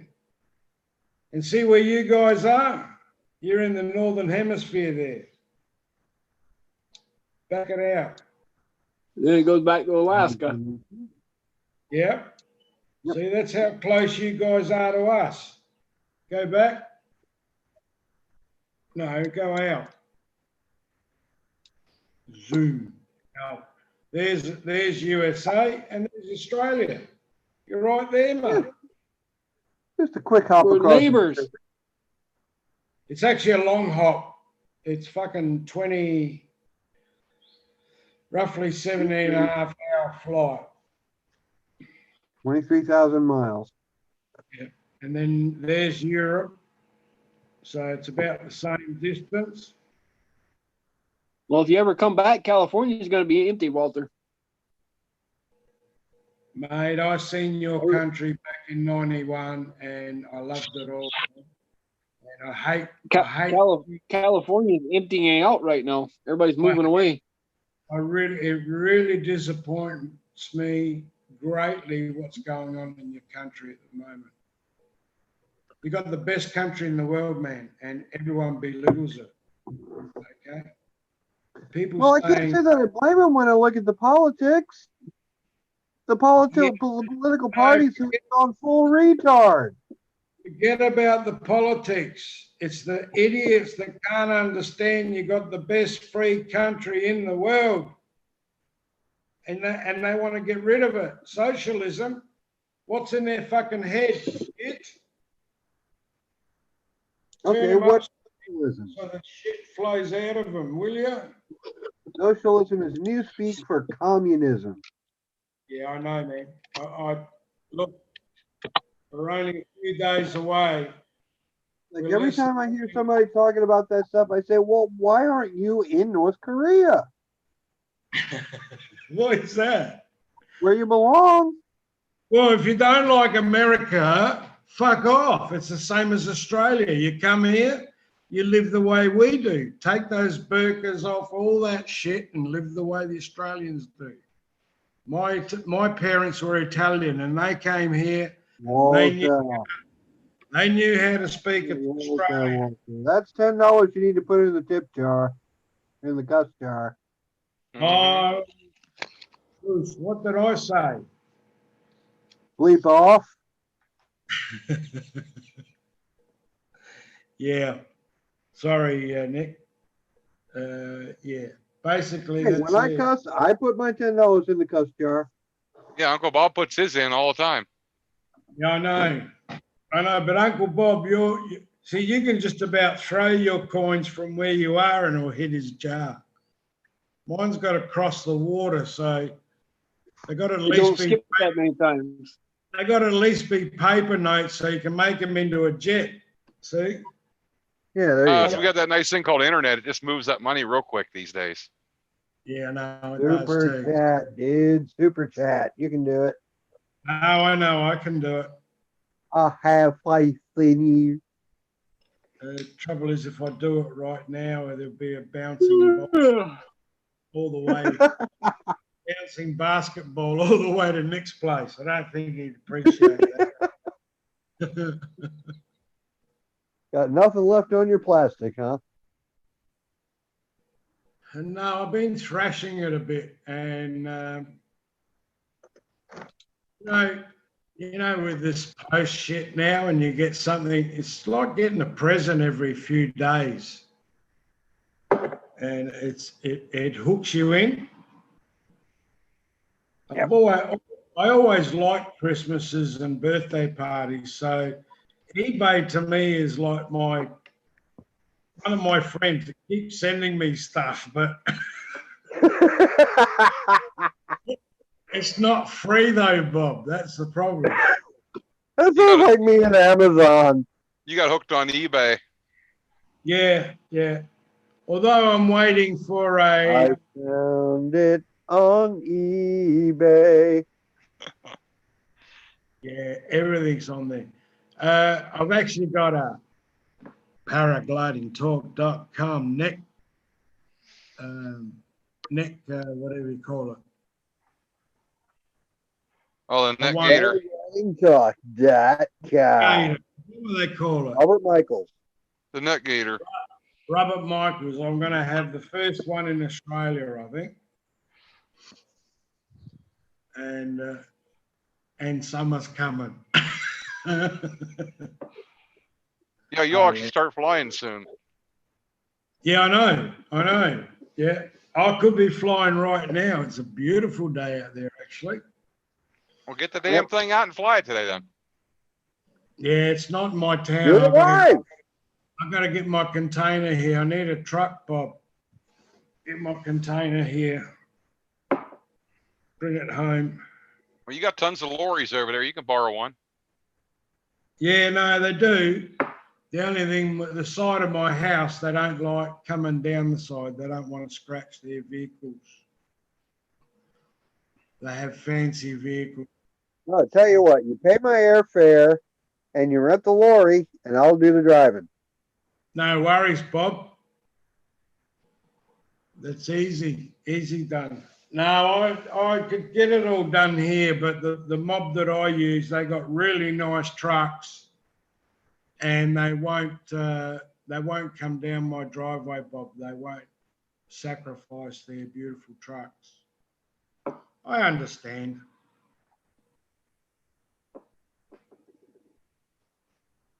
Surely someone's got one. They could do it for you. Yeah, just rent What one. I- I'll drive it. What I need is an actual low loader.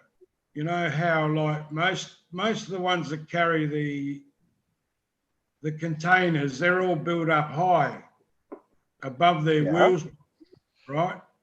Yeah, I reckon if they made one like a low loader, you know, like you put your D9s and drop shit deck. on. Yeah. They Have you make ever one seen- like that. Have They you make ever container seen it? haulers like that. Do they? Yep, it's basically a flatbed trailer. They pull the container up onto it. They chain it down, and then when they get to the place, they load it and slide it off the back. Yeah, they call it pods. No, Yeah, the pods have hydraulic lifts on them. You know, this is a 40-foot container, so she's a big one. Oh, And, you can get a roll off. No, the 53 foot's the big one. Yeah, I say a 40-foot. That's a pup. That's a mini trailer. Oh, come on. I've never heard of a 53-footer. Yeah, that's what we have over here. Really? That's standard here. That's Yeah, what I that's got like- hooked up to my tractor right now. That's what got me kicked out of EFD, a 53-foot trailer. Okay, now I understand. Yeah, because a normal trailer takes 9 pallets, doesn't it, Bob? 9 pallets? Pallets? Dude, I take, 34 pallets at a time. Yeah, sorry, what am I talking about? 9, 18. 18. Wheels. Damon, how 18 many you take wheels 34? and a dozen roses. 34, 10 did you, more miles on a 4-day run. 34 pallets. That's a long trailer, man. Yeah, Okay. 53 feet of trailer. Yeah, right. So yours Not is, exactly the short one. we call them out here, we call them B doubles, where it's a trailer and a half. Is that right? No, that's a standard trailer. Oh, okay. The vast majority of the trailers that you see on the highway here are 53-foot trailers. When you see two of them, two short ones one in front of the other, those are 30-foot pups. Yeah. When you see two long ones, if they're both the same size, then they're 48s. If one's bigger than the other, one's a 53 and one's a 48. That is called a Rocky Mountain Double. A double, yeah, B double, we call them out Then you here. get the triples. Yeah, we Yeah. have, Australia has. Three yeah, 30-foot trucks. we have triples out here. A lot of Yeah. them. Hell, you got You guys have trains the out road trains there. in Australia. Oh, yeah. Yeah, I think they can What's the go max on those? 8 trailers? 5, I think. I'm not sure, Bob. 5. Okay. Yeah. It might I be know. amusing to pull 5 53-foot trailers. Well, how many tires is your 53 got? Well, the trailer has 8 tires, and the tractor has 10 tires. So that's 18. Yeah. Well, we counted a road train here and we counted 98 wheels. I see 4 trailers. 4? Yeah, that sounds Yeah, about right. 1, 2, 3, and dust. Okay. Yeah, see, that one's got 4. 2, 3, 4. 2, 3, 4. Might even have 5. 5. 5. 6. Okay, so you got 6 trailers on that train. Yeah. Yeah. Now, I've seen cattle ones that I'm sure they're 5 at least. Yeah, that's standard, fire burning. Yeah, I can see me pulling that. Yep.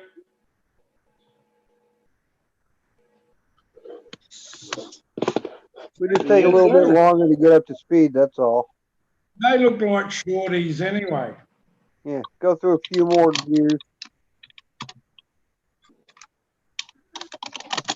That's why there's 5 or 6, because I think a normal loader will carry 3, and that equivalated to like 98 wheels or something. We counted up one rig, and he was stopped on the side of the road, and we counted them because my cousin came from Italy and he's never seen anything like that. And yeah, 98 Well, wheels. just remember, the first axle is 2 wheels, and all the other axles are 4 wheels. Yeah. Well, there are at least 3 axles at the back, isn't it, or only 2? Mm-hmm. I think some of them are 3, Bob. So then you're going to have Yeah, some 3, of them. 9, So 18. Just count the 18. axles, multiply Yeah. by 4, and then subtract 2. Yeah.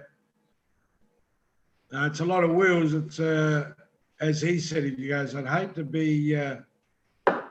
go fitting tires and see how much it costs, but you as far as do you own your truck, Bob, or do you work for someone? No, I'm a company driver. Yep. I let them deal with all the permits and taxes Yeah, and all that shit. mess. Yep.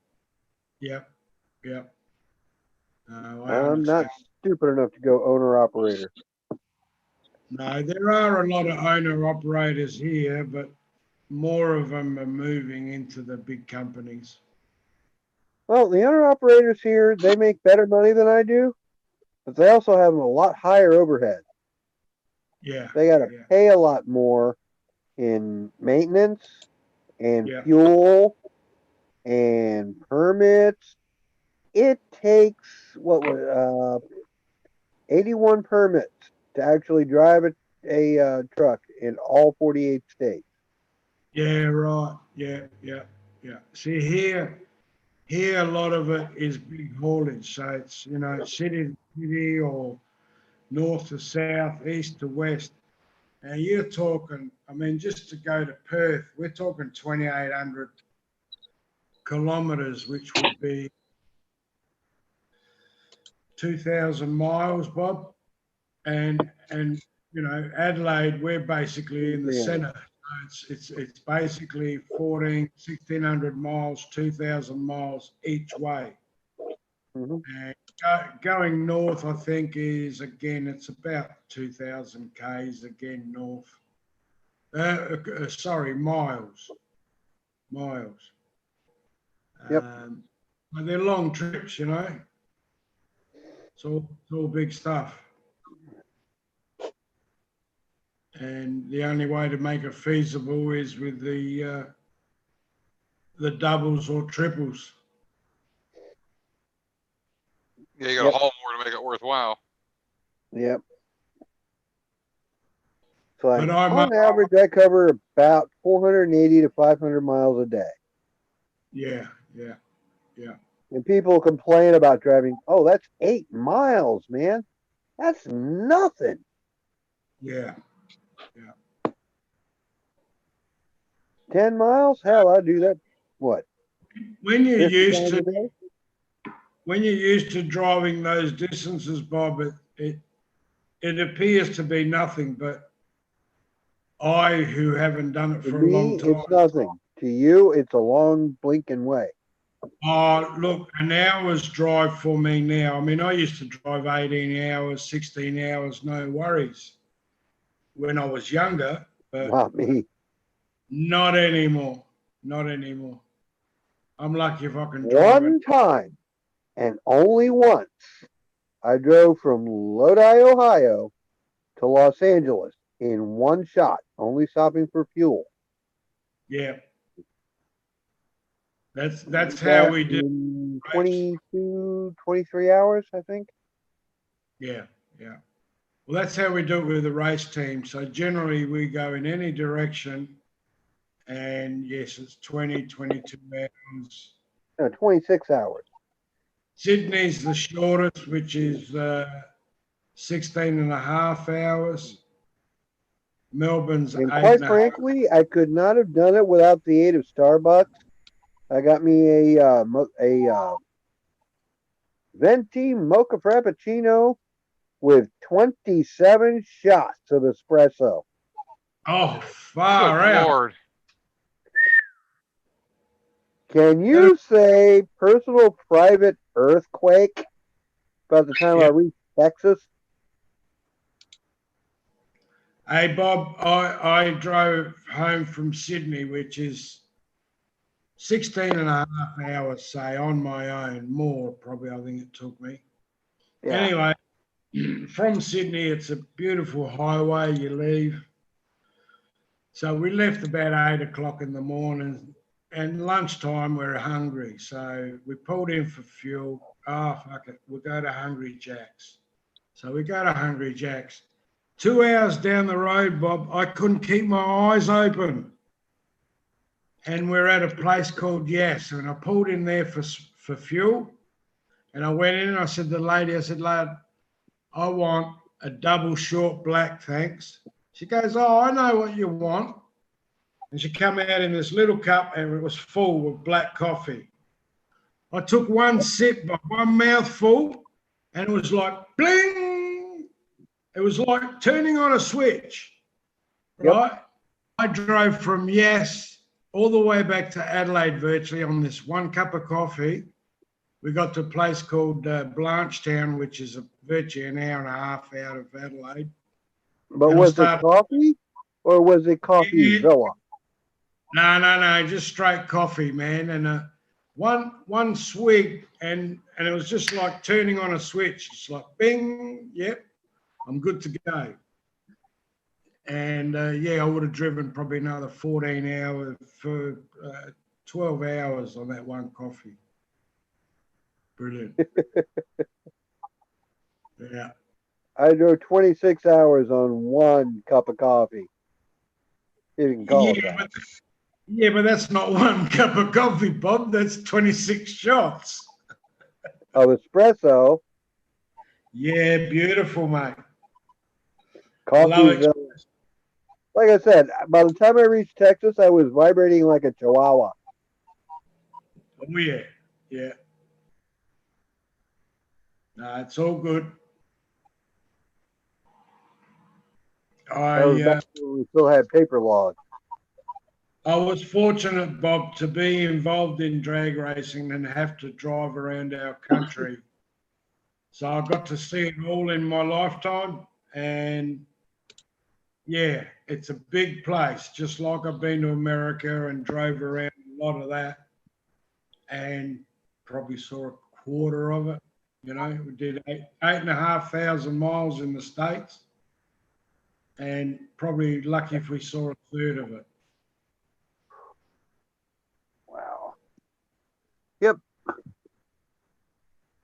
But there's a lot to see over there. Your countryside changes so much. You know, you've got big mountains. Like I said, the majority of America or USA is above 1 mile high. You know, 4.5, 5,000 feet above sea level. No, sir. The majority Hey? of America is at about 400 feet. Oh, I thought it was the opposite. A lot of it was a mile high. No, Up in the Huh? mountains. not much. That's only in the mountain ranges. Right. Well, when I was at Las Vegas, not Las Vegas, Grand Canyon, Hmm. right? Well, Yeah. that's a mile high. We were at like No, it's 5,000. not. Gotta be. It's a mile No. deep, Bob. Grand No, it's Canyon's a not. mile. It's 300 feet deep. It's a mile wide. No, I beg to differ, man. And you see that? Go to the That right there. Yeah. You see that? yeah. That's my Yeah. newest purchase. That is my bug zapper. The Yep. bug zapper light bulb. Oh, Yep. I never seen them. I Yeah, like it. They ain't sent them to Australia yet. They're an American invention. Mm-hmm. When you're too lazy to hang up a big bug zapper, you screw it in the light bulb socket. Well, that's right. You always got to find, you know, somewhere to hang it. Especially Well, with the brick. proper bug zapper costs $53. Okay. That one costs Yeah. $9. Bug zapper that I got up there, $15. What the hell? That was an easy choice. Yeah, well, I can think I need one out my back door because that's where they all come. Yeah. Yeah. And that's right where I go for my smoke breaks. Is that, does it give you any light or is it just blue bulb? Oh, I can turn it on as a light too. It's Okay, also an so LED light bulb. it does both. Oh, that's a good idea. Yeah, but you generally want to have the just the bug zapper on so Yeah, they go yeah, into the yeah, UV light and get whacked. If not, they fly around the light bulb and drive you nuts. yeah, exactly. Yeah, I open my back door and you'll get them in the back door because they hang around there at night. Oh, good lords, I've got the bleeping hiccups. Oh, that's no good. Yeah, I've been drinking too much. I tried Chewies. This guy goes, here, have some Chewies, try and give up smoking. I fucking started, oh, sorry, Nick. I started hiccuping. That's another $10 in the tip in the cuss jar. I may as well send him $100. Probably owe you more than that, Nick. Well, back to every show, I'd probably be owning your machine by this point. Yeah, I was just going to say you could go and buy yourself a new parameter. Well, I did buy another one. No, I'm saying with the amount of curses I've done on your show. Cusses, not curses. Or you can get me my third machine. I already have 2 now. Horse hockey. I've seen 3 right there in that mobile command post. Oh, there's 2 flyable, one that's crashed. That's 3 machines. 4 if you count the old one I built back in 2000. That's hanging in the garage. BRB. Fly. We don't fly that thing. No. So I'm going to one more time.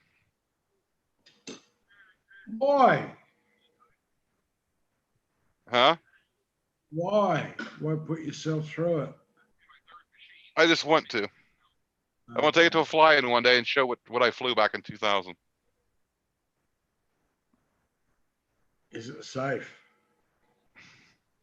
It's EMT conduit tubing, bent and welded. It has a 1940s target drone engine on it. You got a hand start by the prop. Oh, yeah. Mm. So I don't know if you When call I'm it with all the safe or not. deplorable flying squirrels, deplorable infidel flying squirrels, I need to call it a day. I'll see y'all at Cloud Base. I'm too Yeah, I got. blitzed to be doing this. Yeah, Yeah, I need to get to bed too. I have work in the morning. getting early for Love you y'all. guys. No worries, Yeah, guys. Bob. Cheers. Cheers, Bob.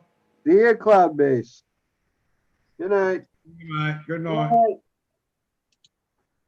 Yeah. We all going, guys? Yeah, I probably should get. I started to get my trailer unloaded from all these fly-ins, and been trying to clean the truck. Yeah. I managed to get the part of the truck unloaded today, just the bed, and I got the trailer unhooked from the truck. Yeah. But I blew the starter up in my air conception when I fly the most. Oh. And I've got another starter on here. It just blew the tabs that go out and grab the Yeah, the stator. starter. The dog. So I got to go and I knew there's another. I got one with it when I got it. I can't remember if it was a broken one or just needed a little bit of work, or it was a new one to be put on. But I got to try to figure out where it's at. It wasn't in the trailer, so it's got to be in the bus or in the other van. So I need to look for that. Isn't that what they call it? The bit that throws out? Yeah, they call them clutch paws. They call 'em Yeah. dog. Usually Yeah. you can just replace them. Yeah, they're made out of like a white plastic, and there was the one was shaved all down. There was plastic fiber all through the inner part of the starter. So I figured from what I read, that motor had a problem with that. Like every 40, 50 hours, you had to replace them. So Machines, the new ones out of metal. Yeah. well, the whole starter assembly is plastic, so I wouldn't want to do that. It'd tear the other part of it up. Wow. And what's the new I don't one? need to be The new ones are the starters all. I don't know if they're the same. I think. Yeah, I don't know what I don't even know what they cost to buy the parts even. I'd probably look on Aerolite and see. Yours are 125, isn't it? No, it's a 130. 130. Yeah. But I picked up that 80cc here a few weeks ago. I've been flying it a lot, so it's just a little bit less power. And when I start doing low groundwork with it, it gets a little hairy at times. Have you flown a Monster yet? No, I haven't. I've had one on my back and run it, but never flown one yet. I was just wondering how it felt compared to yours in thrust. Well, I can tell you, going from the 80, from the 130 I flew all the time to the 80, there was a big difference. Yeah. More, not so much at full throttle, but more in like the intermediate and like coming onto the throttles. If I go swooping at the ground and get on it, the 80 I have to think about it and get on it early. The 130 I can be almost on the ground and hammer it and go right back up without a problem. Yeah. Well, the 30s. Like I was playing around here on. A lot of people used to fly them 30s. Yeah, the 130 is a nice motor. I like it. It's light. Yeah. Yeah, that's my thing with the Moster. It's so damn heavy. I'm adding an extra 6 pounds to my back just for that motor, and I'm not sure if I really want. You'd gain a lot of thrust though. It's the torque that's going to give you that thrust, Nick. Oh, I know. No compensation, as we say in drag racing, no compensation for cubic inches. Oh, I know. And really, the paramotor world is no different. Yes, the Atom 80, if they made an Atom 200, it'd probably be a boomer. The thing is, I'm not even flying the Atom 80. I'm flying the Top 80, the original mini plane. Yeah, the Atom's better again. Yeah, they say the Atom makes a little bit more power. I almost want to try one. And I do know a guy's going to be at the next fly, and it has the same frame I have, the Top 80 frame, but he has an Atom 80 on it. So I'm going to try to fly it and see the difference.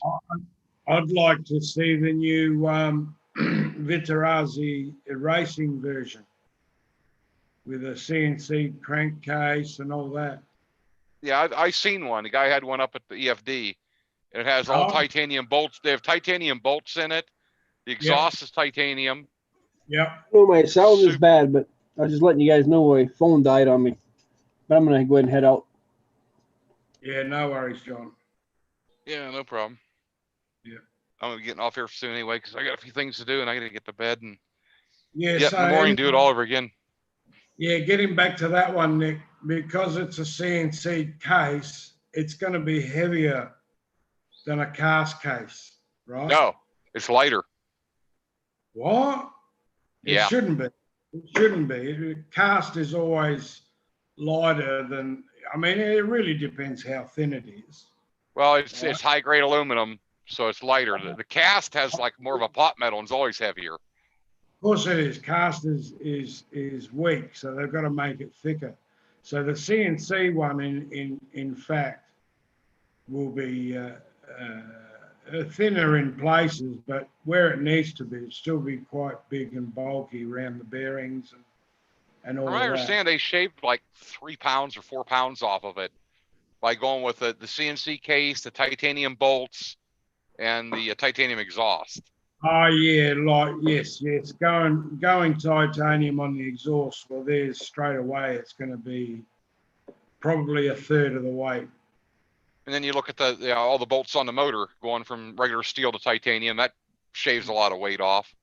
Again, that's a third of the weight straight away by using titanium. So yeah, that's a big saving on what your exhaust bolts. Yes, it's a little bit. It'd be negligent, but overall your bolts made out of steel to all of them made out of titanium, it'd be quite a bit. Hey, every ounce counts. Oh yes, yeah, yeah. It's the same in, well, you're talking ounces in drag racing, it's pounds. So yeah, it does. And I know a guy that built a race car and drilled all of his bolts out by hand. And Just to take a little bit extra weight. maybe save a pound, 2 pounds. You know, I mean, that's a lot of work drilling the bolt holes out, like your bolt centers out. These days they have all the nice fasteners, like 12-sided bolts. Nick, you would have seen them, and they've already got, you know, material removed on the inside. Well, that's what he was doing like 30, 40 years ago, is removing a bit of weight out of every bolt. And you can sort of look at it and go, well, man, that's a waste of time, because I'm sure that pound wouldn't have done anything. You know. Yes, today we can buy all the flash bolts and it's all nice rounded edges on it. And, you know, they're made not to break. And a 12 head socket is a lighter bolt to start with. Hey, anything to save weight. Oh yeah, yeah.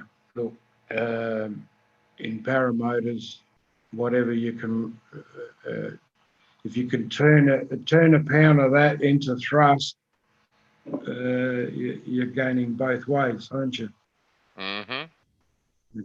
You know, and you can pay a lot of money just to get 4 or 5 pound of thrust better, which means a lot.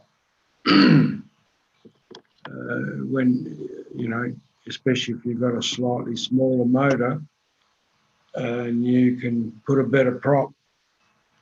It's all about the ratio really and the prop, which there is room for improvements there. Tucker, I think on his latest one, you know, the Fly Products one, he's got the trike with it. And that's got the biggest prop that he's ever had, biggest cage. And I think they changed the ratio, you see, so your prop can be more aggressive. Yeah, they run a larger prop, they spin it slower. Exactly. Yeah. And I don't know what the thrust difference is, but it would be considerable, especially the size of that cage. I mean, I don't know if you've seen Tucker with it or even Paramotor Crazy. That it looks small. It looks small compared to the cage. Even Tucker looks small compared to the cage. Put Jacqueline on it, and Jacqueline had it on one day, and man, did it look! It looked huge on her.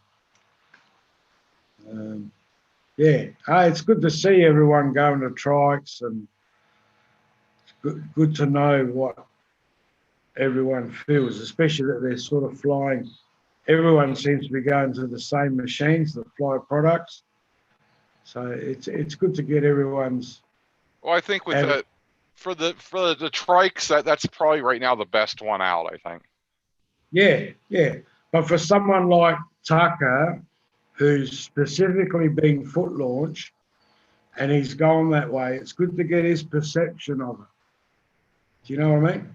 Like, because he's had so many hours, and now all of a sudden, everyone is seeing the advantage of going tandem and being able to take people up, being able to teach people. You know, it's the same with me. I built a single seater because at first I didn't really want the responsibility of taking up two people or taking up that extra person. But once you're flying a while and you think, man, wouldn't it be good just to have someone else up here enjoying what I'm seeing? And it's the same with flying with 4 or 5 years, because other people are seeing the same thing you are. Oh, can you see that? Look at that, you know? It's relaying it with someone at the time. Otherwise, people don't believe you unless they've seen it on TV or on your camera, you know? And hence, that's why so many people vlog now, because it is a beautiful scenery up there. And that's what I say. I like that part of what Tucker does, that flies around different areas, and you get to see different parts of America, or when he's gone to Iceland. You know, I still say those Iceland trips of his is some of the best footage I've ever seen. You know, places where man hasn't even been there, and he's flying a paramotor with a group of other guys over glaciers, over land where basically human haven't set foot on. You know, it's quite an amazing thing. I think quite a big feat to do Iceland. It would be a magnificent trip. Hey, no different to any other trips like you do. It's the same thing. You take it away and you remember, you don't remember all your weeks or all your flights, but you do remember certain flights that it's stuck in your head, isn't it? Oh, You yeah. know? Yeah. I've had a few over the clouds recently, and it's like, it's Yeah. a really, really nice video. And it's, I can't wait to get it. I have so much editing to do. Yeah, exactly. Now, see, if the people that haven't been over the clouds and haven't seen their, I think it's called an aura, that when it's a certain a sundog. Yeah, I think it's an aura. I got video of a sundog. It was a round circle, and I had my whole glider and my image in it. Exactly, your whole that silhouette was just awesome. in there, man, and there's nothing greater than that. I honestly say that's the most beautiful thing to see, because you were in the right smack in the middle of it, in it, you know. Yeah, it was to see that, it was crazy. And that I actually called a friend while I was in the air and was doing video chat and showing it to him while we're up there.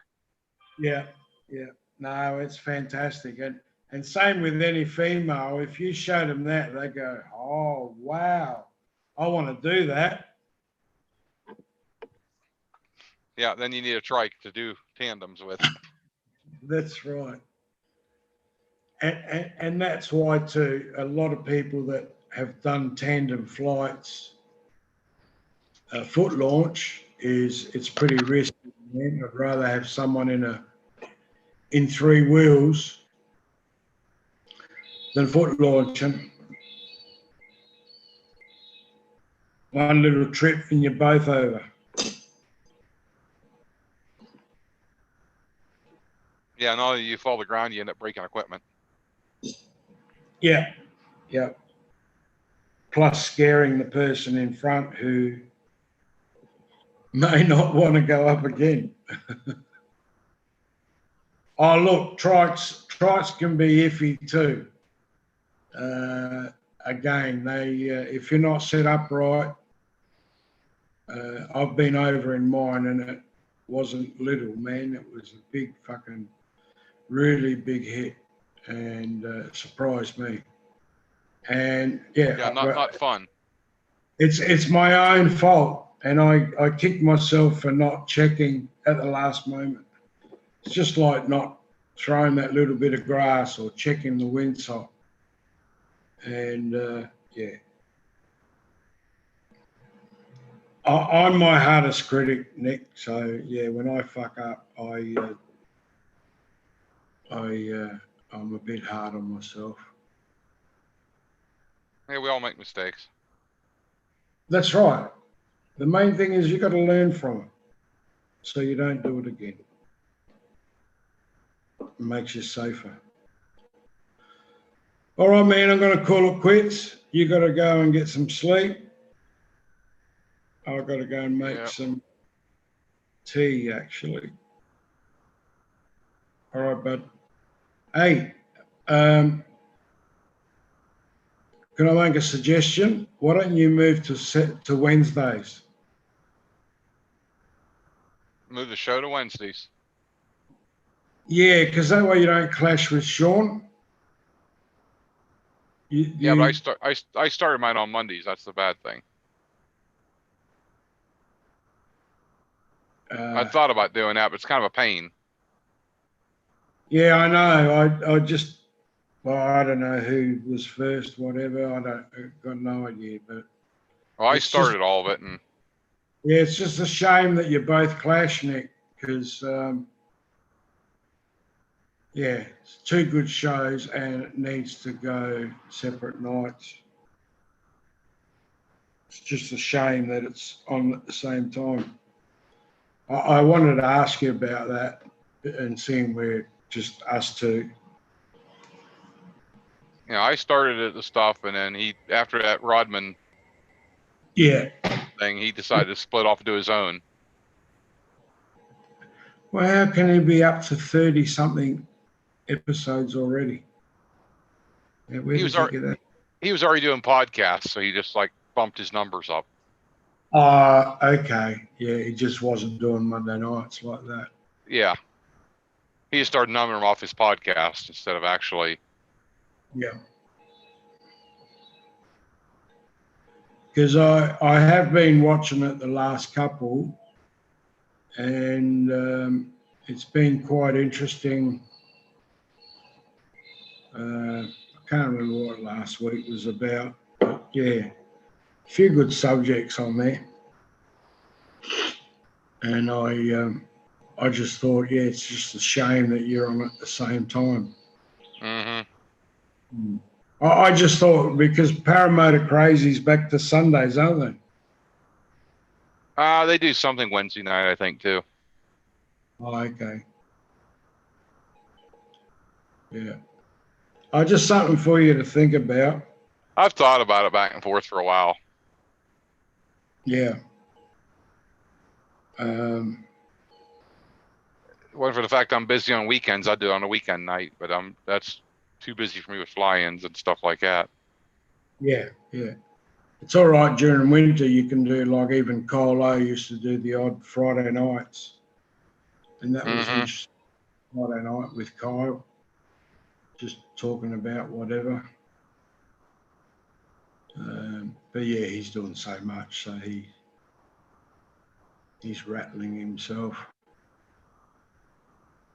doing too much. Uncle Bob is come back. Yeah. Just a food for thought. It's a shame to clash both shows, and yeah. My thing is, like I said, I just hate moving. Like I started it Monday nights. Yeah. No, look, I totally agree with you there, Nick. He was the one probably that do the wrong thing. Maybe he started on Monday nights too. But no, I started doing a show and he became part of it. Yes. He never had anything before on YouTube. No, that's right. So he's the one that should move, but yeah. Yeah, I hate to have to move mine just, to a different night. Yeah. No, that's The right. only one available is Tuesday. And Aviator does theirs on Tuesday, or used to. Used to is the key word. Yeah, well, like I said, Wednesday night, I thought Paramotor Crazy was going back to Sundays. But is that a Wednesday night or is that a Tuesday night? No, they did theirs on Wednesdays. And then Trike Flyer does his After Dark on Friday. Yep. That's right. Dave Ruff used to do Tuesday night because that was Wednesday morning for me. He must have done Tuesday nights. Or is it Wednesday night? Wednesday Night Live. Yeah. Wednesday Night Live, which is Thursdays. That's right. Yeah, but he moved his to Friday, and they put the Paramedic Crazy Show to start doing his on the other day. They keep bouncing around. Yeah, but because he was talking about going back to Sundays now that you're coming off your summer and you won't be flying as much. Have you started your daylight? Like, is your daylight saving gone yet? I don't think, not yet. No, because we've started ours now, so your shows to me is an hour later. Yeah, instead of 10:30, it's 11:30. And when you lose your daylight savings, then you will go back to 10:30 over here.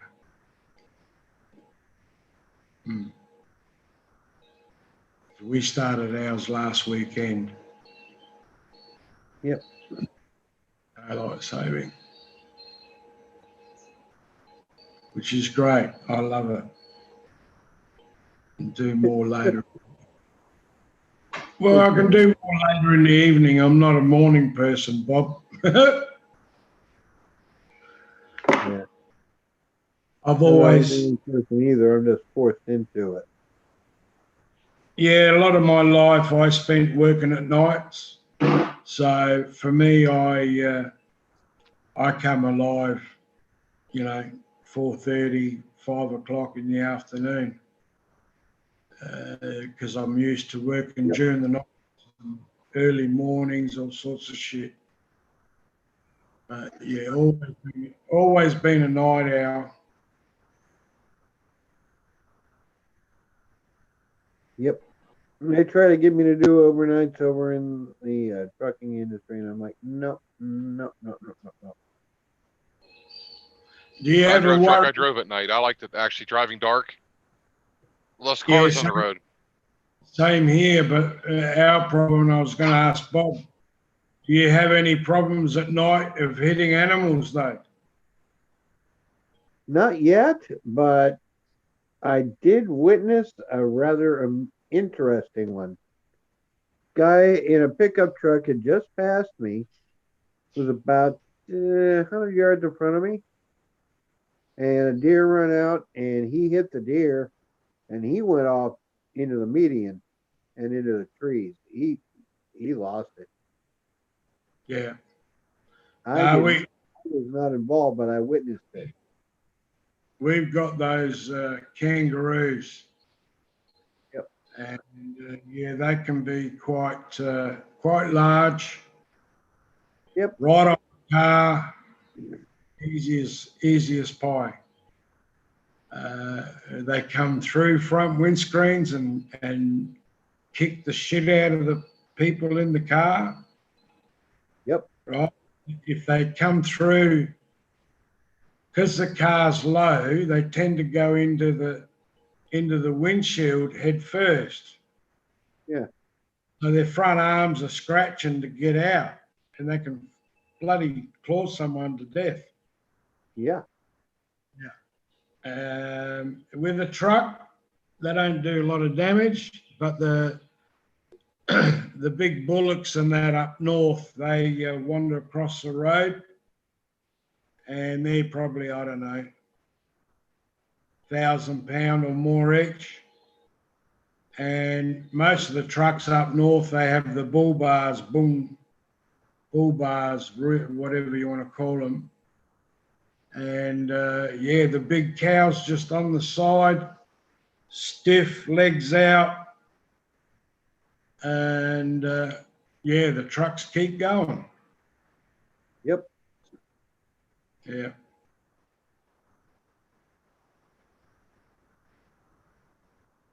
Big bullocks up north. It was my 4th day of training where we're in Ohio on I-70 approaching the Indiana border. And there was this one dipstick or two dipsticks in Pintos, matching Pintos. Remember those? Yeah. Yep. And they were doing 55 on I-70 on an interstate highway. Yeah. And along comes this Canadian and says, just make a hole, I'll fix the problem. That Canadian had the great big old grill guard on the front, and he just mashed down on that accelerator. Probably hit the Pinto at like 80, 85 miles an hour. Wow. Gave him a significant education in the concept of acceleration. Yeah. What is the speed limit? 65, isn't it? At the time, it was 65 on I-70. Now that's up to 70. Yeah. Yeah. Stupid people do stupid things, and then stupider people do even stupider things. Oh, look, yeah, Wonder why.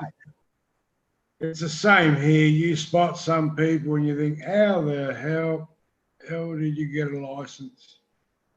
How do they even remember how to breathe? They're that stupid. Well, you know, over here we have a lot of different speed limits. And I had an argument with a copper. I said, man, we got everything from 10, 20, 30, 40, right up to 120 Ks, right? And I said, man, I'm confused. I said, what about the poor old, you know, the imports? How are they supposed to know what all these road rules, road fucking signs, road speed limits are? You know? They bring in all these. Once upon a time, we used to have a sign for 60 kilometres, which is your 35 mile an hour. Now, if there's no sign on the road, right, it's 50 kilometres, not 60. Well, how are you meant to know that? Oh, because where it's 50, it is 50. And where it's 60, it says 60. Unless there's no sign, then it's 50. And it's like, oh, man, this is too much. You know, to the copper saying, like, too many different bloody speed limits, mate. It's too confusing. Yep. And I read out all the speed limits. He goes, oh, now you're being confusing. I said, I'm being confusing. I said, well, that's the bloody, how many different speed limits we've got here. You know, once upon a time we had, Yeah, well, a mate of mine went to court and he said to the judge, because like I said, you got so many different speed limits, Bob, over here. And he said to the judge, he goes, Judge, what do you want me to look at? My speedo or the road? To see if the kids are going to cross the road. Right? Because at the end of the day, you got to keep your eyes on the road. So, because over here, 3Ks over the speed limits, which is like 1.5 miles over the speed limit, they'll book you, Bob. Okay? Totally ridiculous. And where do they put we have cameras over here. Where do they put the cameras? Down underneath the bridge. So you've got to put your brakes on to go under a bridge and then power up the other side so you use more petrol. Because they go and put a bloody camera underneath the bridge. Now, in the old days, you'd sail down, put a little bit more fuel in and sail up the other side, and you're still doing 35 k's an hour. Now you've got to put your brakes on, so you're doing 60 at the bottom, and then you've got to push a gallon of petrol out into the atmosphere to get up the other side of the, you know. Just common sense. It ain't there anymore, Bob. It's not there. No, it's Too many, not. too many clowns, too many idiots, and everyone forgets the main basics of the road, and everyone sits on the wrong side of the road. Mate, keep the flow going and stick to the left unless overtaking. So over there it'd be stick to the right unless overtaking. Yep. Yeah. And you've got a free lane. And that's what I love about your country is you got a minimum of 2 lanes everywhere on your highways. And we don't. And that's how you have head-on accidents, don't you? So don't blame the road. Blame the idiots that haven't built it in 2 lanes both ways. And you won't have any head-ons. Correct. Yeah. Simplicity, mate. You don't have to think about that one. And all you do, you know, like out here, we build a highway, Bob. 3 lanes. 3 lanes one way in the morning and 3 ways the other way in the evening. Why didn't you just build 4 lanes and it's both ways all day long? And then That would require an intelligence quotient greater than pi. Oh man, I'm not even an architect, and it doesn't take a genius to know that. When they built it, I just went, why didn't they put in a 4th lane and just had 2 lanes both ways? Years later, Bob, we put in the 4th lane, cost us a bloody fortune when they could have done it all at once and had 4 lanes. No, 3 in the morning this way and 3 in the afternoon the other way. Man, did that confuse people.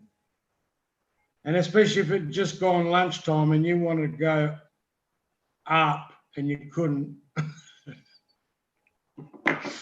Yep. On the time change, you know what I mean. Ooh. Ridiculous laws. Anyway, I'm going to go because we're talking non-parachute and Nick needs to go to sleep.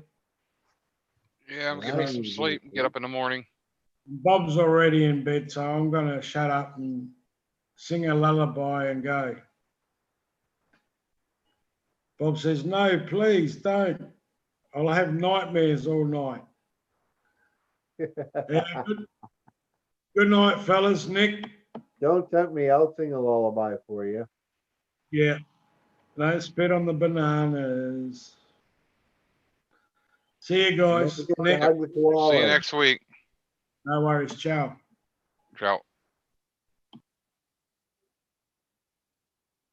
Good night, Nick.